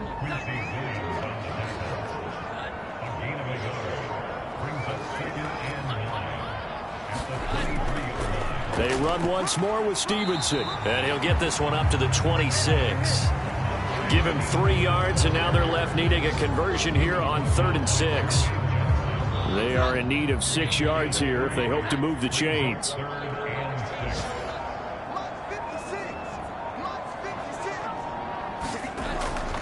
Jones on 3rd down. Able to find the open man. That's complete. And they'll get to him right away at the 40. 70th catch for him on the year, and like so many others, this goes for a first down. Well, I'm sure he likes his performance a little bit better than last week. He had the 3 interceptions here, none in the fourth quarter, and he's got his guys in front. Guaranteed he put in a tremendous amount of work this week, but maybe the matchup is just better for him. Sometimes it just doesn't work out. It's almost like those golfers. Certain courses fit their eye, and they like what they see. In other courses, as soon as they tee it up, they know they have no shot. Maybe that's the difference for him. Last week, no. This week, a big yes. Certainly not the highest of scoring games, Charles. Their offense did some okay things. Not a lot of points on the board, but enough for the win with how their defense was playing in this one. Yeah, they certainly brought their A game, didn't they? They weren't fooled by anything that was presented to them from start to finish. That defense, they might as well have told their offense, guys, just kick a field goal. We've got it today. So for the Pats, it was too little, too late as they finish off the regular season with a mark of 7-10. And by just about all accounts, not the type of year they were hoping to have. Meanwhile, for the Jets, the loss here is their 10th of the season. And it will be a disappointing finish to the regular season, no doubt. And for Charles Davis and our entire crew, I'm Brandon Gaudin. You've been watching the NFL on EA Sports.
today.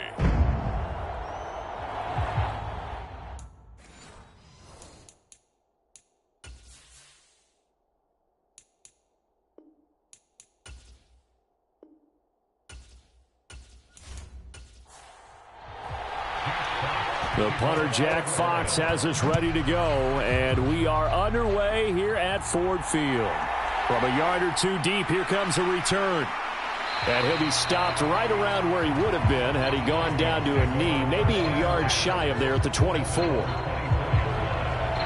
Under center for the Vikings, out comes the former Michigan State Spartan and longtime veteran Kirk Cousins. I know teams always talk about having a 24-hour rule after a game, and eventually we end up rolling our eyes. But it works both ways, right? 24 hours if you win, 24 if you lose.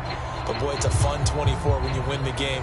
And you win NFC Offensive Player of the Week, isn't it? Absolutely.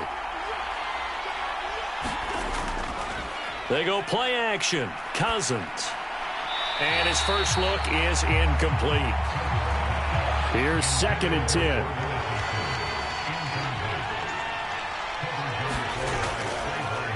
A first carry now for Nick Chubb.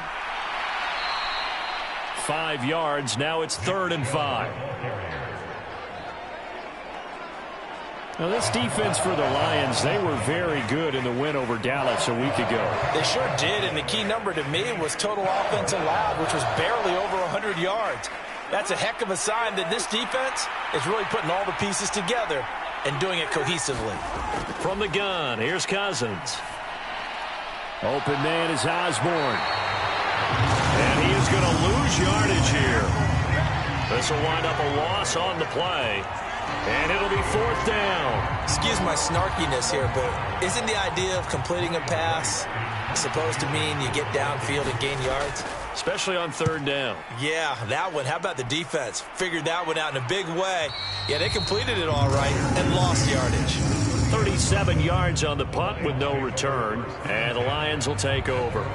So out comes this offense to take over for the first time. They're brought out by a former #1 overall pick coming off one of his best seasons ever in year 7 of his career, now in year 8, Jared Goff. I like this guy, and the reason I do, he tends to stay on an even keel, doesn't let too much ruffle him. He will manage the game the way it needs to be managed, take what the defense gives him, and then he can strike at times. Had a touchdown pass. Yes, he had an interception last week, but he found a way for his team to win.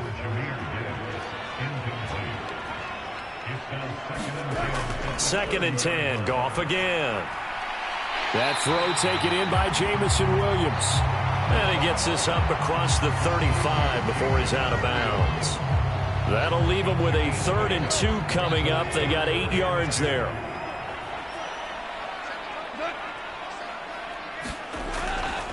Gibbs will try and pick it up.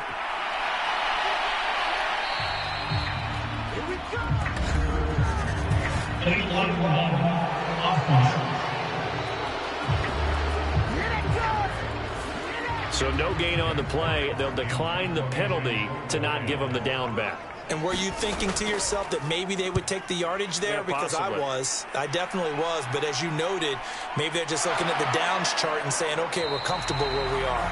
It's a 40-yard punt, 6 yards on the return. And it will be Vikings ball, 1st and 10. The Vikings taking the field here for their 2nd drive of the game. You know, in our research packet this week, prepping for the game, so many articles from the local beat writer about the offensive struggles of this team and what will they do this offseason. What do you think they'll do? Well, number one, they'll turn to their self-scouting report. And every team that's any good does this. They have outside groups. Check out their team, scout them, and tell you who can play, who can't play, and reasons why. Some of it may just be health. They have to get some guys healthy and back out on the field. But overall, evaluate this squad and make the changes that you need to. And that one too wide and incomplete. You talk about this Lions defense. They were very good in the win over Dallas a week ago. The best defenses I know, they draw lines in the sand and say you're not going to cross that. For most of them, it's 100 yards of total offense. They didn't quite accomplish that, but still a pretty darn good game last week. Just over 100 yards of total offense given up. And he'll take this to the other side of midfield before going out of bounds. 23 yards, the final tally. Well, that certainly has to feel good. It's not all the time that the play caller should get all the credit. Sometimes I think in the huddle, the quarterback just says, hey, who's going to make a play for me? I just need something right here. And the end result there, nice first down. Drive keeps moving. Less than a minute to go here in a scoreless first quarter to this point. Play fake. Cousins. This is caught by Addison. And he'll cross over out of bounds right at the 25. Second catch for him today, and it'll wind up a first down. A little football 101 there. You just see the receiver try to run down the defender, meaning he goes right at him and really trying to move him a little bit towards the center of the field so he can put his foot in the ground and break to the out, to the sideline, and make a catch.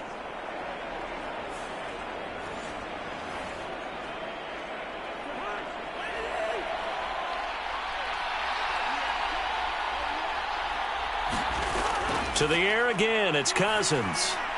A short throw. This is caught by Cox.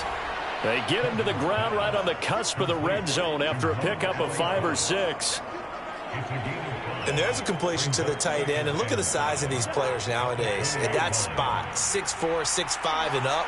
A lot of guys used to be basketball players, somehow came back to football. And that's really good for the game of football. You're getting better athleticism, great hand-eye coordination, guys who know how to control their bodies when they run their routes. The Vikings with the football here to begin the second quarter. Here's a 2nd and 5. As they've got it as we resume action. They'll run here with Raheem Mostert. And he's dropped just before the line to gain. 4-yard pickup leaves him with 3rd and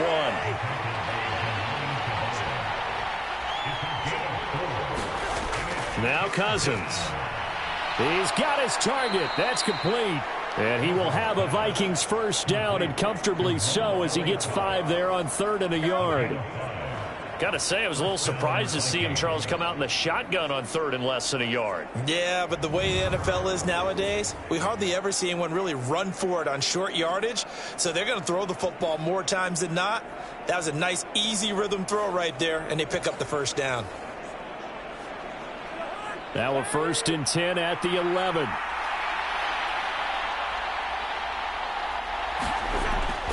Up the middle, it's Chubb.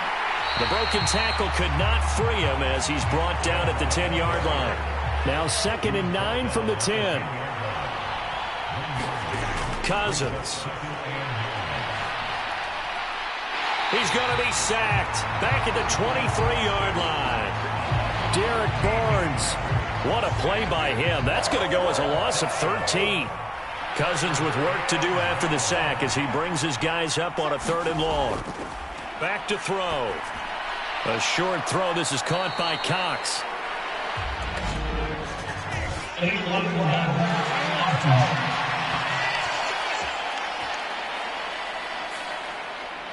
The Vikings on 3rd down. They've been okay. 2 for 3 thus far. This will be 3rd and forever. Cousins. Addison hauls it in. It'll be a gain of 18 on the play. And that's going to bring up a 4th down. Seems as if the passing attack's starting to heat up a little bit here in the second quarter. You can sense and you can see the momentum because now they're reading their patterns downfield, they're understanding the coverages, and they're finding the open holes in the defense.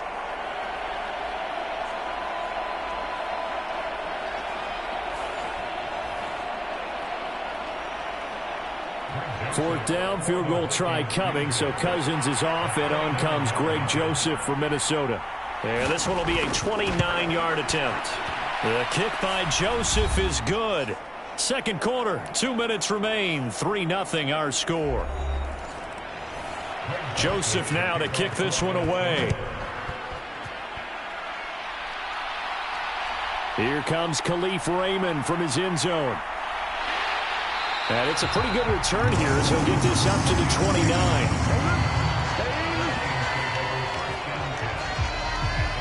Back onto the field come the Lions for their second overall drive. This one a little slow to get cooking. Just a 3-0 scoreline as they begin with a 1st and 10. From the gun, here's Goff. He's airing it out for Williams. And this is incomplete. Well played defensively. Nearly had the interception, but it's second down. Here's Goff. Throws out left. It's caught by Williams. And down right around the 32-yard line. 4 yards on the pickup. They'll get to the line here, but remember, it's also third down. That is caught. He'll have the first down and more than that. A big play there for Detroit. 48 yards for an offense that has not found the end zone yet. That's a big play. There's the spark right there. The big play that they needed. Now they've got to go ahead and finish this drive and put this ball in the end zone.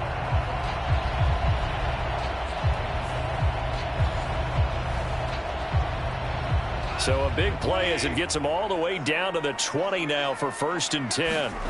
From the red zone now, Goff finds Gibbs on the check down. This will be a 5-yard pickup as they move it from the 20 to the 15. Now 2nd and 5.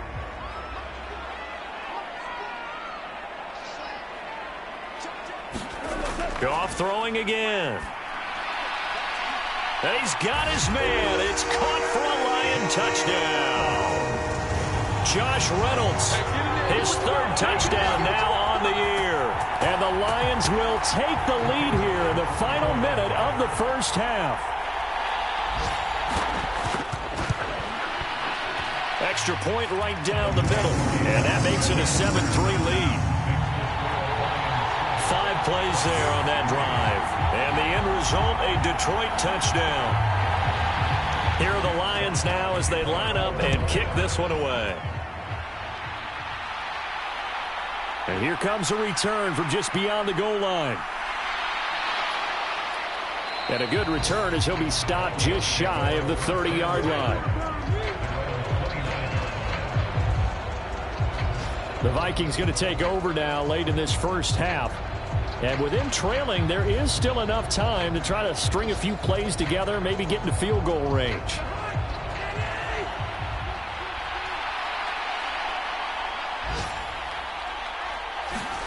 On 1st and 10, Cousins.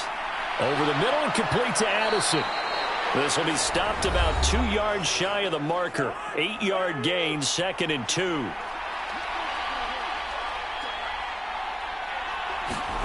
Cousins now.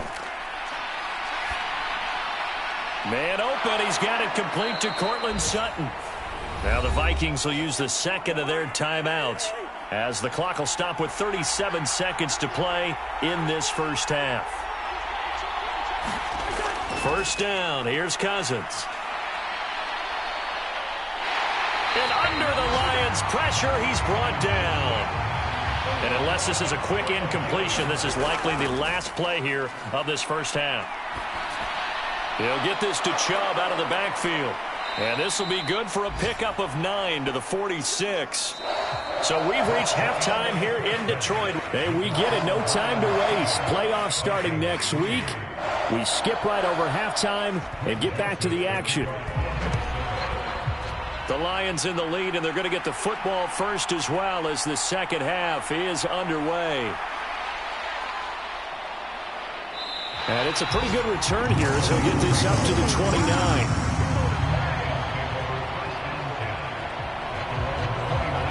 The Lions offense now with a football first here to begin quarter number 3. Now this game, it has obviously been all about the defense on both sides of the football. Which offense is going to break through here? We'll see if they can do it on this drive. On 1st and 10, Goff. And he can't escape, and down he goes. Finally hauled down for the first time this game. Multiple defenders in there to drop him. I'm sure a lot of time was spent in the locker room, Charles, talking with his defense about setting a tone here in the third quarter when you're down on the scoreboard. A sack like that, maybe that can get them going. Yeah, you have to believe exactly what you just said, that they got together and said, let's be some change agents here. Let's go ahead and turn things around. Let's be the force that gets us going here in the second half and puts us in a position to find a way to win the game. There's Goff. Under pressure, they got him again. Poona Ford, the one to get to him and drop him. Now that's the way to start the second half. Back-to-back sacks. Whatever the halftime speech was, I hope they recorded it. Here is third and quite a ways. Back to throw, Goff. Throw out wide is incomplete. Here comes the Lions punter now. As the drive goes backwards, so he's on to punt it away. 44 on his first punt, and this is a good kick as well. So possession goes over here on the punt. And the Vikings will take over here 1st and 10. It's the Vikings' turn on offense. We get ready for their first possession of the second half. And with the way this offense has played thus far, to be frank, they got to feel pretty grateful to be in the ball game. I would agree with you totally because they've done all of nothing offensively in this game, yet they still find themselves in a position on this drive where a touchdown can give them the lead. They need to take advantage of it. And they're still looking for that first touchdown here in the third quarter. All they have so far, the field goal. I have to think a major focus of the halftime meetings had to be figuring out how to create space for the running game to get operating. Well, what you pointed out to me at half seems accurate. That line has struggled to sustain blocks. Yeah, I would agree with that totally. They've got to focus on staying on their double teams at the first level, make sure that block's secured before they slide off and try and chip someone at the second level. Meanwhile, Cousins' throw taken in by Sutton. Call it a gain of 6 on the play. And now 2 yards to go on third down. That is catch number 300 now for his NFL career.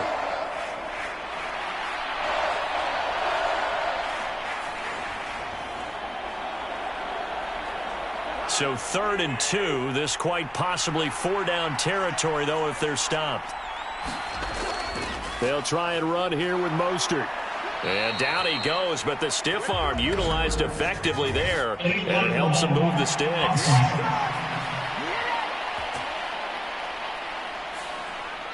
Third and 8.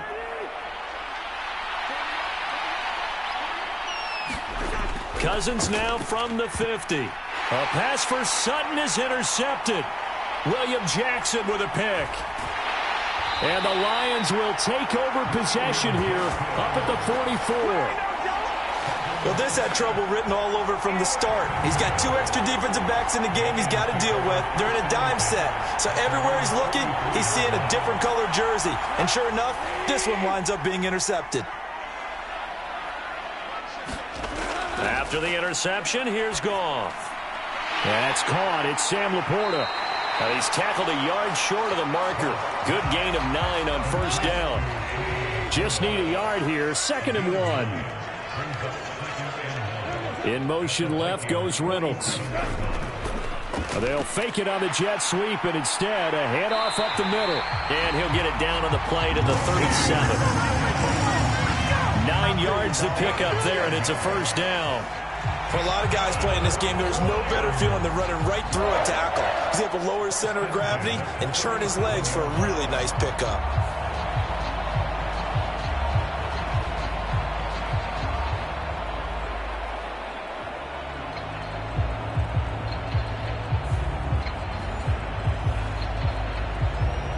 Back-to-back good plays have them on the move on first down.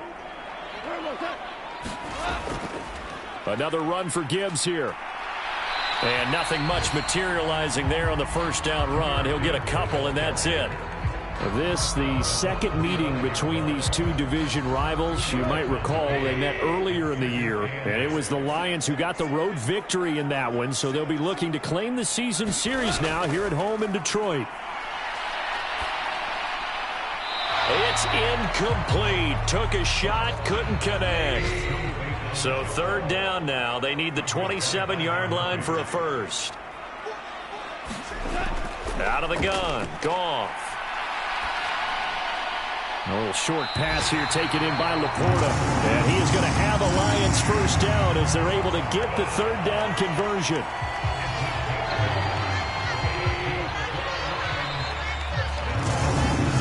One quarter remains here as the regular season starts to wind down. We'll return with more after this. This is the NFL, and it's on EA Sports.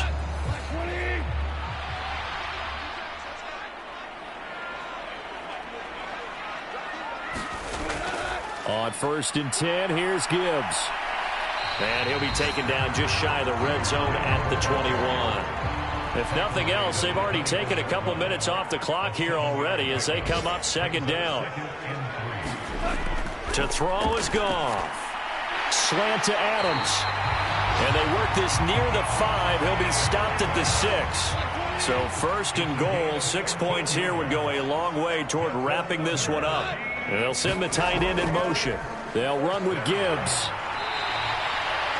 They'll get 6 on the ground there, and it'll be 2nd and goal coming up.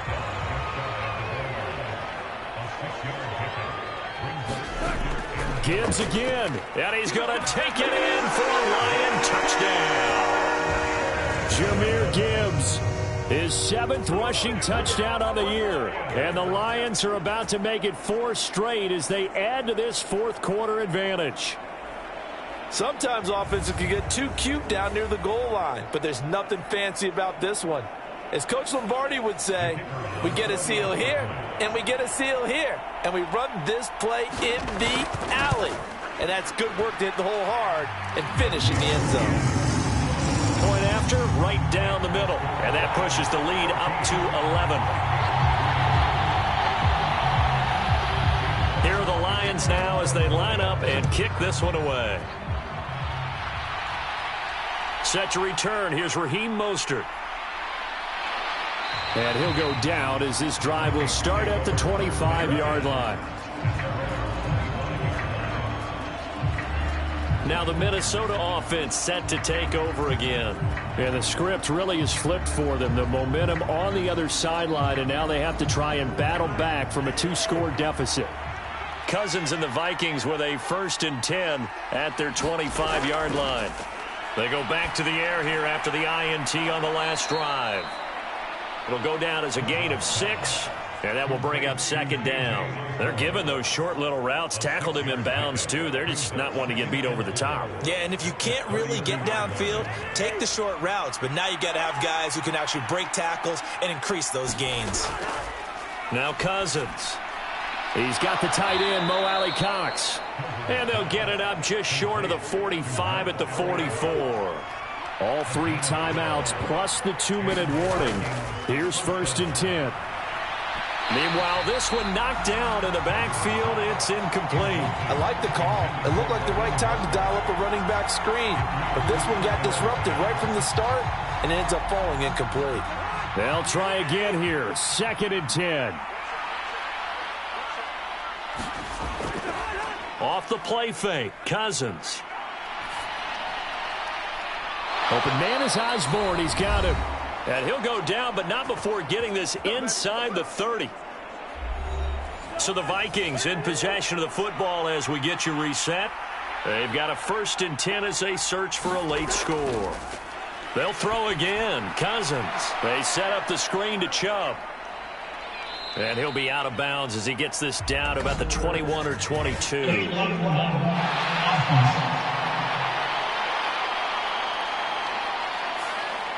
So the road a little tougher here. Now 1st and 20. Throwing is Cousins. Slant route, and he's got Addison. They'll come up now on 2nd down. Cousins to throw it. His throw caught right around the 6. And he will be brought down at about the 6-yard line. And this is caught now for a late touchdown. So hold everything here. This one's not over yet. So certainly some importance to this one now. After the touchdown, they could get this down to a field goal with a 2-point conversion.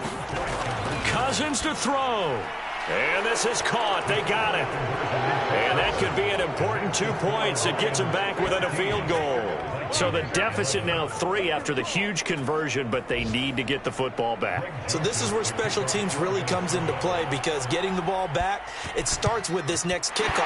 How do they get downfield? Either jar it loose or get the ball back themselves. That's going to be key for them. A tough one there. They certainly wanted that when they needed it, but they didn't absolutely have to get it. They still do have 3 timeouts. You're exactly right. They had to attempt it. But even though they didn't get it, as you noted, with 3 timeouts, if they can get these stops on defense, all hope is not lost. We've got to have 2 hands on the football here as they run on first down. Now a timeout called for by the defense as it comes with 1:04 left to go in the game. Here's 2nd and 5 now from the 37.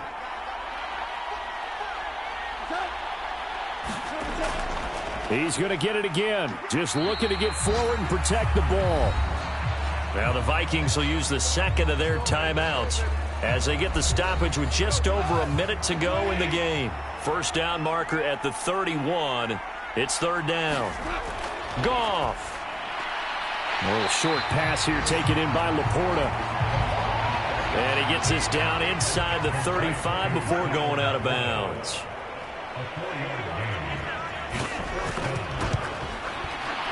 And this is off target to the left. Didn't get there anyway. It's no good, and that will keep this a 3-point game.